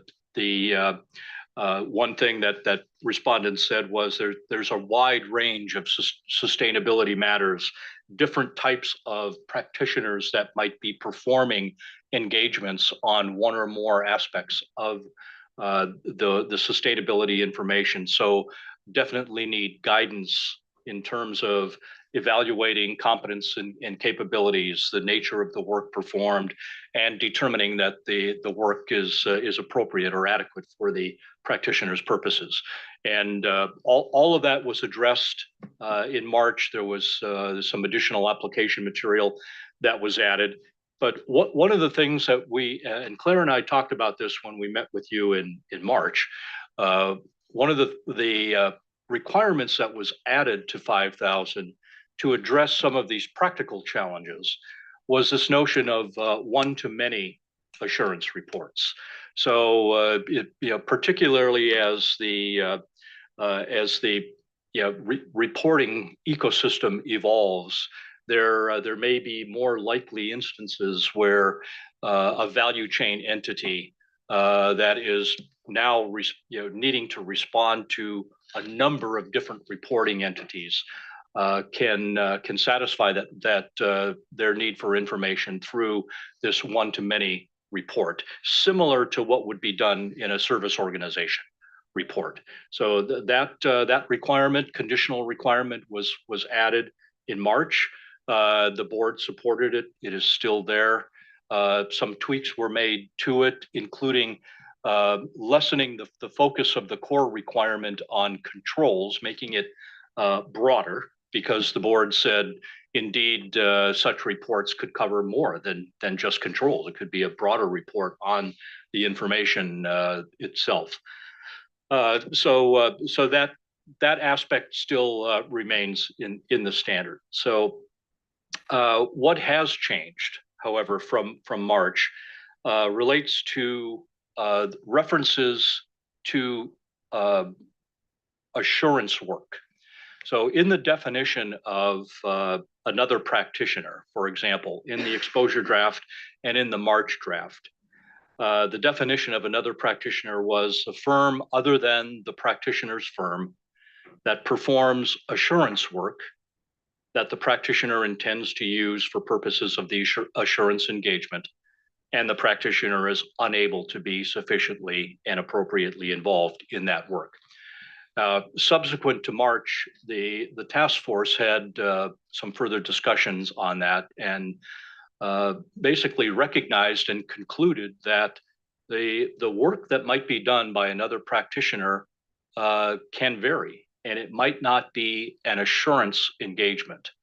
as it either defined or referred to in the IAASB standards, so that broadening it, broadening the term made more sense. So the reference to assurance work was changed to simply work in the definition of another practitioner, and that had a cascading effect in a number of other places throughout the standard. The task force noted that there's not a definition per se of assurance work or audit work in the IAASB standards. Changing it to work, however, is consistent with what was done in the group audit standard. ISO 600 revised has many references now to work instead of audit work for the same reason, that the work that might be done by a component auditor is broader. So just to point out, though, if the practitioner does intend to obtain evidence from the work of another practitioner, you still are required to comply with the requirements in paragraphs 51 to 53 of the standard. Unless Villy or Josephine want to come in on this, there's not much more that I can say at this point, because this has not yet been discussed with the IAASB, and we need that board to weigh in on this change in terms of whether they see any implications from that.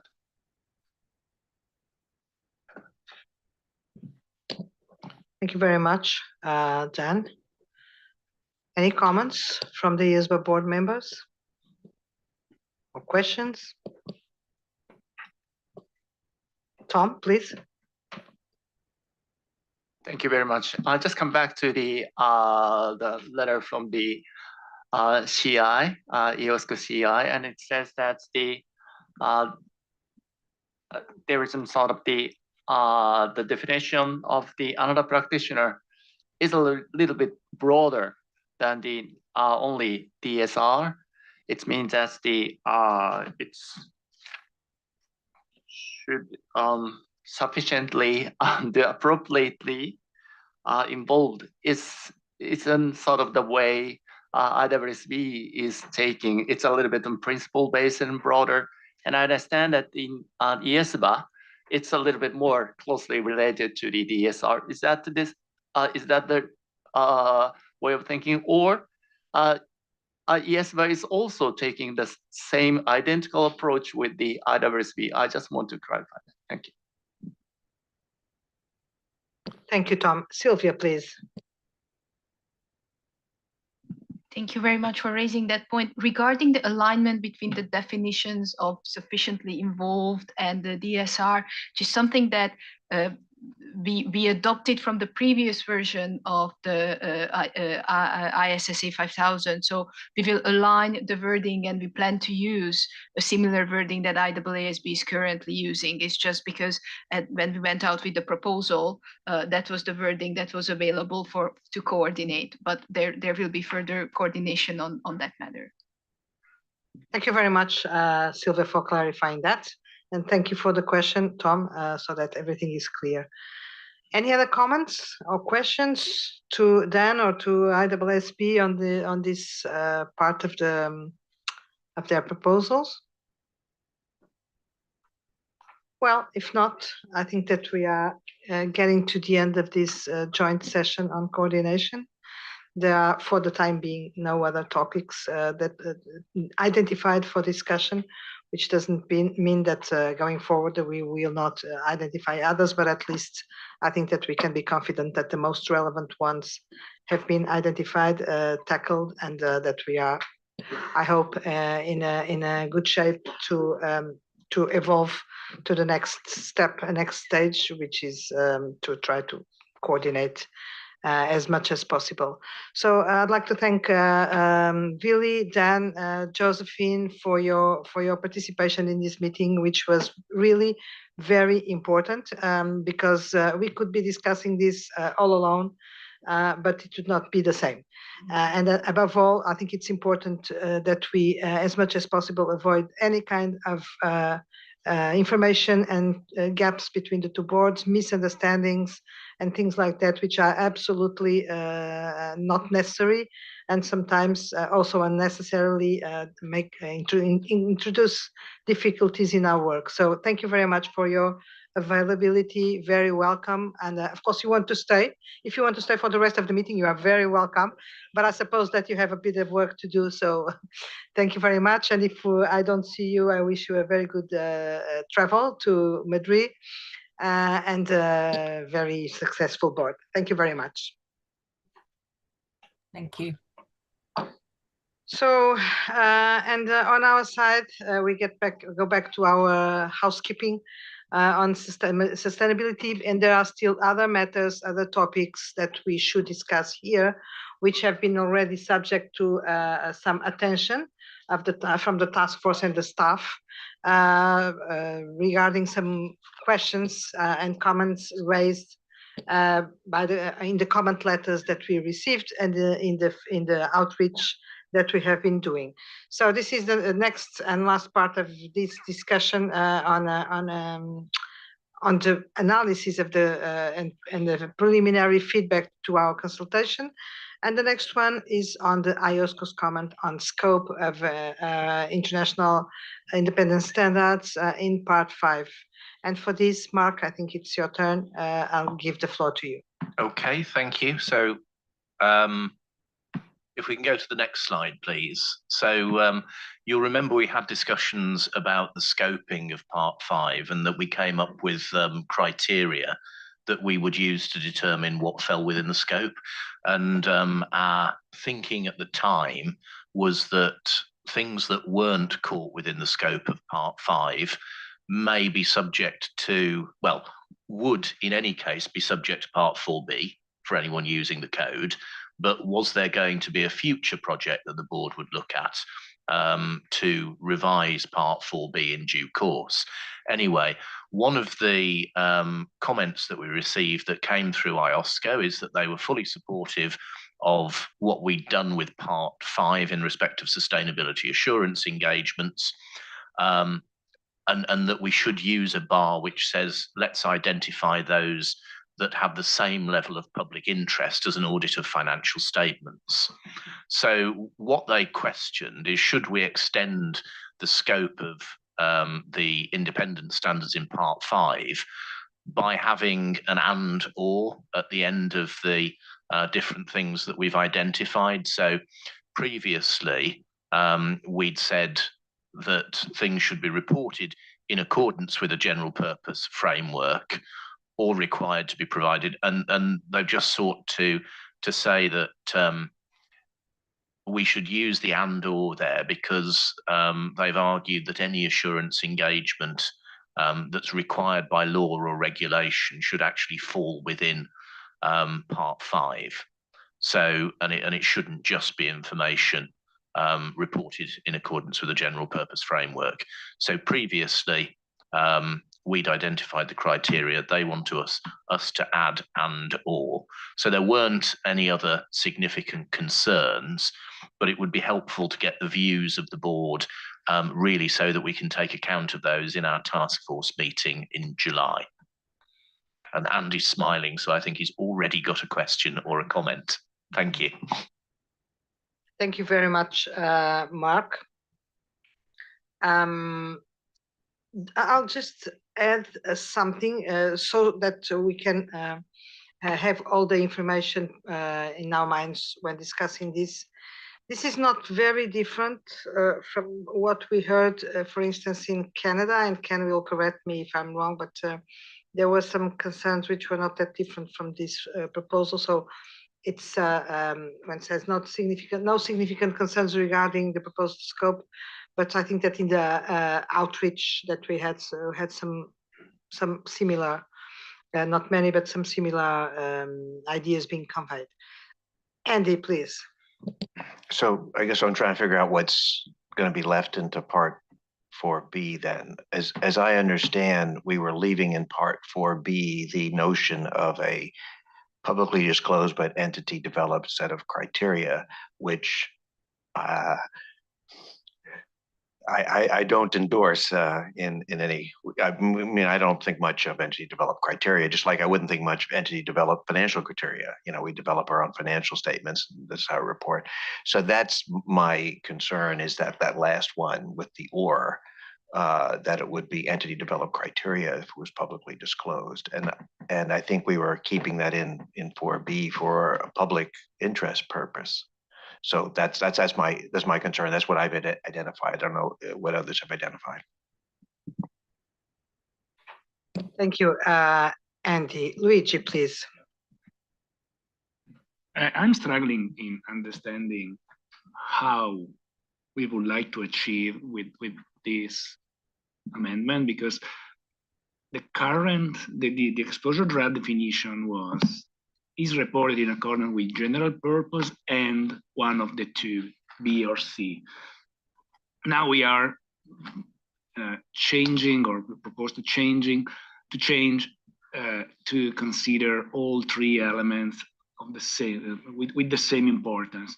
But I don't know, and I wonder whether you have practical example of when we have a law or a regulation requiring a similar assurance performed not under the general purpose framework. Because if it is the case, I'm not sure this amendment is correct in all circumstances.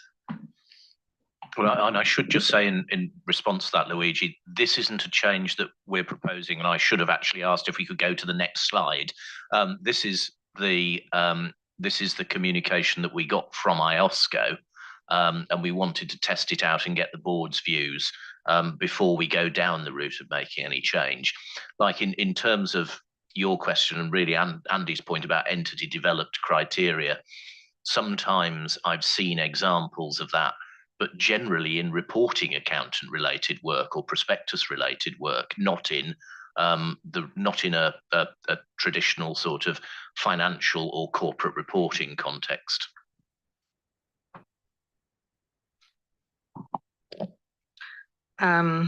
David, please.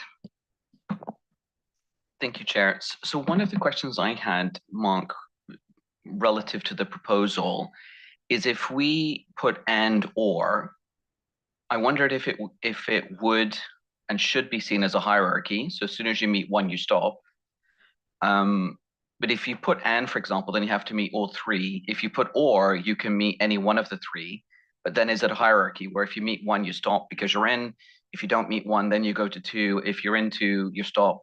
And if you don't, then you go to three. So I think it's maybe thinking through, is it a hierarchy and then you stop? Or is it optional and a choice? That was what went through my mind. I think it's a very good question. Mark, if you could, sorry, Sylvia. So we have, just to clarify, I think IOSCO's comment was not focusing on the proposal, is that all assurance engagement that was required in accordance with laws and regulation, irrespective whether if it's a general purpose framework or not, should fall under part 5. So the focus is on the national laws and regulation and not on the type of the sustainability reporting framework. So I think that clarifies their intent. I think so, and I think that we should focus first on the proposal, on the substance of the proposal from IOSCO, which is include all the sustainability engagements over sustainability information, which are required to be provided in accordance with the law and regulation inside Part 5, irrespective of whether the information is reported in accordance to a general purpose report or not. So the objective of this proposal, as I see it, is every time that it is required by law and regulations should be covered by the same independence requirements which are in Part 5. And that, I think that is the question. And then if yes or no, then we will see how it reflects in our proposal or in how it is drafted, etc. So I would separate the drafting and the response to the substance of the proposal of IOSCO's proposal. Rich, please. Yes, I have a similar concern that it's not clear to me what's left in 4B. It's also not clear what the other part of our definition said that if it was just for information between parties, and I'm not saying this very well, Mark, but we had that caveat that said it didn't apply if it was just, you're satisfying a contractual requirement. Secondly, I'm a little worried about, we've probably not had enough time to think about unintended consequences and how that fits in with our general model relative to other assurance work, because there are things that assurance is provided on that the requirement to disclose it and have assurance unrelated to sustainability, I think is currently covered by 4B, and even though it's required by law and regulation. And so we seem to be, there may be an inconsistency and an elevation here. And so I wonder, I'm just worried that this is gonna raise questions about why we don't require the equivalent of Part 5 level independence for all assurance work. And I think particularly what is relates to things required by law and regulation, which there's a growing number of those I think we see out there in the marketplace. So those are a couple thoughts. Thank you. Rich, that question has been raised already a few times, and in the many outreach meetings, that question pops up sometimes, and it comes with I'm afraid with the fear that we are not covering sufficiently the realities and etc. Of course, we have the argument, which is true, that we could not do everything at the same time, and that we decided to cover Part 4B, whatever it means, at a later stage, and that's what we are going to do. What is being proposed here, as far as I understand, is a small step which would allow what we are doing now to be a little bit more comprehensive and introduce less cuts, so to speak, in the design of the scope without touching upon the decision that we made, which was not to include things that were currently included in Part 4B or voluntary or whatever. It's a small step. And I'd like the board to think, I mean, of course, about the consequences that that may have, but also if it may help with the clarity of the scope, which I must say sometimes has also been subject to some comments in at least in outreach. I'd really like to hear from the board in a very open way what this brings you. Amarjeet, please. Thanks. So I'm also struggling with what IESBA is suggesting. If we go this path, then it would lead to a situation where sustainability information, which is prepared in accordance with general purpose framework, there the standards would be applicable irrespective of the B or C, the publicly disclosed information or the requirement of law. So I think that's not a very ideal place to my mind. I would probably put B as A and take A down, and B should be more defining, more clear requirement that this is not negotiable. So not a very happy spot to my mind.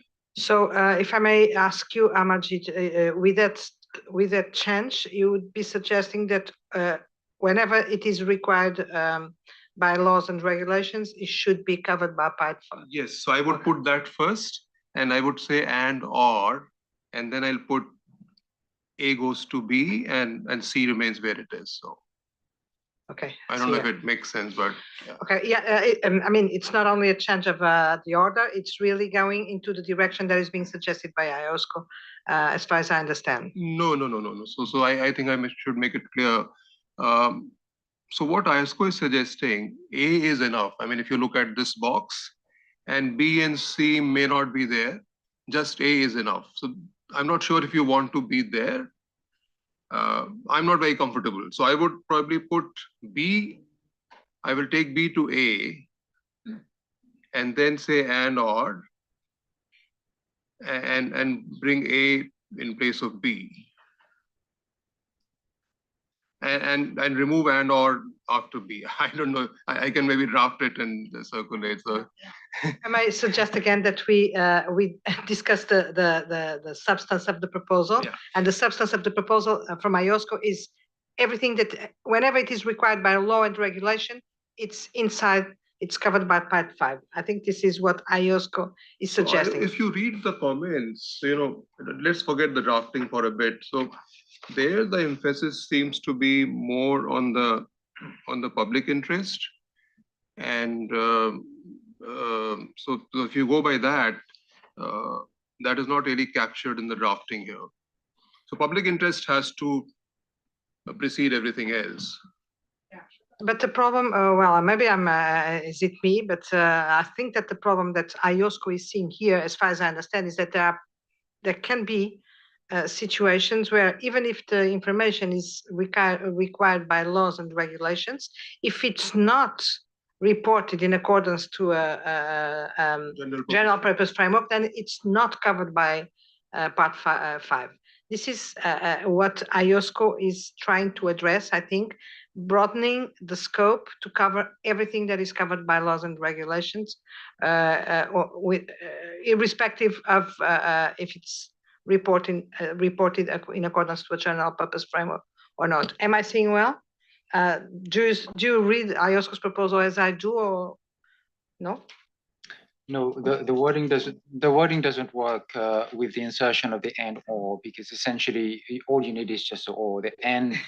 The and is completely non-operative. But but I was not focusing on the draft. No, but it does create a problem here, because if you just take the first one, for example, the potential unintended consequences, even for companies that prepare system information according to the general purpose framework for restricted distribution, would be caught under Part 5. And would that be in the public interest? One could argue that that could be a disincentive for companies to call for assurance on that type of information, because the cost of it, etc. And equally under bullet C, publicly disclosed to support decision making by investors. Well, it could be information that's prepared in accordance with entity design criteria. That's not part of any kind of due process, but yet we are going to bring that type of assurance engagement within the scope of Part 5. And again, is that in the public interest when even the basis for this the reporting framework might be questionable. So I think there are a number of issues that I see with the formulation of the scoping.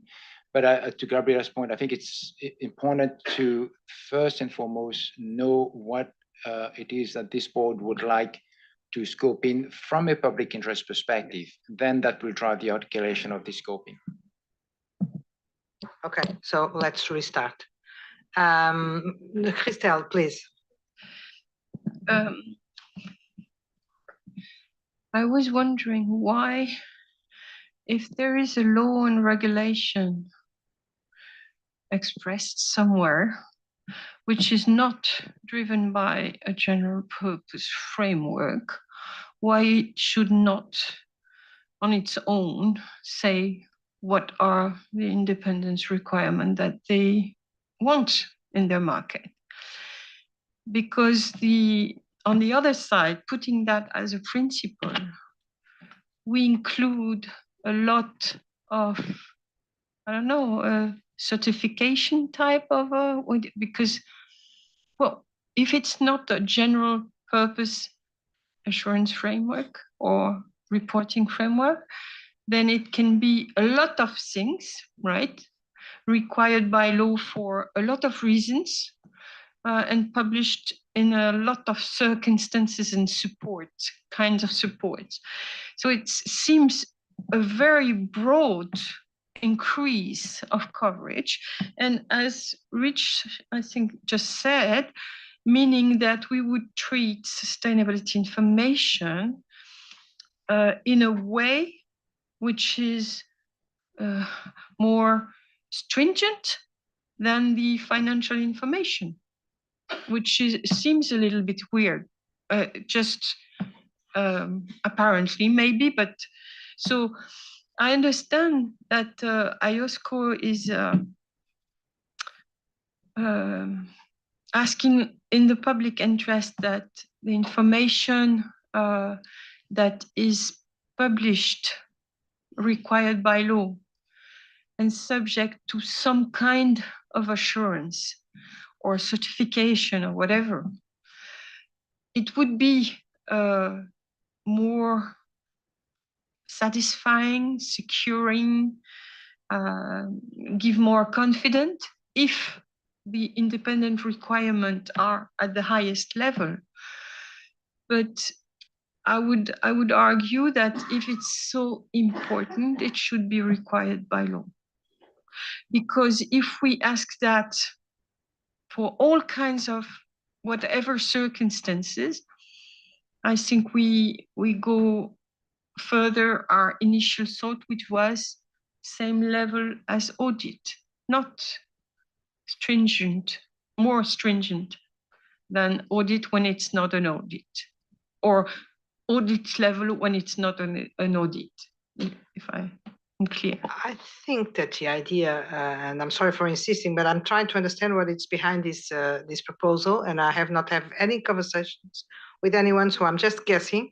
But from putting myself on the shoes of who made the proposal, I think that a few things may be behind this proposal, and one of them is assuming that if the laws and regulations are requiring to provide sustainability information according to laws and regulations, is that because it is sufficiently important to make sure that this information is covered by the most robust ethical and independent standards. If there is a legal requirement, then it's because the legislator said, okay, this is very important for investor protection, so we need to require that information, and therefore we need the infrastructure to be all in place. Because otherwise, and I'm thinking as I'm speaking, we'll have a framework for assurance, for instance, which covers everything, and then we'll have only part of that, a very small part of that covered by the ethics and independent standards. It is already true because we don't cover voluntary and they cover voluntary. It's going to come, okay, it's a phased approach, but without both things, it can look very short.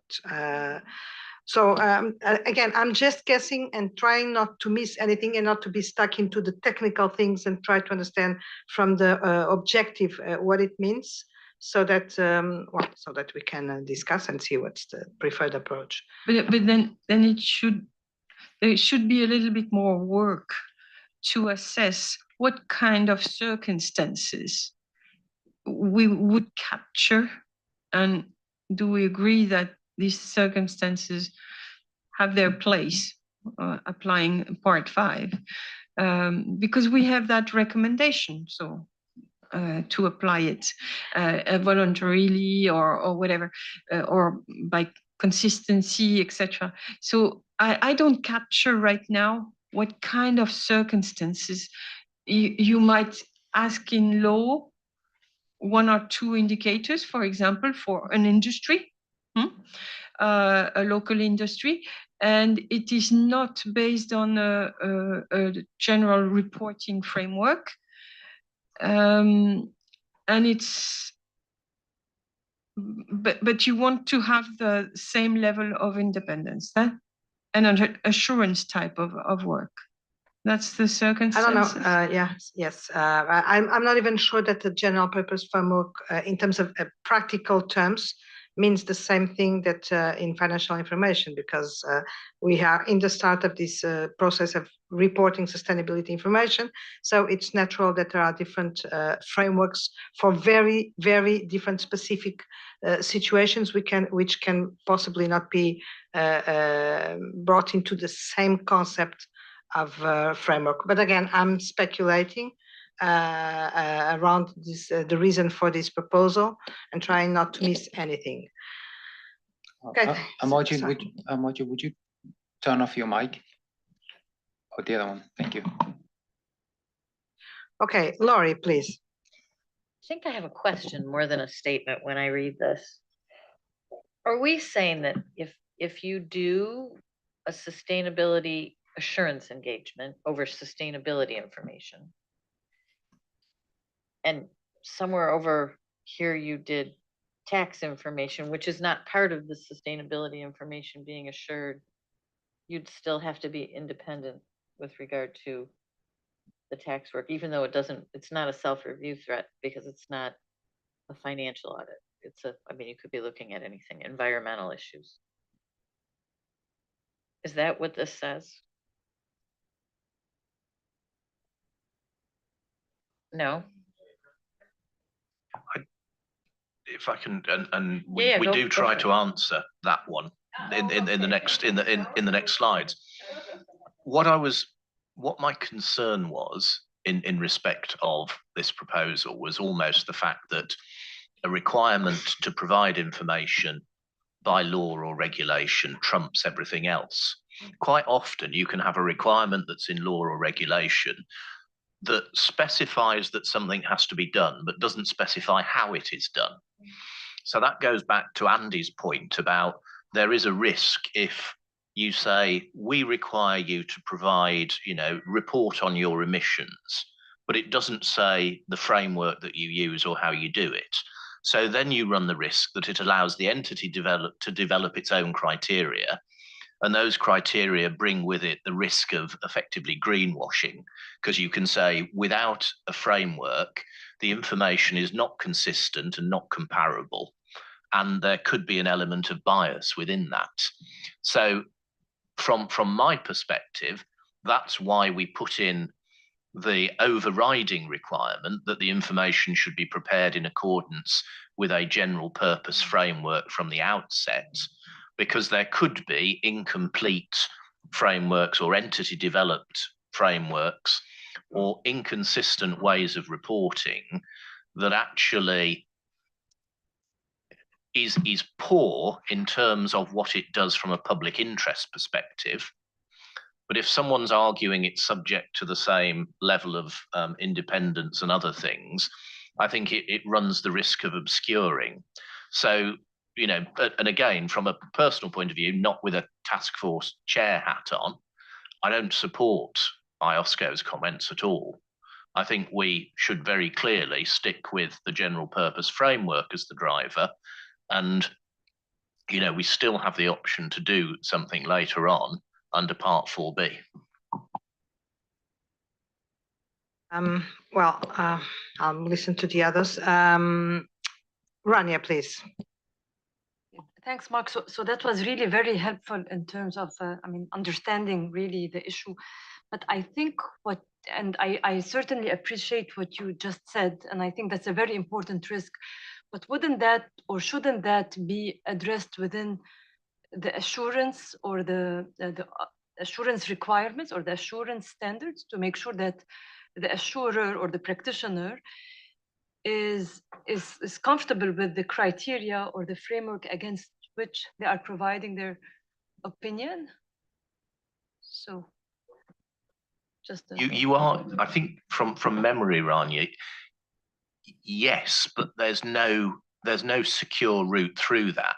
So one of the preconditions for applying ISSA 5000 requires there to be a reporting framework for you to be able to satisfy yourself that you're being asked to assure information that is consistently prepared to appropriate criteria.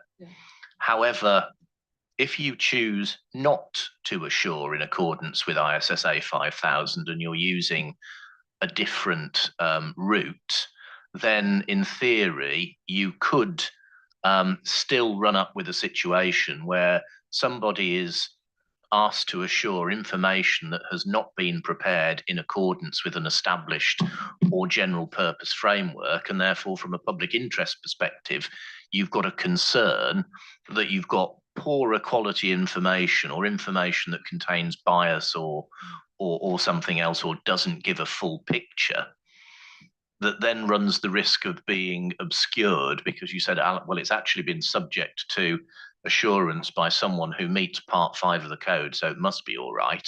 Well, actually, the basic product was flawed, and the way in which it was the criteria that someone chose or someone was asked to use to assure it were flawed, but you use this as a way of trumping that.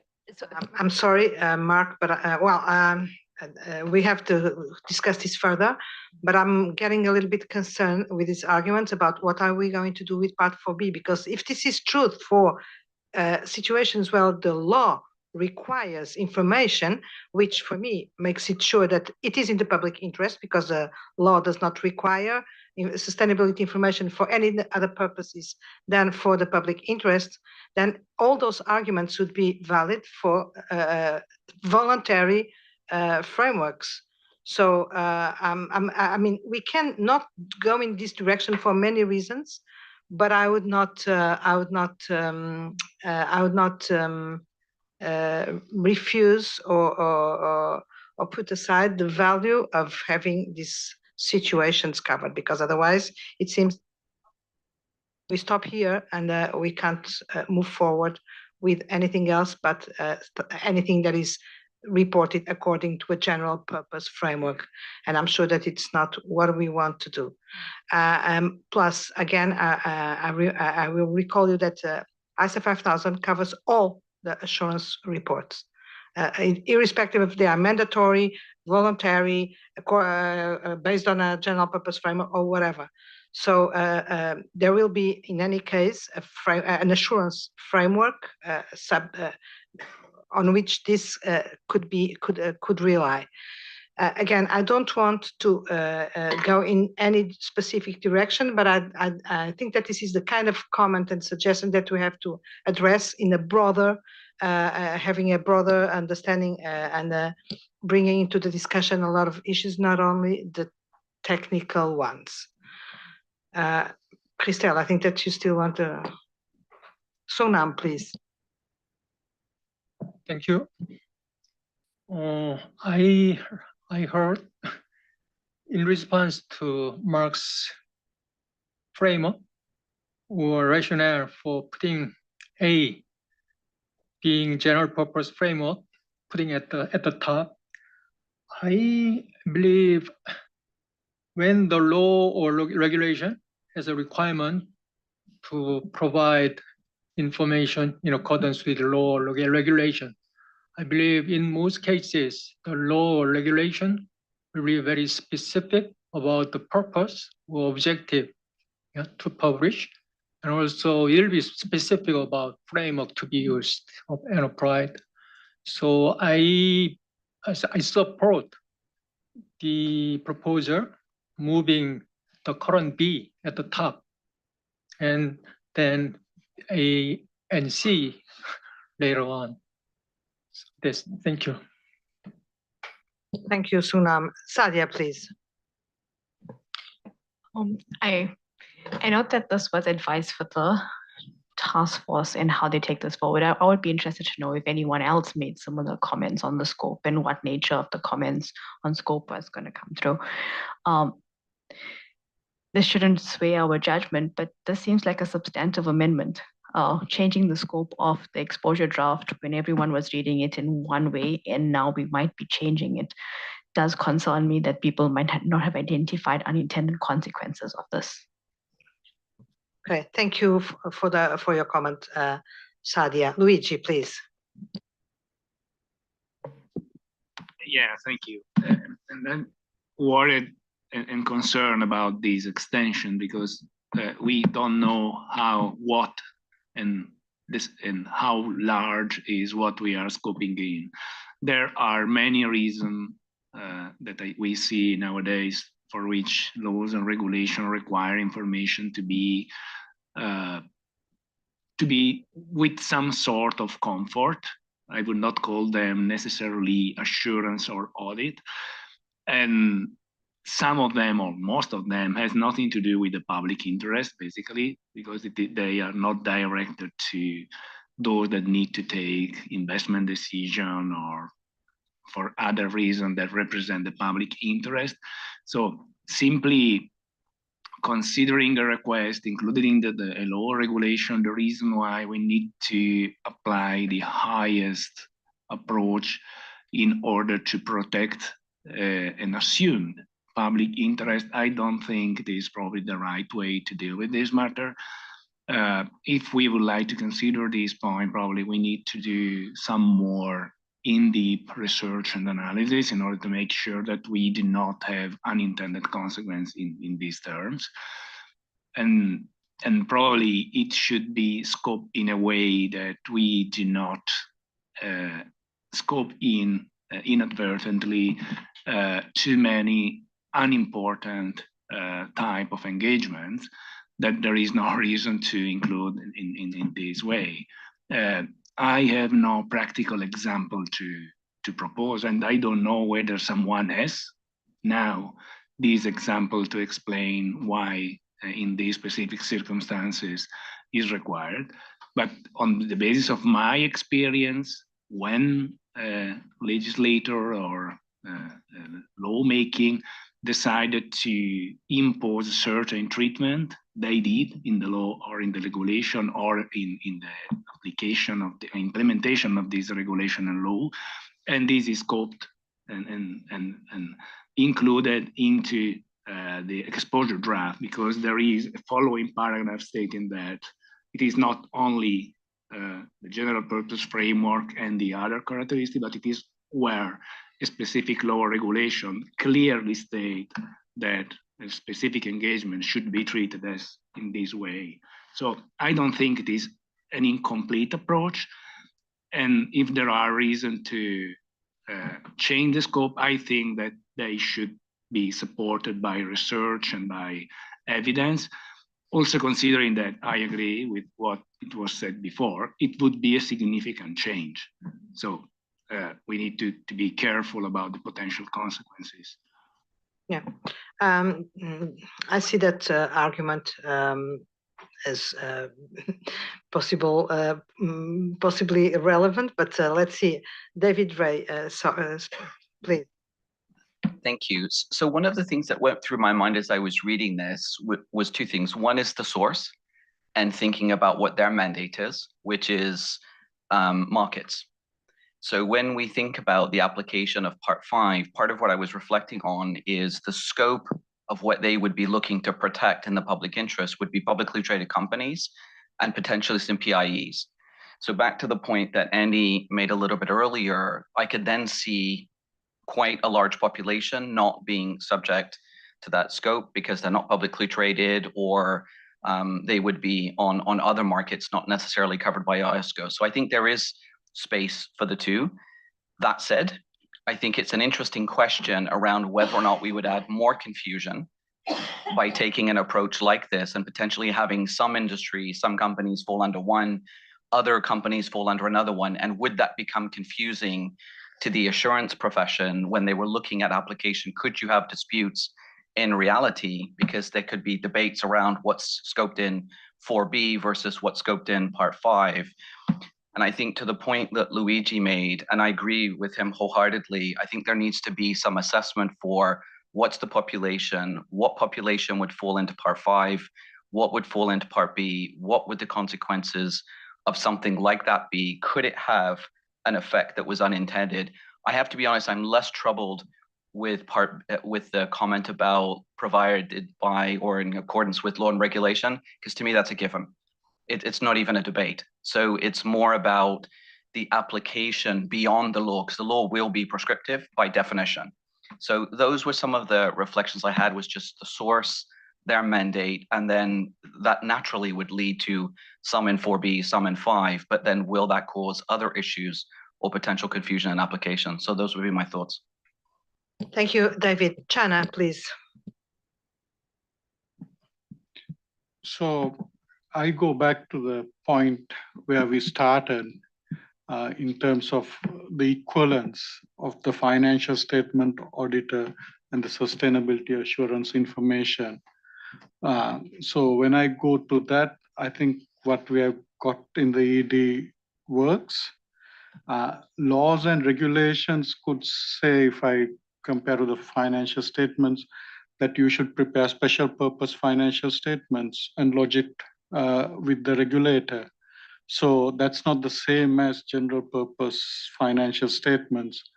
So just because the law says, I'm not convinced that, like Luigi said, that in each instance that there's public interest in it. So I'm comfortable those that are not in accordance with a general purpose framework to go to 4B.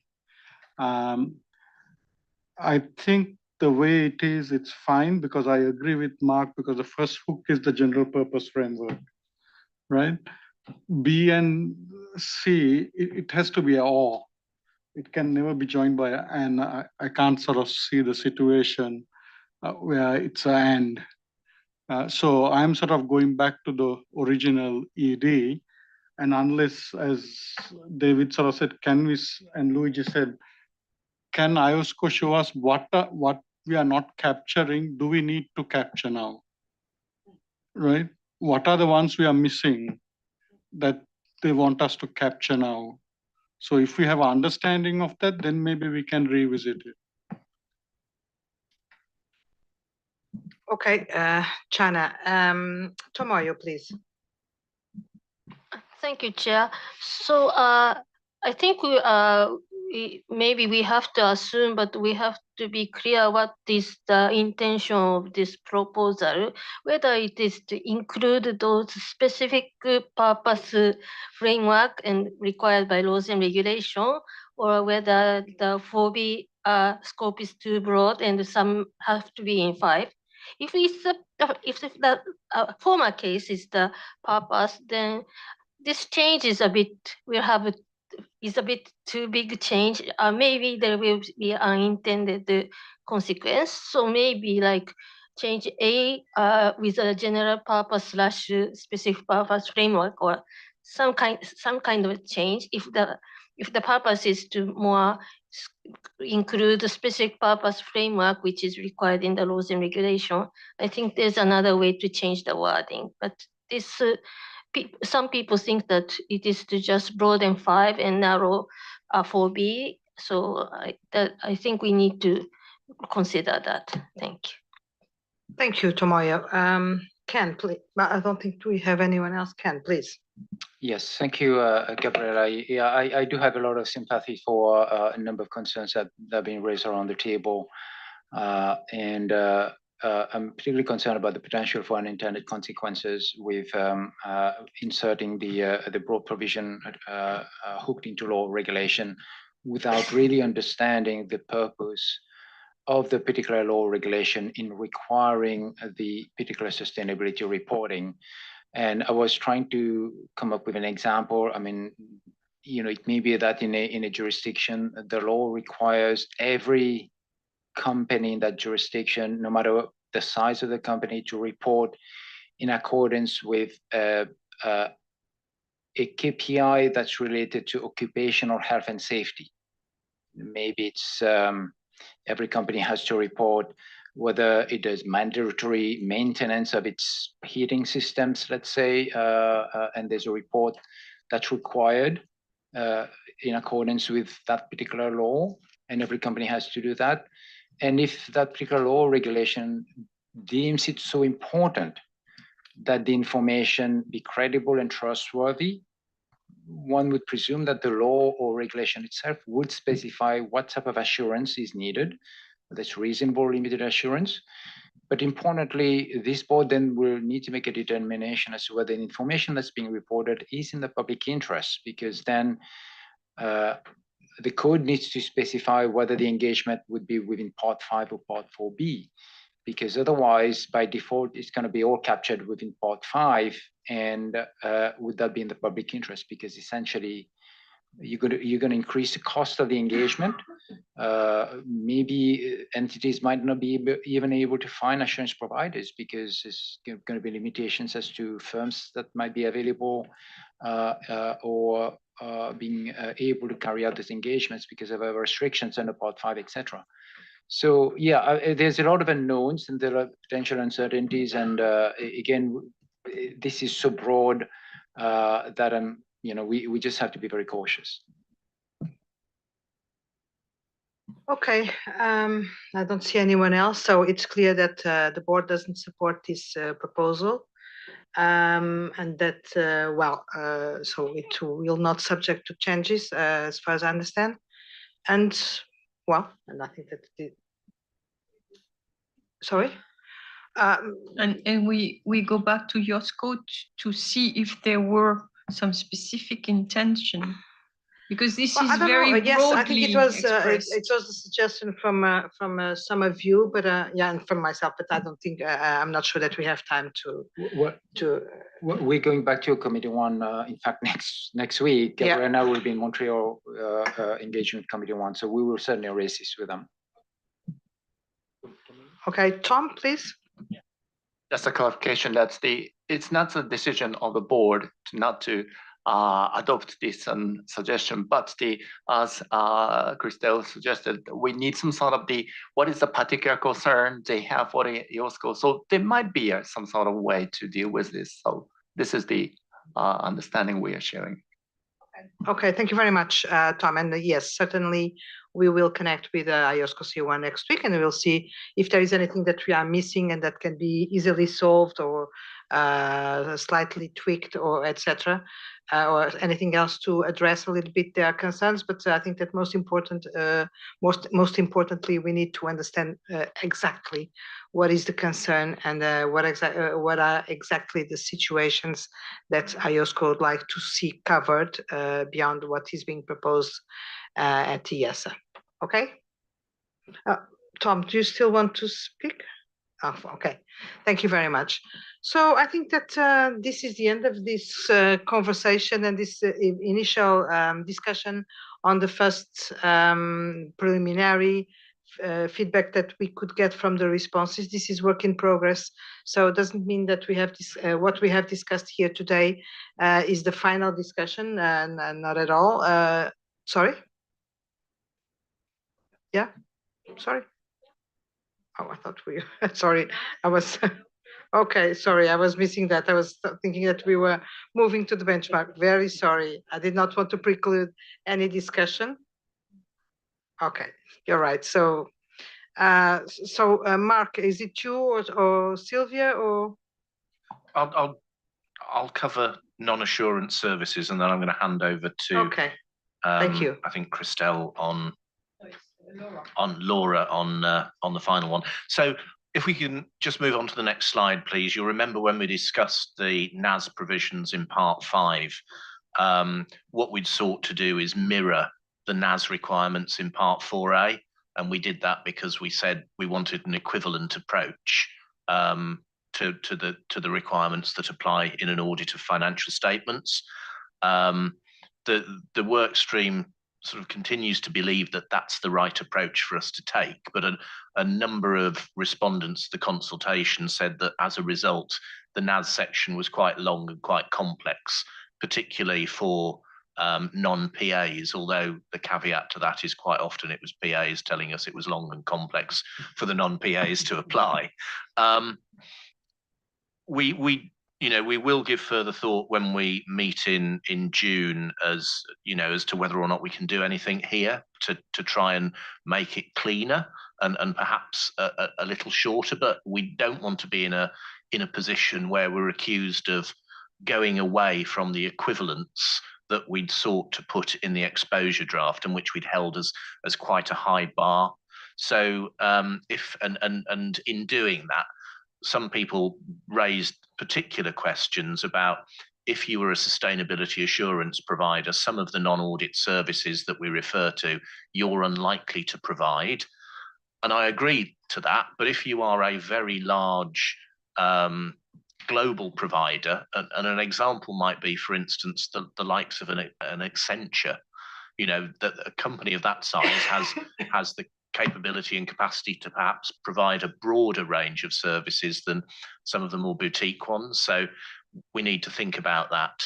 And what we're also asked to look at is, because we draw on the terminology from part 4A, some of the language there is quite profession focused and less agnostic.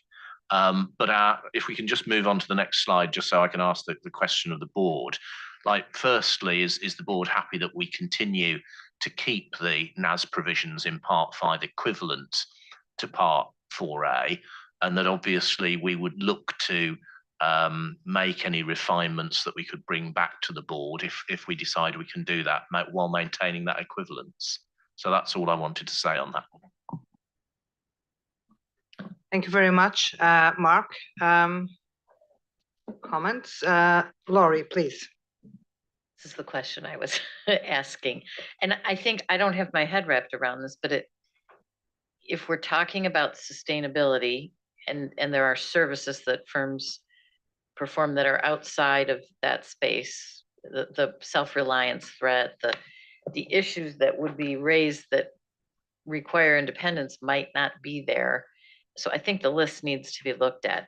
But I mean, that's just a thought. I would ask that be thought about, because they're not the same types of services. Those are not financial statement audits, and could in fact be very far off from anything related to the financial statements. So I hope that makes sense. Yeah. Okay. Thank you, Laurie. David, please. Thank you, Chair. So I think to answer your question, Mark, I am actually broadly okay with keeping them consistent. If we have differences to Laurie's suggestion and point, I'm okay with that too, as long as we're clear about why they need to be different. So absent a real clear reason to be different, I would suggest consistency is probably more helpful than less. Thank you, David. Luigi, please. Yeah, thank you.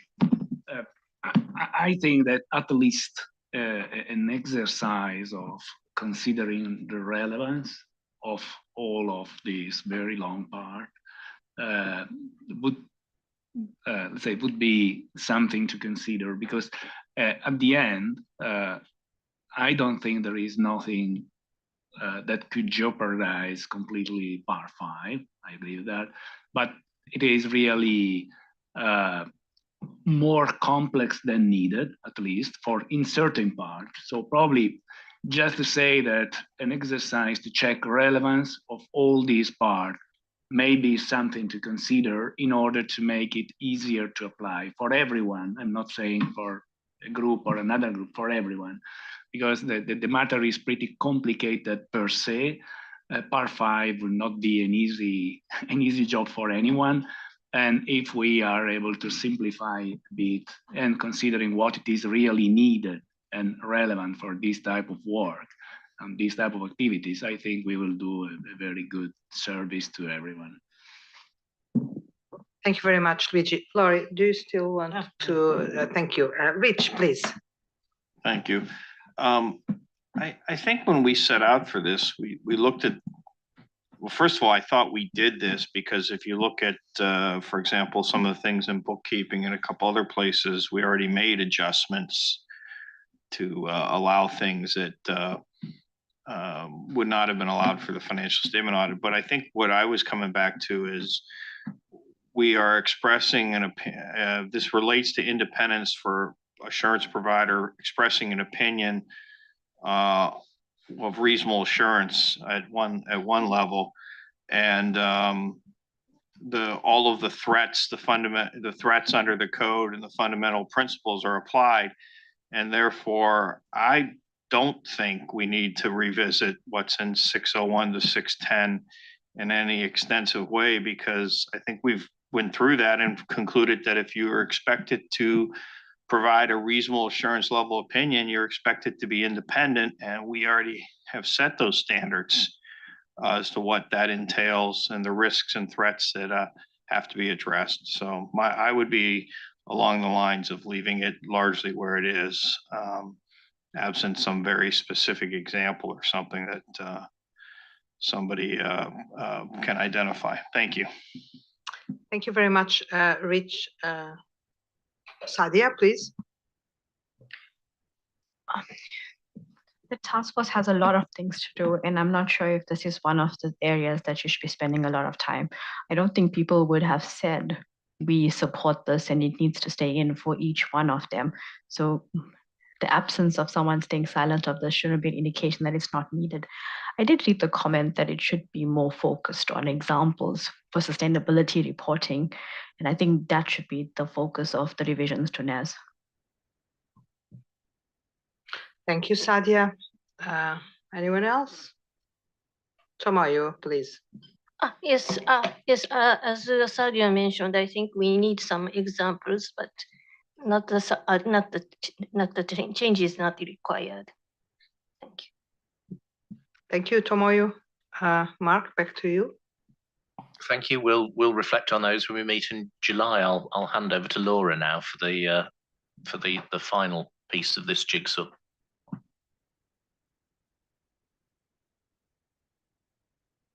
Thank you.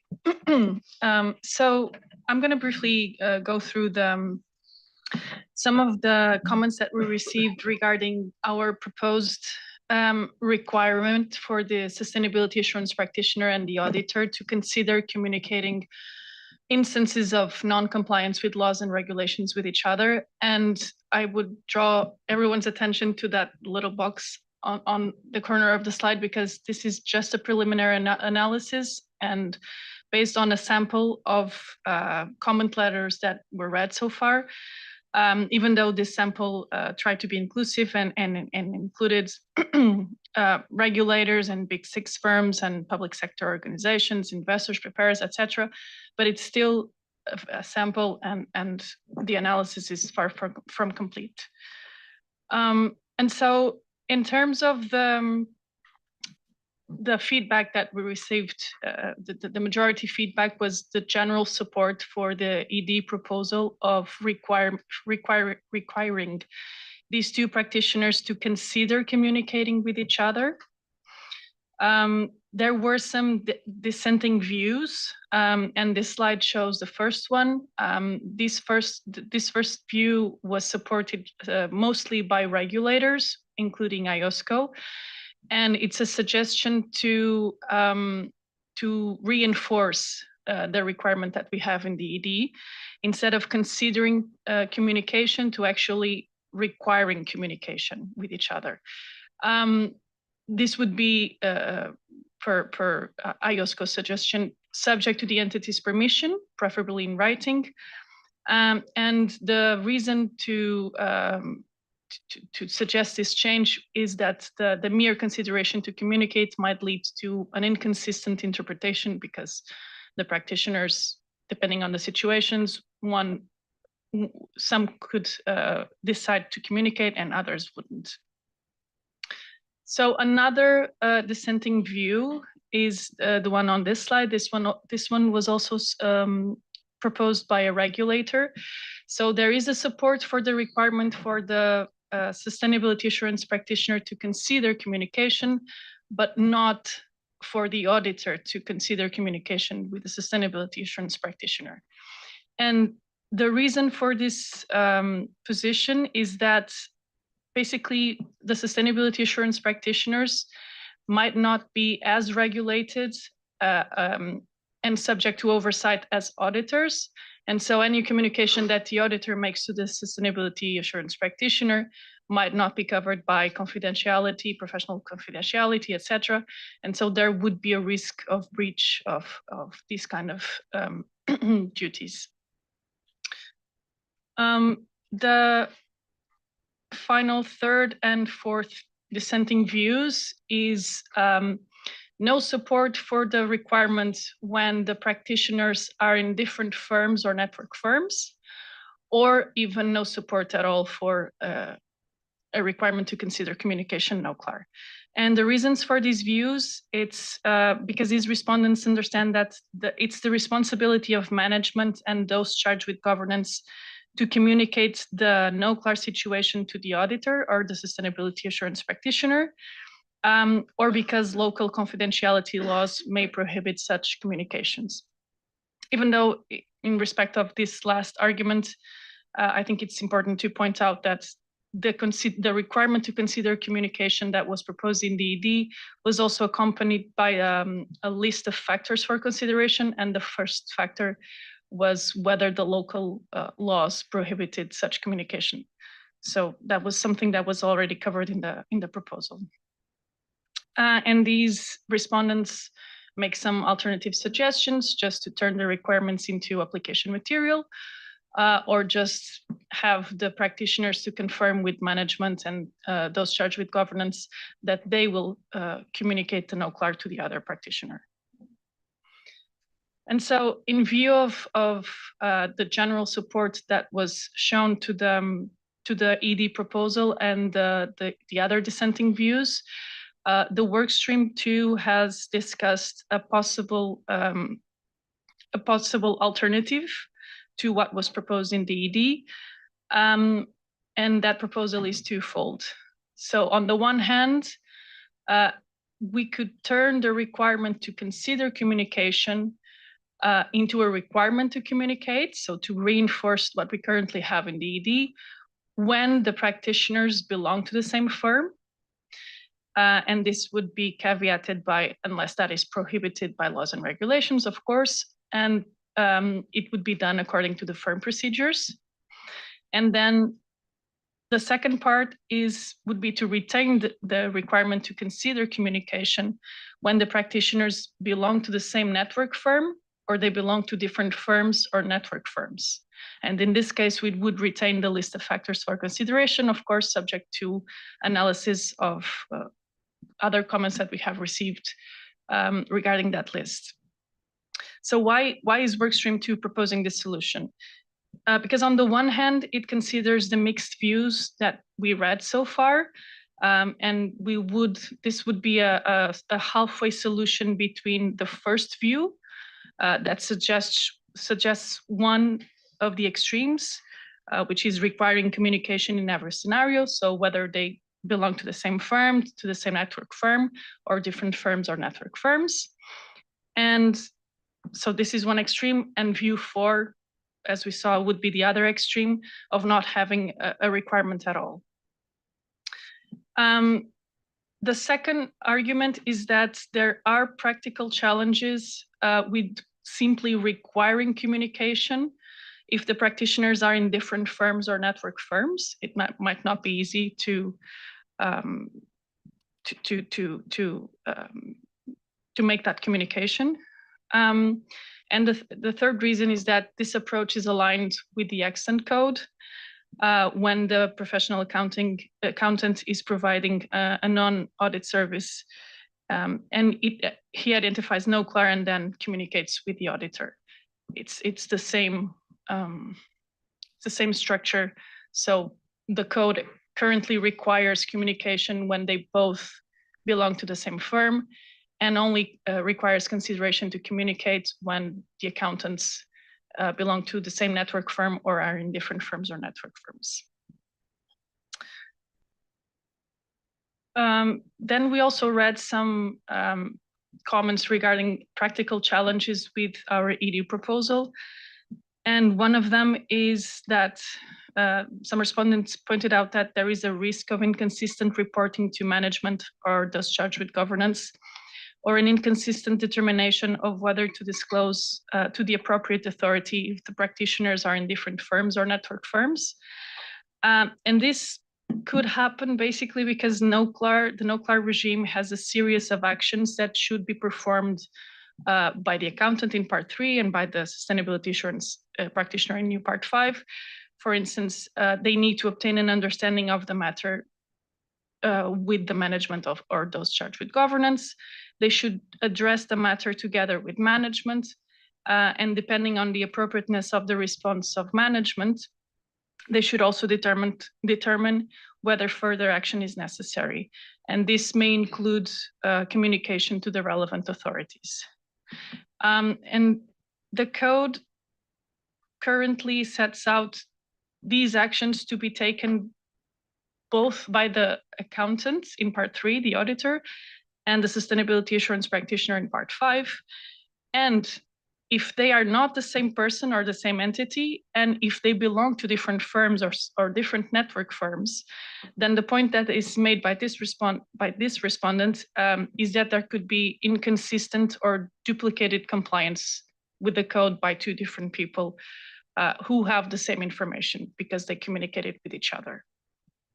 And so the work stream 2 preliminary proposal in this case or regarding this comment would be to add application material clarifying that the purpose of the communication is also for the practitioners to agree on who is primarily responsible for the actions that are related to the no-CLAR regime, if necessary going forward.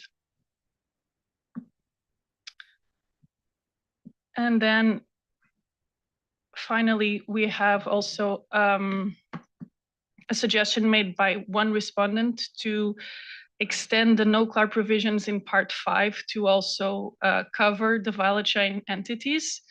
And their suggestion is to make this happen when this is relevant for the purpose of ultimately assessing the compliance of the value chain related disclosure of the entity with applicable sustainability reporting requirements. So the workstream 2 also analyzed this proposal, and the preliminary suggestion is to retain the proposed scope of no-CLAR, which excludes value chain entities. So it would be not to accept this suggestion. And why? Because firstly, this condition suggested by the respondents seems relatively complex and may create practical difficulties. We already have in the an indication in Part 5 that the no-CLAR provisions might be helpful when the practitioner is dealing with non-compliance in the value chain. So even though it's outside scope, the same provisions might be applied voluntarily. And the workstream also recognized the benefits of a phased approach, which was something that was supported by respondents regarding the IESBA in general, not only in terms of no-CLAR, but the whole Part 5, which is basically to start with a simpler approach and then build on it with time as the market evolves. And I would stop here for comments or questions regarding these proposals. Thank you very much, Laura. This is an important topic. Let's see how the members want to address it. David, please. Thank you, Chair. Thank you, Laura, for walking through that. It was really interesting. So if we go back to the first part, when you talked about the hybrid response to the views that were shared, I love the creativity that the work group has come up with to really try to balance off the two perspectives. I had two concerns, though, with it. One is that when you think about, or at least when I think about the purpose of no-CLAR, it's about dealing with non-compliance with laws and regulations. Why should the bar be different if it happens to be within a member firm versus between firms? Because if it's really about protecting the public interest, I struggled with that idea of that you would have a different threshold requirement if it's within one firm or one network firm versus between two. I suspect we'll see very quickly that practitioners will just start to move to two firms as a way to deal with that. But that will also cause friction because it will mean higher assurance costs for them, which is already a friction point for the for industry with respect to having one assurance firm versus two or multiple. So just some thought around what is the objective when we think about public interest we're really trying to address, and does this address that? But then to the unintended consequences for how industry, which is the group that ultimately has to deal with this, how they'll end up responding, and the cost envelope for them around this work, because it's already going up, and how they might respond to that, because two firms will inevitably result in higher assurance costs. So that was just on that one point. If we jump to the second one, because I just have a couple of things, and you don't need to respond by it, it's just something to think about. So on this particular one, so this is the risk of inconsistency. Oh, yes, that's right. So I think on this one, again, just going back again to the whole idea of kind of crossing through and looking at what the responsibility is to disclose and ultimately, you know, how we end up dealing with it. I think it comes down to ultimately, the firm has a responsibility ultimately, and the firm being, let me step back because I know I use the word firm to mean company as opposed to one of the assurance or consulting practitioners. But when I think about a company, ultimately they have responsibility.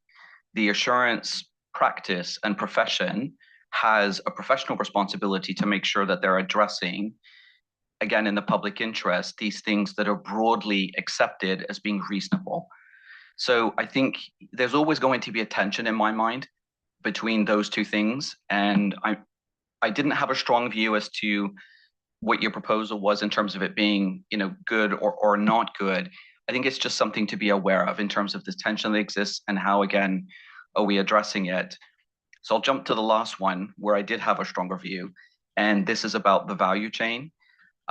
This one I think is really tricky. I think when we get into value chain, as we've seen, and certainly the outreach that I did within the CFO community, they're already struggling with how to think about the value chain in general. And I think we've all heard that over the last, couple of board meetings that we've had. So in this one, I think in practice, it's going to be very hard to implement it in a way that's meaningful and that will ultimately lead. So I think here, I totally agree with the comments about it being practically difficult. It feels to me like, again, if we kind of go back and look at it, the profession as a whole, so both the company and the profession as a whole has to get comfortable with what it's putting out there. And I think if we start to extend the scope well beyond a range and we start to go out 2, 3, 4, 5 layers, and some industries could go even further than that, I think it's going to end up being a really significant burden, even if it's transitioned in. And it might need some time to embed and other solutions come up, technology and other things that help make this process easier. So this might be something to really think about, because I can see this being really quite tricky. So those would be my thoughts just to think about. Thank you, David. But here in this last slide, you agree with the workstream 2 proposal, which is to right? Yes. Okay. Yes. Okay. Don't make it more complicated. Okay. Yes. Okay. Thank you, Laurie. Yeah, I'm reminded of those wonderful NoCLAR days when we were all trying to figure out how to come up with a pragmatic approach. And I think we landed, as a profession, as a standard setter, in a workable place.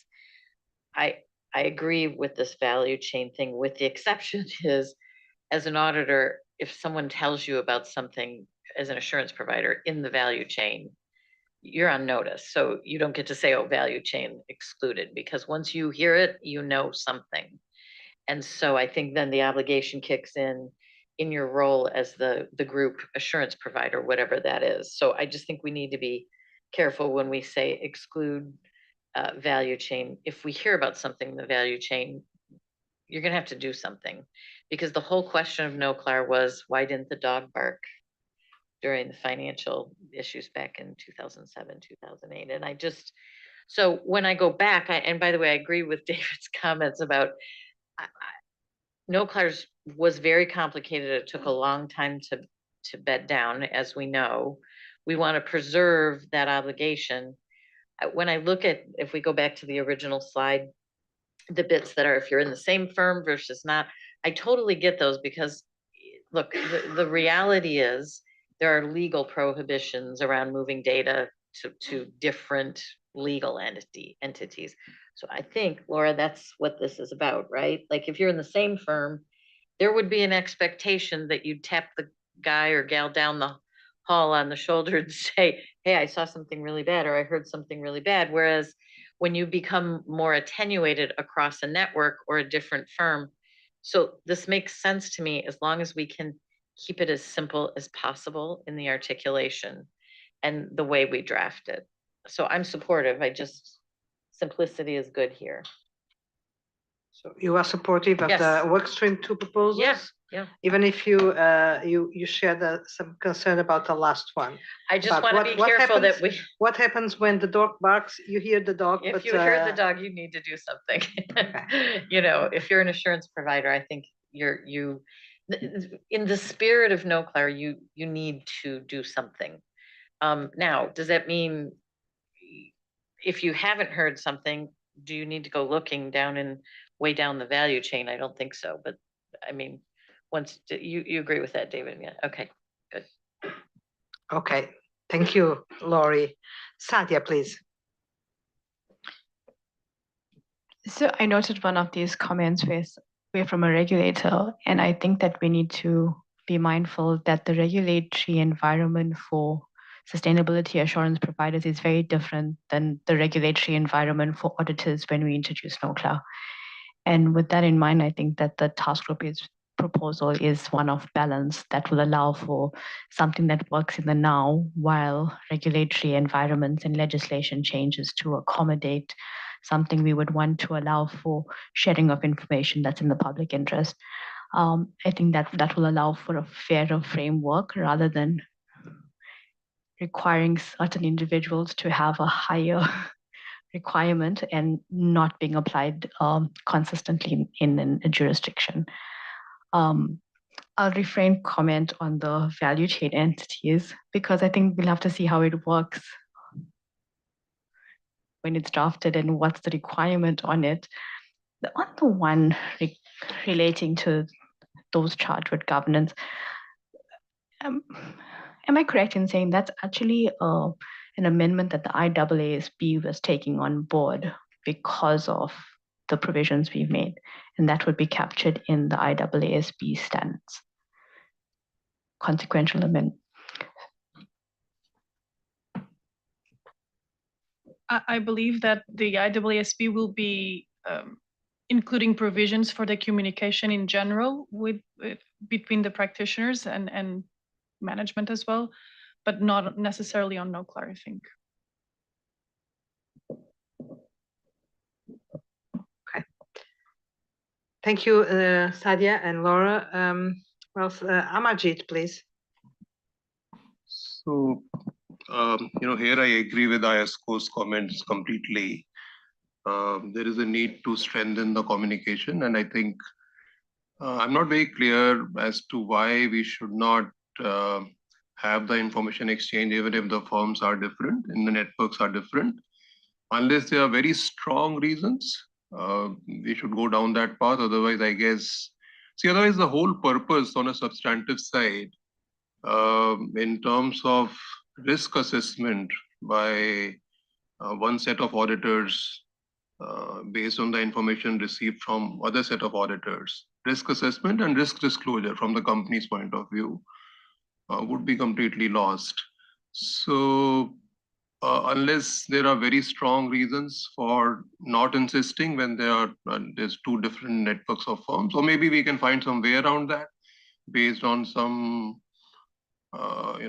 mutual consent basis, or I'm not very sure of that. I'm not very familiar with what are the practical constraints there, but I think we should have that objective where information is exchanged in all situations. So that is one. Second is on the value chain. I agree. I think we should have a phased approach. While the non-compliance of laws at the value chain level may have significant impact on the company, but there are practical issues, and I guess I agree with the recommendation that we may have a phased approach on that. Yeah, thank you. Thank you, Amarjit. Yohai, please. Thank you, Chair. I'd like to make a comment here. And our initial thought was that I support the direction for the task force proposal, and my concern was the constant communication was interpreted as optional requirement, and consistent practice is not to be made. So requiring the communication is a good way. And the point here is it might be a good idea to consider provision that the same level of assurance should be provided whether the SAP and whether from the same firm or different firms. Thank you. Thank you, Yohai. So Amarjit, do you still want to speak? Chana, please. Just going back to Amarjit's point, I think when you look at the list of factors to consider, you can come to the same position, isn't it? So unless there's some restriction in law or regulation, you could end up with the same position where you are communicating with the other party, but you have certain things to consider. And to Laurie's point, if it's the same firm, then it doesn't matter because it's already in the same system. So I don't think you could come to the same position either way, isn't it? Yeah, it can be. It's just what I understand from the comments from regulators is that it might not be, meaning that you considered, but as it is not a requirement, full stop. Yeah. Yeah. But I would argue that it would be a very bad reasoning, because if you make all the if you follow all the provisions, so you have identified, you have analyzed, you've discussed with those charged with governance, and you have no prohibition from law, etc., and you stop there, and then you don't make a follow-up with those charged with governance to get their answer. What did they do with the information? Did they cure? Did they communicate with their auditors? Did they communicate? With eventually external parties that they have to communicate. That's all things that should be done. Yeah. The last point is, why wouldn't you report that information to the auditor? Yeah, because it's the only thing we are talking about, right? Well, because maybe you are a small entity with not a lot of practice to do that, because you fear that the way you do it could be returned against you, or you see what I mean? But it might happen that it stops here if you don't require. So considering might be that you have followed all the steps that we recommend, but you don't communicate. Yeah, so I don't know that in the assurance framework, if you don't communicate, you have to do something which is traceable, has to be reported anywhere. You see what I mean? So what's your point? My point is the relevant factors to consider. Are you going to model 36034A1? It's already the same.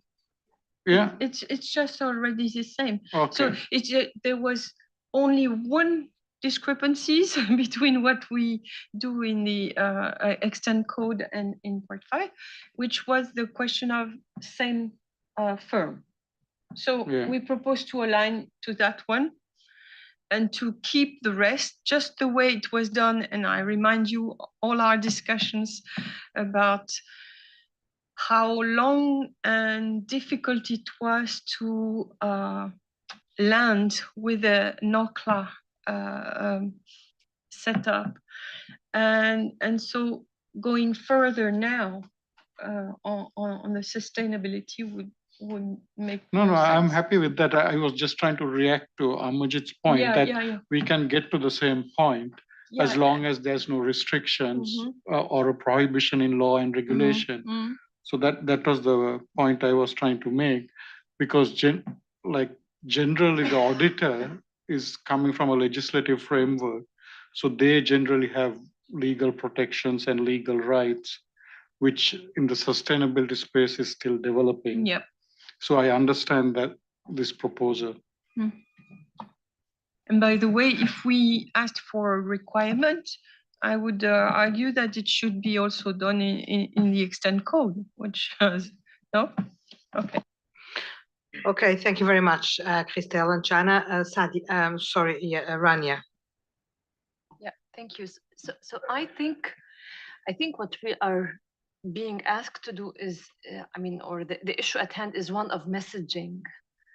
I think that the idea is to have, to Amarjit's point, a stronger message regarding nuclear. And I think, although I recognize that it does not align with the extant code, however, I believe that the context today that we are dealing with is different. There is much more, the issue of non-compliance and governance and is gaining more and more momentum, gaining more and more attention. And I think under the circumstances, especially in light of respondents' feedback, I think it would make sense for the workstream to consider making it a requirement unless, the difference is, and I see Chana's point, I think, if you keep it this way, or you make it a requirement unless, you would reach almost the same point.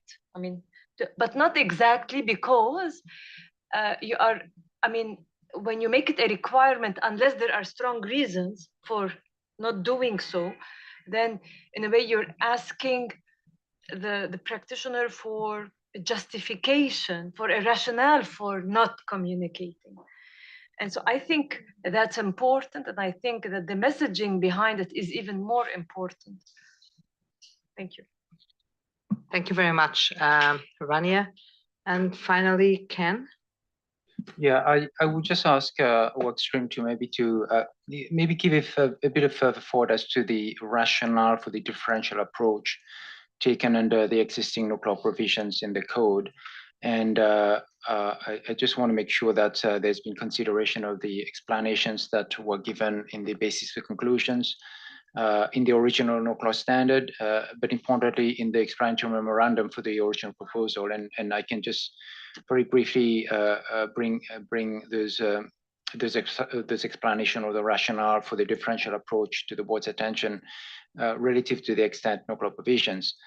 So if one were to read paragraph 77 of the explanatory memorandum to the nuclear standard, when the proposals were out for re-exposure. So the rationale was at the time the board said there should generally be no impediments to reporting the matter within a firm where the client is also an audit client of the firm, and that is in the context of the firm providing a non-assurance service to the same client. So in other words, there's generally no impediments, and there would be an expectation that there would be internal communication within the firm, unless there are specific engagement terms that would preclude such disclosure. The situation may, however, be more complex and nuanced when the client is an audit client of a network firm. In particular, there may be local laws or regulations that prevent disclosure outside of the jurisdiction. Also, the nature of the engagement itself may limit disclosure outside the firm, such as in the case of certain forensic or litigation services, or in the case of an ongoing investigation into the matter by a prosecutor. In addition, materiality may be an important consideration. For example, if the matter may be immaterial to the audit of the group. So for these various reasons, the board at the time decided that it would not be appropriate to mandate reporting to a network firm, and therefore it was a consideration of the communication. So that is the basis for the current position in the code. But now we have to take that approach in the context of sustainability assurance engagements, and it's a slightly different context, because a sustainability assurance engagement is, as we started, as we know, the starting premise is that it's an engagement at the same level as an audit of financial statements. It is not a non-assurance service per se. And importantly, IESBA has given, I believe, some good reasons as to why we may need to take another look at the list of factors that were set out in the exposure draft. And I think at least one of the factors I did note wasn't quite appropriate because that factor says that basically articulates whether it's the purpose of the engagement is to investigate potential non-compliance with laws and regulations by within the system relations client. But that wouldn't apply in the context of a system relations engagement because the purpose of the engagement is not to investigate potential non-compliance. The purpose of the engagement is to provide assurance on the sustainability information. So I think there are some nuances there that might be worthy of some further consideration and reflection. And it may be that the current position in the code vis-a-vis NOCLAR is not directly portable or transposable to the context of system relations engagements. So not to try to give an answer, but I think it just needs some further thought.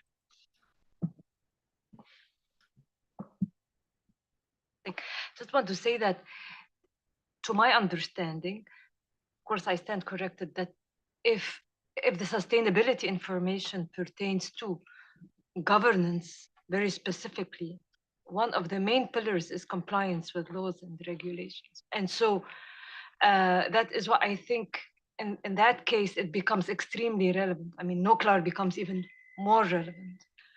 And so that is something that, I mean, that's why I'm saying the context is quite different. For the audit of financial statements, the focus is on the financial information and where the auditor or the assurance provider might come across non-compliance.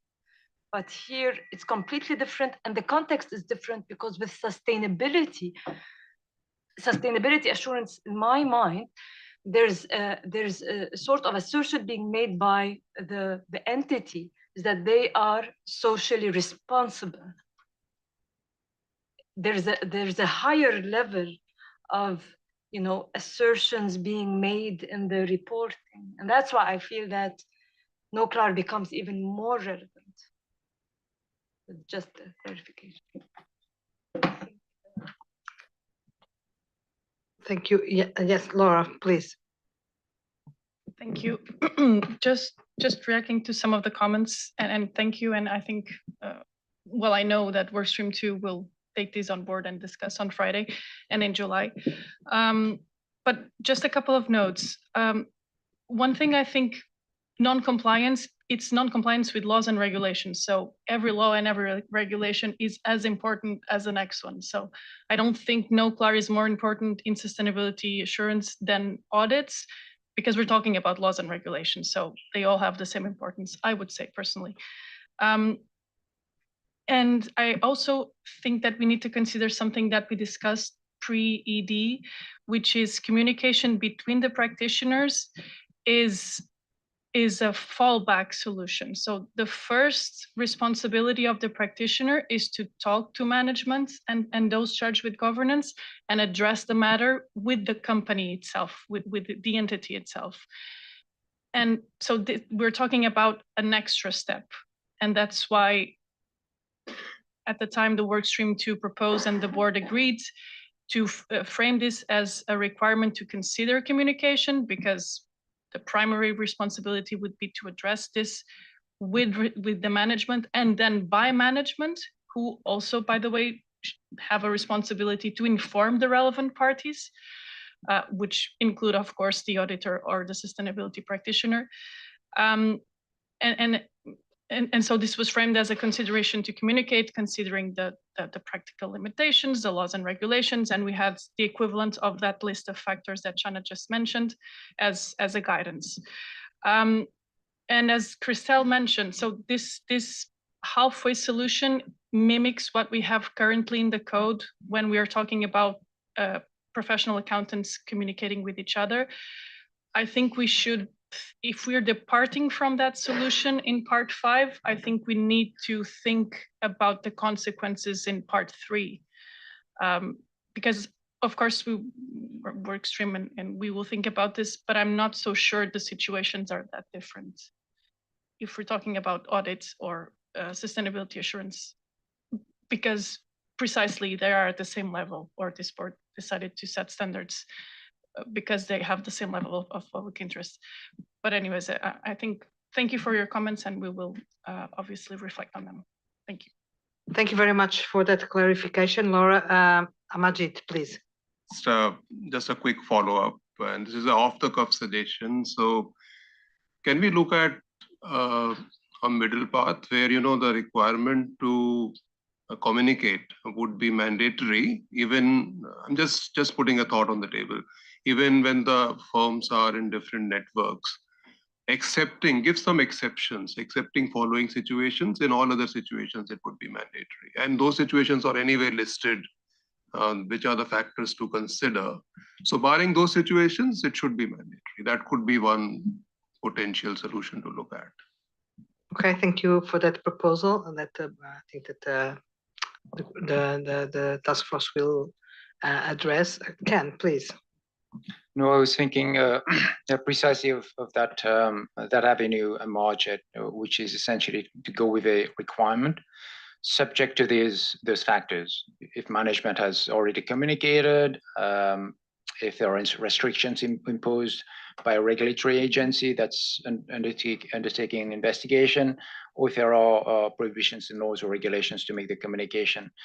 But if one were to go down that path, as Laura says, we need to give consideration to the implications for the extent provisions, because the extent provisions essentially take that approach of setting out the considerations and leaving it to the judgment and the decision of the firm in that case to decide to make that communication to the auditor.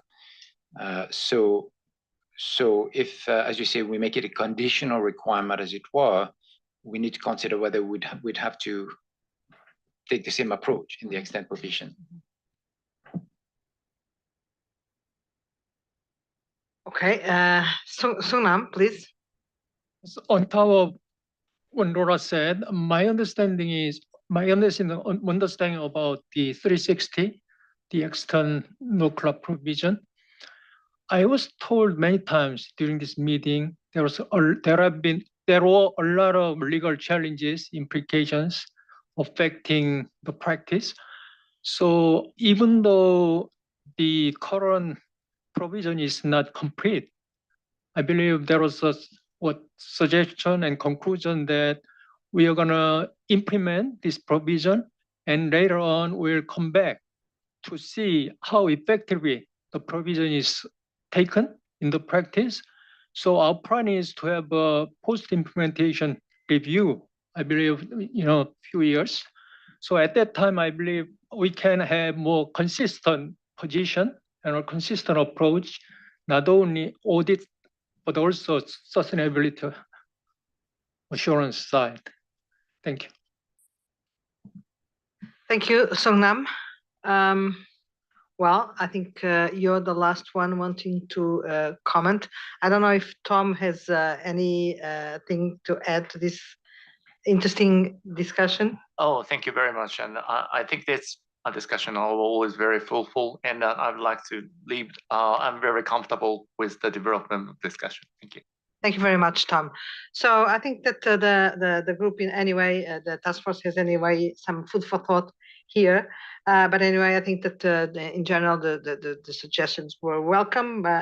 Some considerations to be taken on board, but this is really always a very interesting discussion when we start speaking about NOCLA. And of course we are late, but for good reasons. And I would suggest, if there is no other comment on this, that we break now, but just for 20 minutes. Okay, so we'll be back at 4:45. Okay, thank you.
Okay, thank you very much for being back.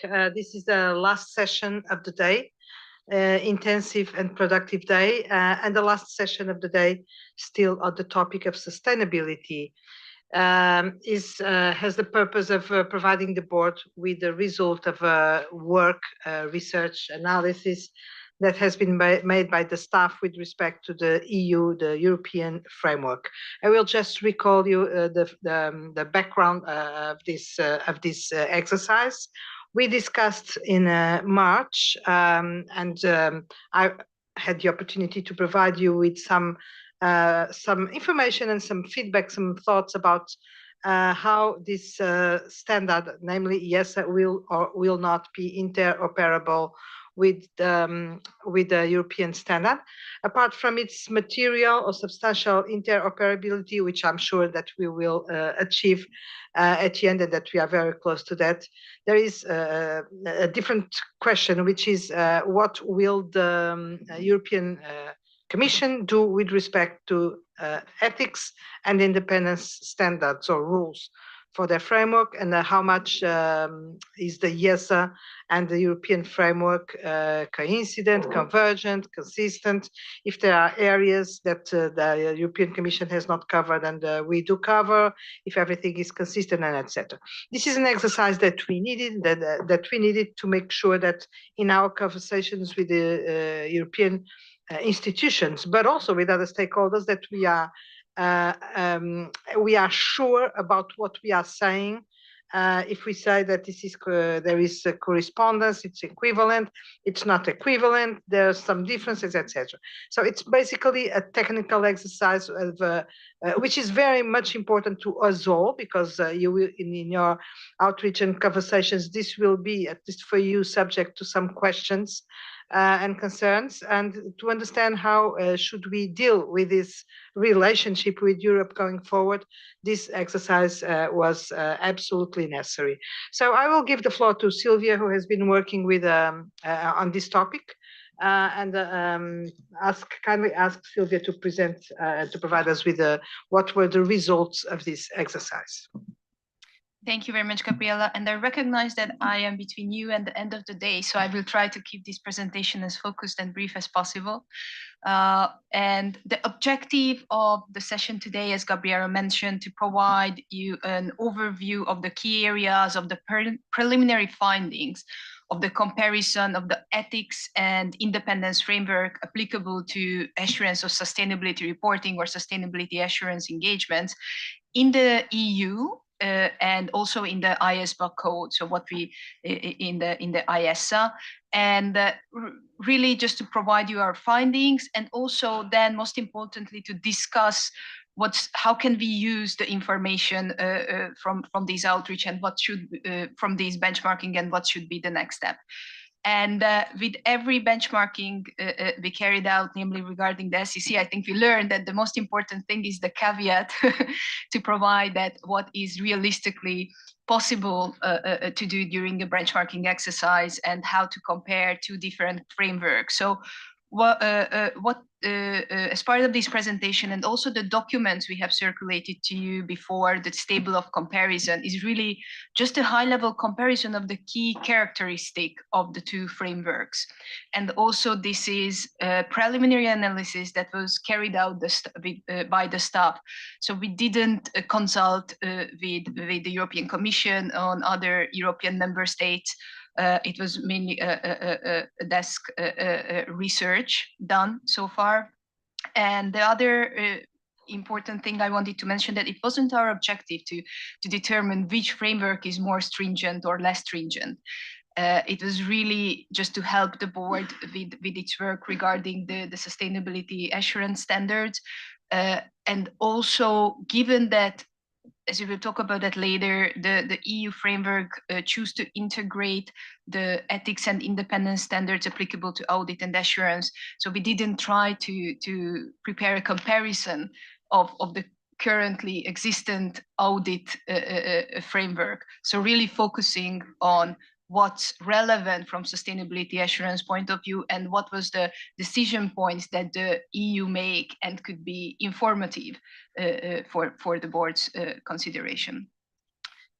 So firstly, it's to see what's really the subject of the comparison. On one end, from the IESBA code, we took the IESA as it was presented in the ED, and the EU laws, we considered the directive on the corporate sustainability reporting, the CSRD, and also the directive on the statutory audits of the annual accounts that was amended by the CSRD. So these are directives, EU directives, and the EU directive itself, they do not include requirements for the statutory auditors and the audit firms itself.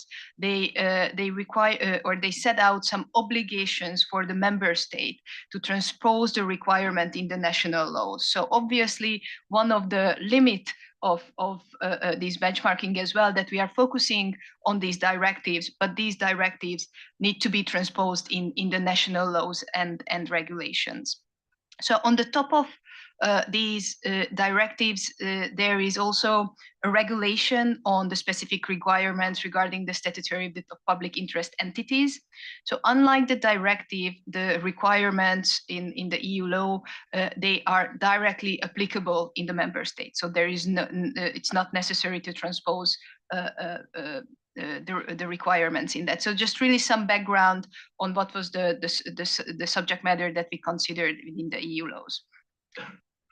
Also, what we compared, as I mentioned, the ethics and the independence framework applicable to the sustainability assurance engagement is what is the sustainability assurance within the EU law. It's the EU sets out the mandatory limited assurance of sustainability reporting of large and listed entities prepared in accordance with the EU law. So I just spotted a typo on my slide. Sorry, so it's large and listed entities, not large listed entities that we are talking about. So this is a mandatory assurance, but the EU chose to have a progressive approach and only requires the limited assurance of the sustainability reporting. However, the reporting entity may decide to choose to go with a reasonable assurance. So the framework that applies is the same irrespective of the type of the engagement, similar what we have in the IESA. And as I mentioned, the EU will consider the mandatory reasonable assurance after a certain period of time. So that's what's the progressive approach. And also the sustainability assurance in the EU, they also covers the assurance of consolidated reporting. So there is in the framework, there is a discussion about group sustainability assurance engagements as well. Why is it important? Because just as we discussed before regarding the scope of the part 5, really the focus of the engagements that we determined in the international independence standards in part 5 is similar. So it's like assurance engagement on sustainability information developed in accordance with the general purpose framework, so the EU sustainability reporting framework, and also a mandatory sustainability assurance engagement. So really the focus of the two frameworks are similar or like aligned. The other similarity between the two frameworks are the profession agnostic approach. So the EU framework is also provides or build on a profession agnostic approach and aims to provide a level playing field. So the directive which regulates the statutory auditors, so the statutory auditor is determined is an individual who is registered or licensed by the component authorities in the member states to carry out the statutory audit, and where applicable, the assurance of the sustainability reporting. So the recitals to the CSRD also acknowledge the benefit of the statutory auditor of the financial statement carrying out the sustainability assurance. as this could ensure the interconnectivity between the financial information and the sustainability information. So this is something that the EU or the Commission also considered. However, they also recognize that there is a benefit of a diversified market, and there would be a need for practitioners, other practitioners as well. Therefore, the CSRD provides the option for the member states to allow statutory auditors other than the auditor of the financial statement to provide the engagement, again based on the decision of the member states, but not only the statutory auditors, but also accredited independent assurance service providers can step into the market if the member states decide to provide that option. However, the member states also need to ensure that these independent assurance providers are subject to requirements that are equivalent to the requirements set out in the directive. So again, same objective is to have a profession agnostic approach. The other characteristic is the equivalence. So the equivalence between the ethics and independence framework between the for the audit and the sustainability assurance engagement. However, based on our analysis, this equivalence, it's a bit different between the two framework. While in the IESBA, one of our objectives was that the same standard would apply irrespective whether if it's the statutory auditor who carries out the sustainability assurance or someone else, the part 5 would apply. In the EU framework, there is a slight difference because the directive as a basis sets out a framework for the member states and provides the objective that the member states would follow regarding their ethics and independence standards. And above that, there is the regulation for the auditors that is directly applicable. And this regulation, as it is now, are not applicable to statutory auditors or other sustainability assurance practitioners who are not the statutory auditor of the financial statements. So there is some additional requirements that the auditor of the financial statement needs to comply with regarding their independence in that sense. So I wouldn't go into the specific details, but what you can see on the slides is really explaining that approach, that there are some requirements that only applies regarding the independence of the firm if the firm is the financial statement auditor and the sustainability assurance practitioner, such as the firm and the partner rotation, the threshold, the specific threshold specified in the regulation regarding the total fees from one client. So this is the 15% approach, and the threshold regarding the proportion of non-audit fees to audit fees. So this is the 17% cap that we are going to talk about, and also the publication of the transparency report. So these requirements only apply for the auditor of the financial statements. Why these requirements are provided in the proposed IESBA. And other findings, a couple of findings regarding the equivalence. So as I mentioned, the first step in the EU laws is the directive. And in the directive, the EU took the approach that some of the provisions regarding the independence and objectivity that is currently applicable to the auditor should be, or is required to be applicable to the assurance provider as well, or the other statutory auditor who carries out the assurance work, mutatis mutandis. So this is the integrated kind of approach.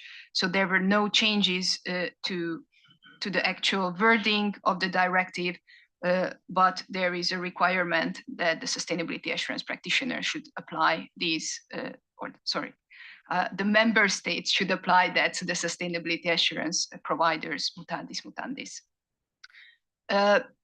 The problem or the issue, we believe the issue with this mutatis mutandis approach that we discussed while we were developing the IESA as well, that it doesn't provide all the necessary means to address the characteristic of the sustainability assurance engagements.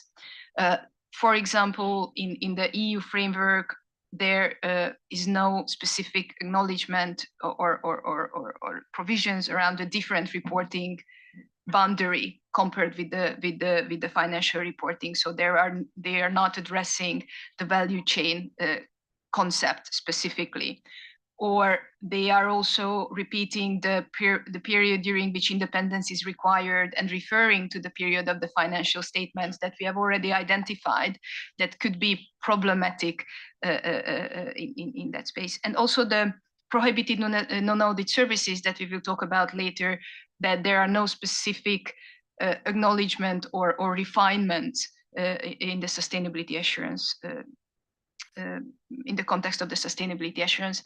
So having said that, it's difficult to state that because, as I mentioned, the directive just provides a framework that the member states should apply. So how the member states develop their ethics and independence criteria, they can address these specific topics, and the directive is quite high level.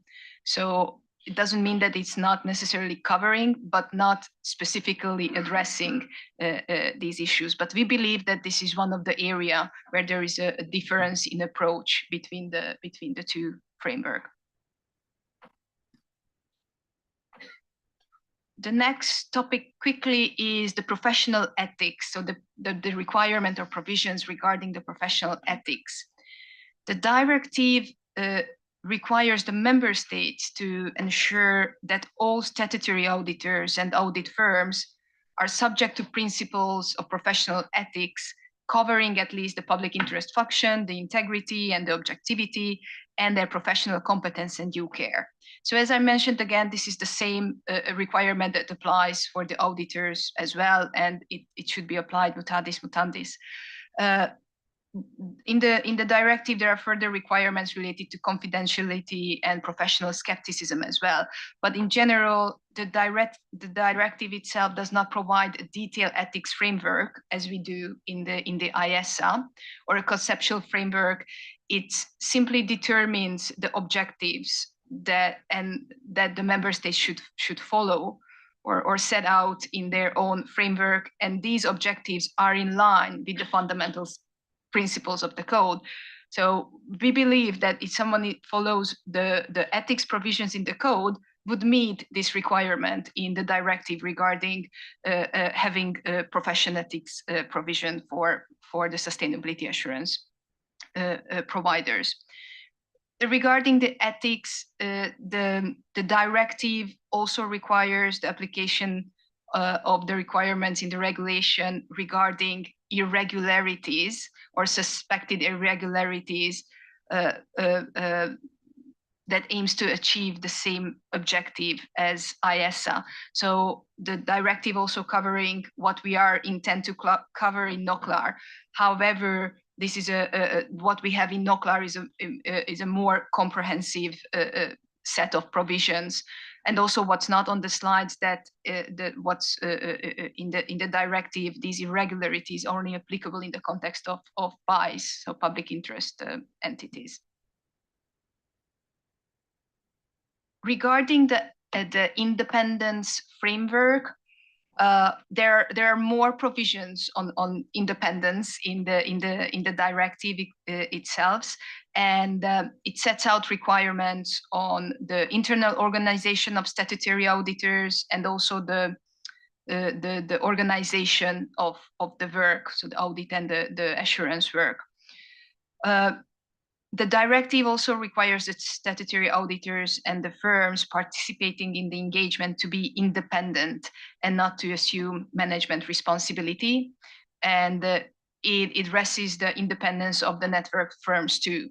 So regarding the objectives, the framework are similar. Of course, what we have in IESA is more comprehensive. And what's the similarity as well? that the directive also specifies specific threats to independence, and these threats are the same that we have identified in the context of our conceptual framework to ethics and independence, but in the context of the EU framework is only in the context of the threats to independence. And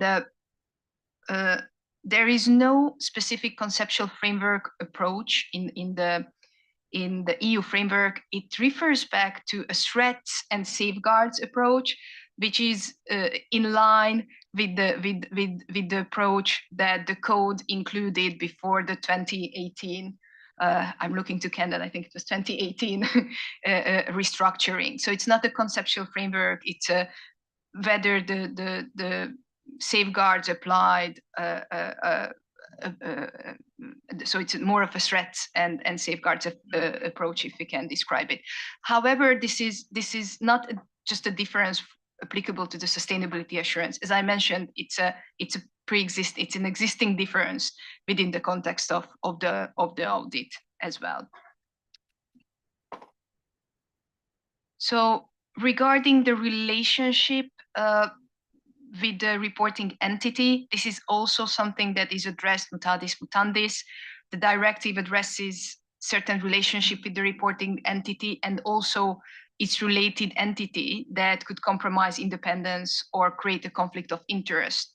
So you can see in the boxes those relationships that are currently mentioned in the directive, but these are usually just a really high level provisions. So not as close as comprehensive as the IESBA. We didn't even go into the details to try to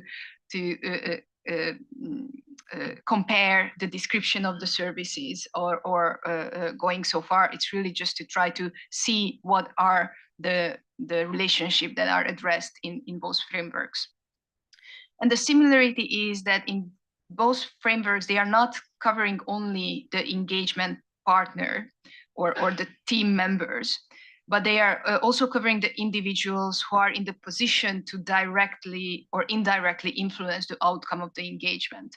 So this is a similarity between the codes and the EU framework, but this is an approach again that is applicable both for audit and sustainability assurance. The difference is that unlike the EU framework, with IESBA, in the IESBA we provide detailed independence consideration for group engagement or others outside of the firm who participate in the engagement.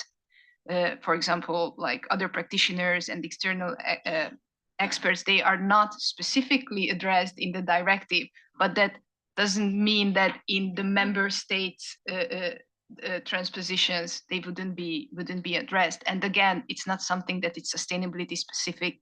It's something that it's already there for the audit framework. Regarding the prohibited non-audit services, the directive follows the same approach that it's currently there for auditors. So it provides a list of prohibited non-audit services.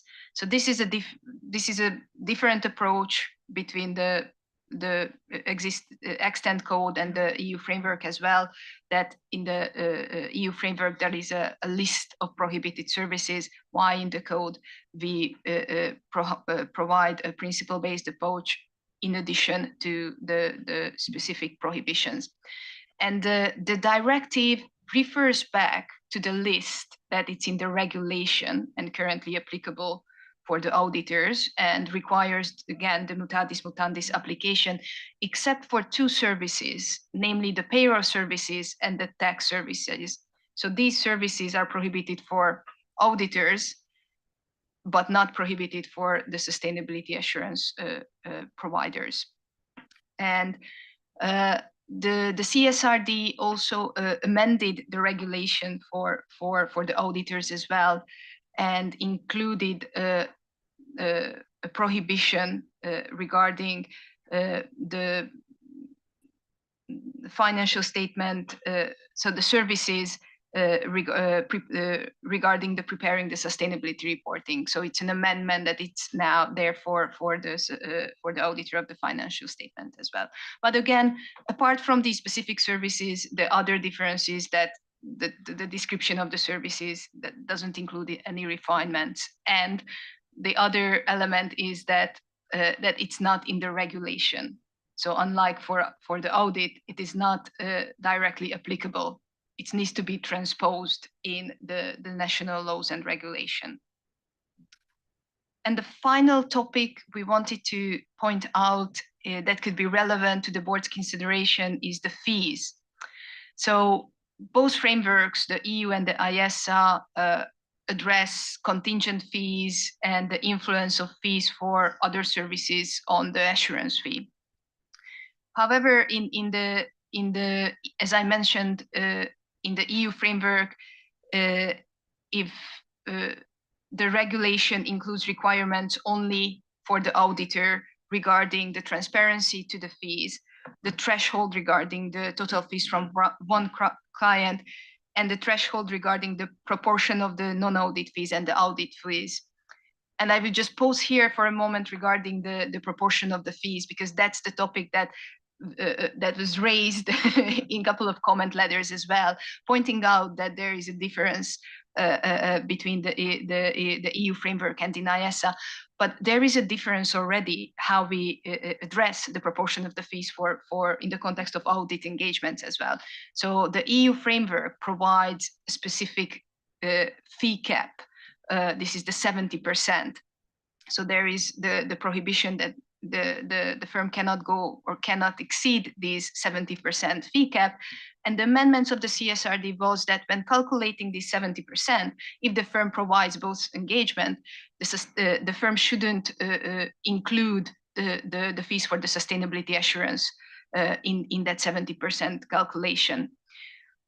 However, in the EU framework, it's a fee cap, and the EU framework is not focusing on the threats to the independence. While in our framework in the code, we are not setting out a fee cap. We are saying that the proportion of the fees could create threats to independence and providing application material how to address these threats. So yes, there is a difference, but I think that the difference is that how we approach the proportion of the fee. So I don't believe that there is a mismatch between the two frameworks. And also in the last point, that the EU laws do not specifically address the level of the fees, the overdue fees, and the compensation and evaluation policies, which is, again, it's the same regard for the audit engagement as well. And before I pause, I would like to again emphasize that this benchmarking was over the EU framework and not on how the member states would transpose these EU frameworks, and recognizing that the objective and the purpose of these frameworks are different. The code is a global framework, while the EU is a jurisdictional framework that really builds on the laws of the member states. So that's why preparing the comparison is really difficult. But I think we try to focus on the areas that could provide a view on what are the topics that are addressed in both framework, or maybe addressed in a slightly different way. So I think I would pause here and ask for questions and comments. And maybe as a next step, I think it would also good, Gabriela, to hear the board's view on how we should use this benchmarking, and what should be the next step, whether we should prepare a more in-depth analysis, and whether that could be useful for the board's consideration. Thank you so very much, Sylvia, for the work done and for this presentation. Really important. And yes, I'd like to hear the board not only about possible next steps in the benchmark exercise. I will not say what is my opinion, but I'm very happy with this, what has been done so far. At least unless we feel the need to do more for any specific purpose. I will just recall again that this exercise was needed because we go places, we are always speaking with people, we needed to, and I was feeling that very much, very strongly, that I needed to make sure that I was knowing what I was saying while referring to the EU framework versus the IESBA framework. So for that purpose, because I don't think that I really don't think that we should say things which are not, which do not have adherence to the reality. This goes against our credibility. So I think that this work has been done.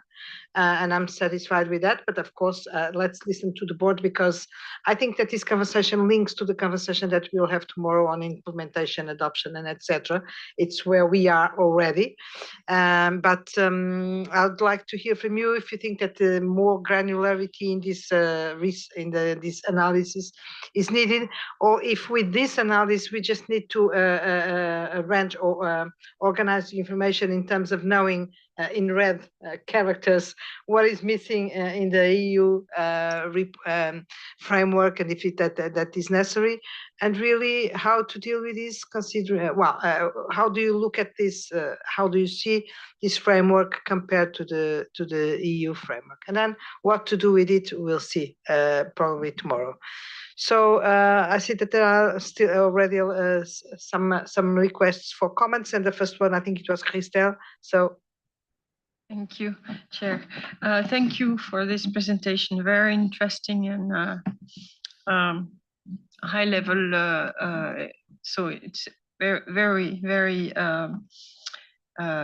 good work, and probably hard work to get there, given the structure of the EU text, which is quite different. I wonder if, to help us address part of our issues on the non-audit or non-sustainability assurance fees, or no, services, sorry, not fees, services.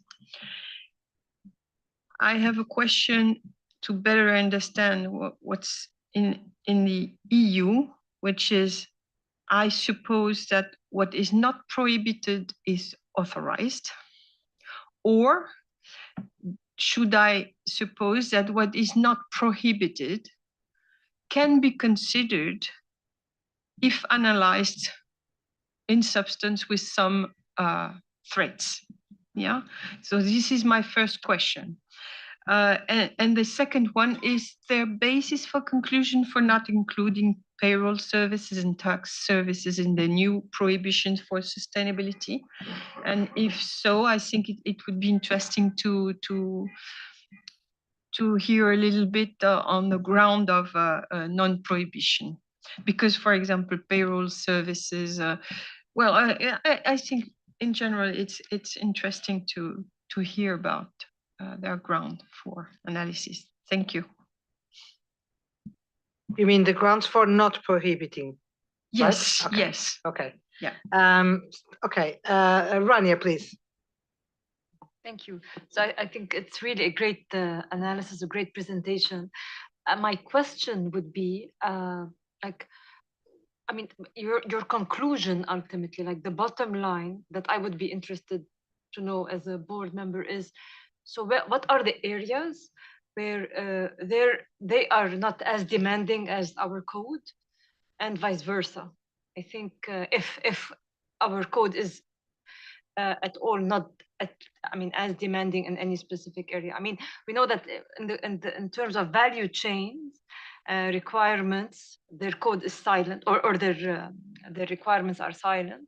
So I think that's one point. I think that would help guide us towards future steps and future engagement with the EU and recommendations. Thank you. Thank you, Vania. Silvia, do you want to respond, or yeah? As you prefer, Gabriela, we can take more questions, but I'm happy to respond. Okay, so go ahead. Thank you. So, Crystal, what is not prohibited is not allowed.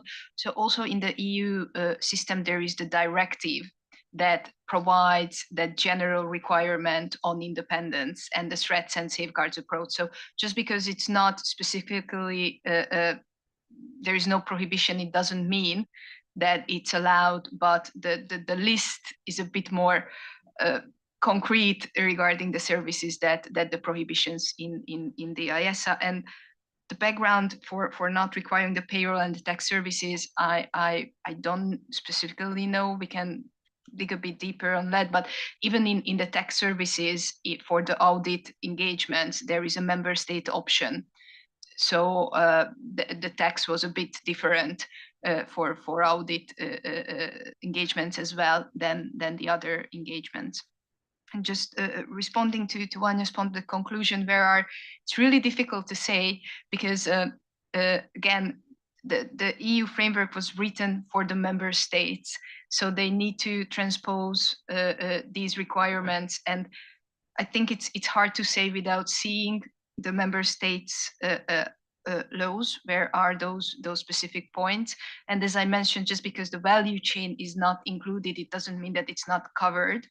I think it's just the guidance the EU framework provides to member states, how they develop their own framework is different. But my sense is that if we go into interoperability, that the two standards can work together, so there is no fragmentation. So if a member state decides to use the IESA, I think they would meet the requirements in the EU framework to provide all those to build up an ethics and independence framework that is currently required in the question. So my question is the reverse true? If they decide to implement the EU directive, would they be in compliance with the IESA? I think that's the key question. I think, if I may, Sylvia, I think it's difficult to say it that way. And we usually, unless it's absolutely clear, we try not to step into that space without being absolutely sure. Don't forget that this is a very, not very, but a high-level analysis. This being said, for me as a lawyer and used to work with the European frameworks, and we are benchmarking to the European framework, then what each country does, it's a different thing, but what is there as requirements for the countries to do something. I think that with a little bit more work, we would very quickly come to the conclusion that there are a few areas, not many probably, which are not covered. And then it depends on the relevance that we attribute to those areas. So I think it's we should, for the time being at least, be careful in terms of saying, well, it's not equivalent, it's much less demand. I agree with Sylvia. I think that anyone adopting the IESA, adopting it really, not saying that it adopts, so that they have done something in that respect. Someone adopting the IESA will be in compliance fully with the European requirements. If it's true the other way around, I'm not going to say. But to your question, Christelle, about you would like to have more information about why payroll and tax is not covered. I don't have an answer, but what I can tell you is that in the Brussels seminar, there were people highlighting that our standard was too much because it, for instance, and as an example, should not cover that areas, and they were from your country, so maybe maybe it would be important to ask them, because I did not have time to have that conversation in detail, but I saw that there was a strong feeling that these concrete services should not be covered. So this is consistent with what, I don't know if they were saying that because Europe doesn't cover it, or if Europe doesn't cover it because they were considering that they should not be covered. But I don't know if it's the chicken or the egg, but for this purpose, it's irrelevant. Bruno might tell me if I'm wrong, but I think a tax service was forbidden in France for auditors. Now, who asked to the Europe to pull it out for sustainability? I don't know, but the fact that it was pulled out means that for sustainability assurance providers, it might be authorized to provide also tax services. The argument was that So- it didn't make any sense that there were any threats to independence coming from that the kind of services, so that it should not be included. So I remember having this conversation, but I can't say more than this because, of course, Okay. I couldn't have Fair an enough. in-depth conversation further than this very superficial, but very, very, very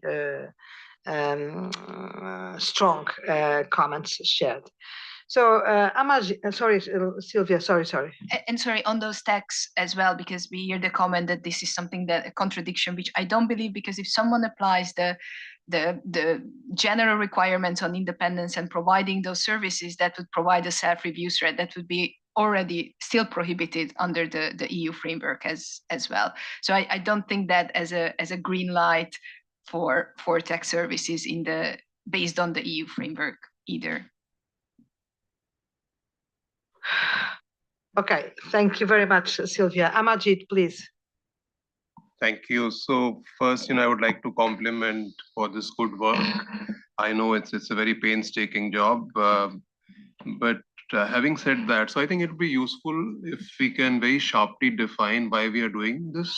What is the end game here?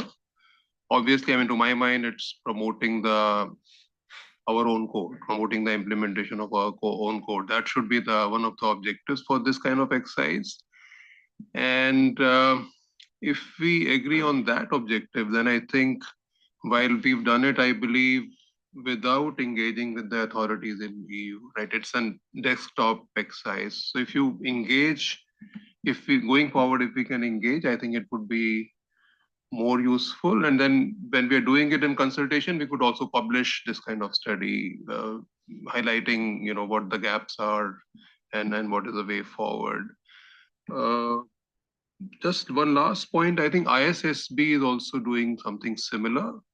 So they've been engaging with the different jurisdictions, but their objective is very clear. They want to promote the standards, and they want to, gently nudge the jurisdictions towards they want the local standard to converge with their standards, or let the local jurisdiction adopt their standard in toto. So I guess we could have a similar approach, and that would be useful. Yeah, thanks. I can respond to you, Amajit.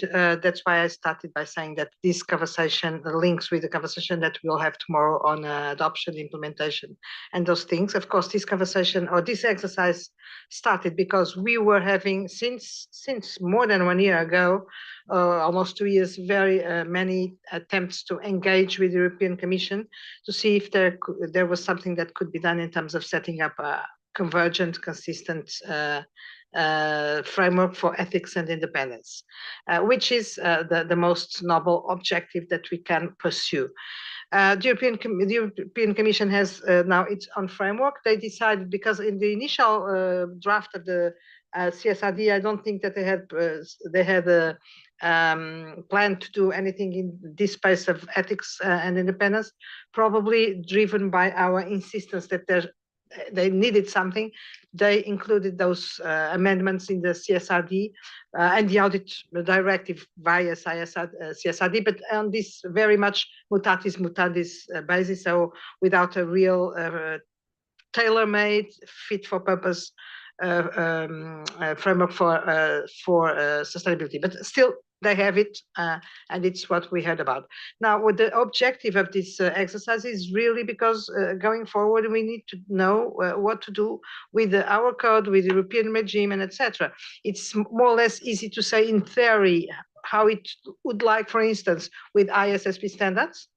It depends on political or whatever you want, strategic decisions to be made. It's not that evident with the European framework because of this already existing standard. Plus, I would recall you that we have ISA 5000, we discussed this morning, which says it has to be the ethics, the IESBA ethics code, which, by the way, if it brings other consequences that I haven't mentioned today, but that I will make a point on that. But IESBA, ISA 5000 says it's IESBA or at least as demanding.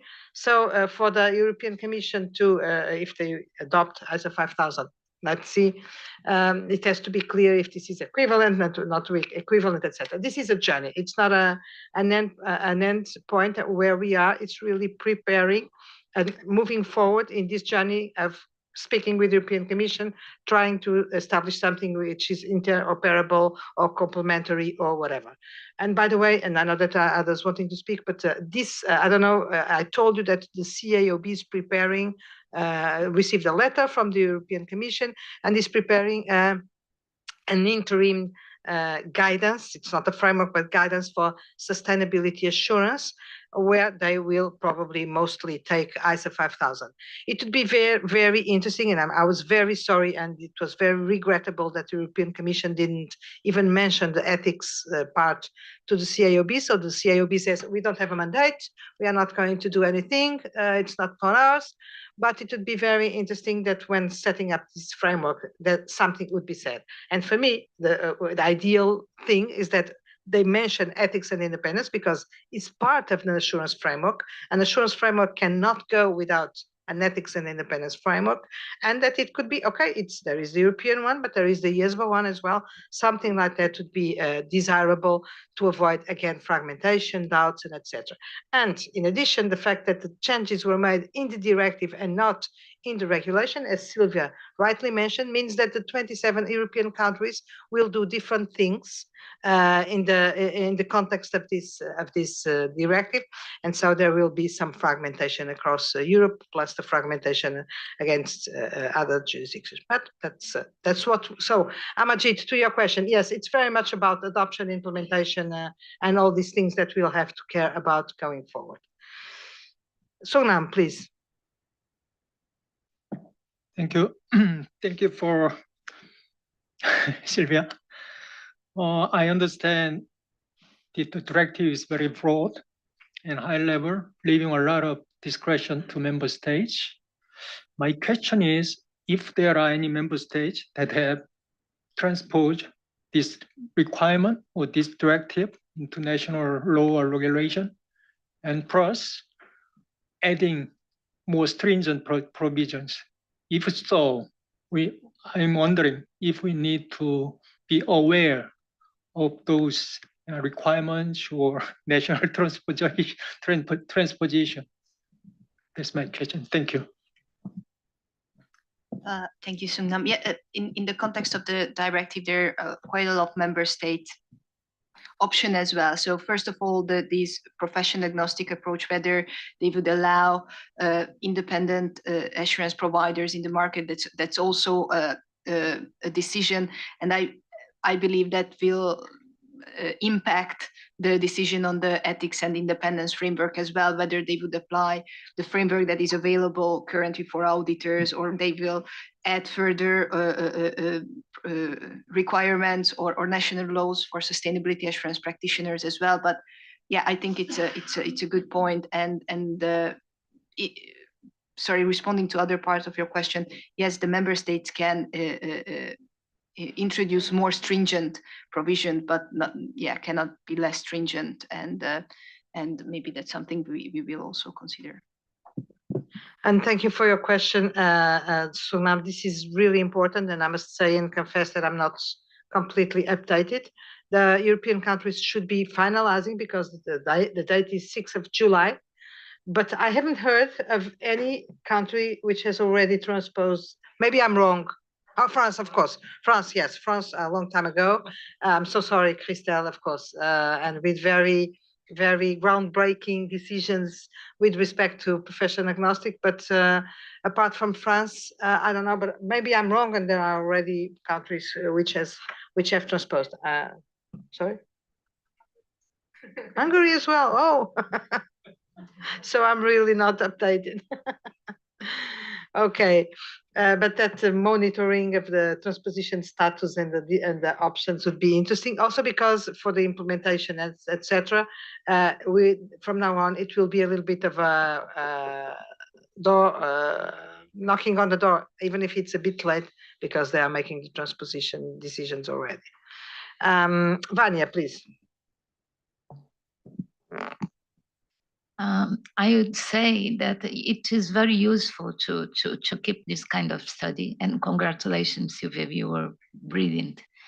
And one of the things that I think that is important, because as you said, European Parliament is a local regulatory, not a global one. So in a few months, maybe years, people will ask, what is the difference? Because if they are, for example, a Brazilian company that has business in Europe, they will have to comply with both. If they already use a IESBA in Brazil, and what should they be doing in order to be in compliance with EU?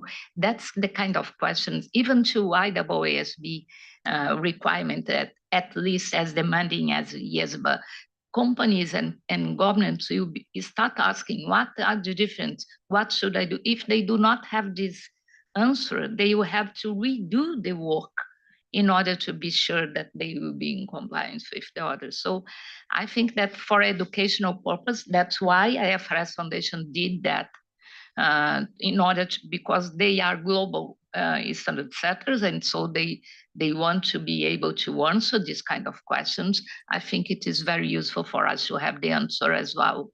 So I know you are too busy right now with the standard itself, but it's something I understand that this kind of study should evolve, and even that consultation that you did not yet have with the parliament itself, it be useful in the future, so we can have a formal answer to this kind of question.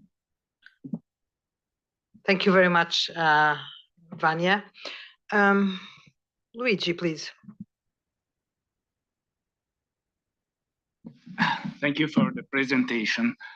I have three type of comments here. One more general, then some details, and then some proposed action to complete the work. To complete the work, because I think this is the starting point of a benchmark, but it is not a document that I would use as it is now. And the reason is that, as you mentioned before, you compare a framework with a very detailed code, with the intent to show that the code is better, or at least it is complete. And as it is written now, I'm not sure it is the right way to pose the question or the matter, especially if we would like to say to have an objective in order to use this one. And the reason I'm saying that is because we have at least 3, if not 4 layers in European countries. We have the 2 layers you mentioned and compared that are just framework, so the regulation and the directive, but they are really general framework. And then we have at least an implementation in each member state, and most likely also an addition that could be different in different member states. For example, in my country, the addition is the IESBA code, maybe with some differences, but it is the IESBA code. And I will go back to this matter in my third comment. So basically, I think that this comparison, sometimes it is too detailed when we go to the code. And I understand the reason. It is to show that the code is needed, is better. We know, I agree with that, but probably the way you are presenting and you are highlighting certain things may have, let's say, different consequences or a different understanding in certain readers, probably. So a more balanced approach and an activity to complete the analysis, I think it is needed. Then there are some details comment.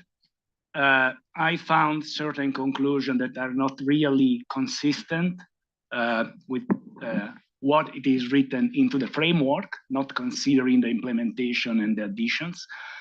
As an example, in slide, I don't know which number is it. Should be 7. Maybe it is a matter of wording, where you say it does not address the specific characteristic of sustainability assurance engagement, such as prohibited non-audit services.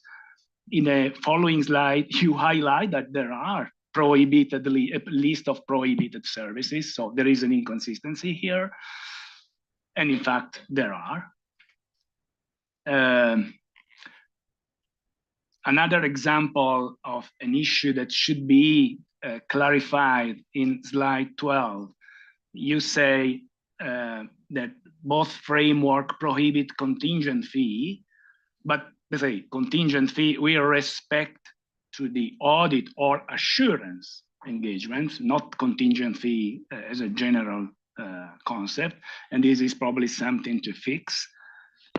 Again, in this slide, you were saying that EU laws does not specifically address compensation and evaluation policies. This is not really the case, because in Article 24A, if I remember correctly, there is a specific provision on remuneration, and it is more restrictive than the IESBA code in certain respect. So this is something to fix. So in the presentation, there are some elements that require some amendments in order to be, let's say, not to be challenged when presenting this presentation, these conclusions. As a third comment, I think that in order to complete this exercise, we have, as usual, several scenarios. One could be to consider all member states or some of them and go through the 3rd and 4th layers and to have the comparison. Frankly, this is my personal opinion, this is not really useful. The other thing that I think may be useful is to say that there are the additional layers and to highlight which countries has adopted as additional layer the IESBA code. This could make the difference in dealing with people that we would like to engage with this benchmark, because we are demonstrating that notwithstanding what it is happening, a number of member states already implemented it, so they are ready to implement the new version. Okay, thank you very much, Luigi, and Sylvia will certainly look at this comments and refine if necessary in accordance before we decide exactly what to do. Again, this was a very pragmatic approach for myself. I did not want us to say things which had not at all adherence to the reality, so that we needed to have at least a vision of what's there, what's here, and etc. But yes, it's important not to have any kind of inconsistencies, and then not to allow anyone to challenge the conclusions. Then we'll see what to do with this. But I think that your suggestion is relevant about seeing which countries adopt the code and how are they going to deal with this in terms of the new sustainability reporting framework. Thank you. Mark, please. Thank you. So we talked a lot when we were developing the material to go in the ED about the importance of equivalence. And in a sense, it drove the proposals. We should be equivalent to the requirements that apply in an audit of financial statements. And, you know, I know that that's something that we certainly benefited a lot from Jens's experience about the requirements that were applicable in the European Commission or in Europe that the Commission and the Parliament have set. Whilst we are in an unfortunate position where there is no clear statement at the moment about the use of Part 5 of the code as the basis for ethics and independence requirements in sustainability, this exercise does at least demonstrate to us that were we asked to prove that, and were we asked to carry out a more detailed exercise to do that, we could do it. So our basic assumption that we needed to produce something that was equivalent, we have done. Okay, there are areas where we are more stringent. There are questions around some individual elements. I think from what I remember on the issue around remuneration, it was the fact that remuneration has to drive audit quality, I think, from the directive. I don't think anyone's really quite worked out how remuneration drives quality. But nevertheless, I think we've got a really good basis to be able to say, were we asked to demonstrate through any assessment that what we've got is equivalent, we could do that. I don't think in response to Sylvia's particular question, what are the next steps? I don't necessarily think there are next steps immediately, but there may be a case as work moves forward that there will be other jurisdictions in which a similar beneficial assessment could be carried out that would allow IESBA to engage and continue to argue as to why the code is a high standard of supporting strong ethical and independence requirements in the sustainability space. So, I think we've got a good outcome. We've demonstrated we've got a good place to build from, where we asked to do more to demonstrate the value of what we've done. And that's a model that we could repeat if it was helpful in negotiations or discussions with other jurisdictions. So I certainly think the effort's been well spent. And it's something we should bear in mind as a model for other things. Thank you very much, Mark. Yes, I'm sure that this work was very welcome and time well spent in this. At least from my side, I feel much more confident today when speaking about what's there in the CSRD than I was 3 months ago, where I was always a little bit afraid of going wild and saying things which were not true.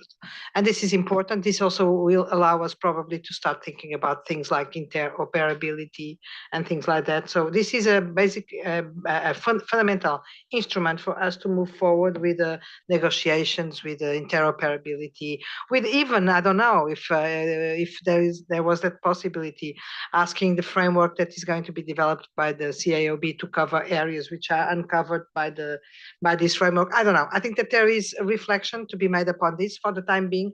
I think that the request is give a second look here, namely in the light of Luigi's comments, and see what should be refined, and maybe highlight in a more visible way with the differences that we found, namely in areas which are not covered by the EU. And then we'll see. I think I would not oppose publishing it like we did with the benchmark that we did with the SEC and sharing it with the European Commission. I don't know. This is for another discussion about what to do with this product, but it's certainly a very good work and very welcome. And I know that it was developed under difficult circumstances, so thank you very much for the team for doing it. And this is it for today. We are a bit late, almost 20 minutes, but I think all the time that we spent here today was very, very necessary and important. So I wish you all good rest for those who are going to go immediately to think about other things. For those who still have to work, task force meeting, namely the EIOC, I wish you a good work, and we will be here tomorrow again at 9. Just one question, Ken, and asked you, since tomorrow we have the activity, and the board activity is different from what is usual, should I don't know if we have time, if people have time to go to the hotel, recommend that you already come prepared and dressed for camping and not exactly for a board meeting? I second that.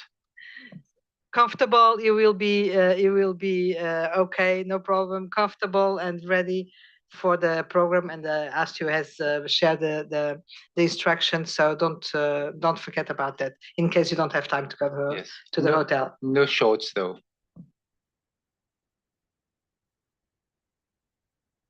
Okay, thank you very much. See you tomorrow.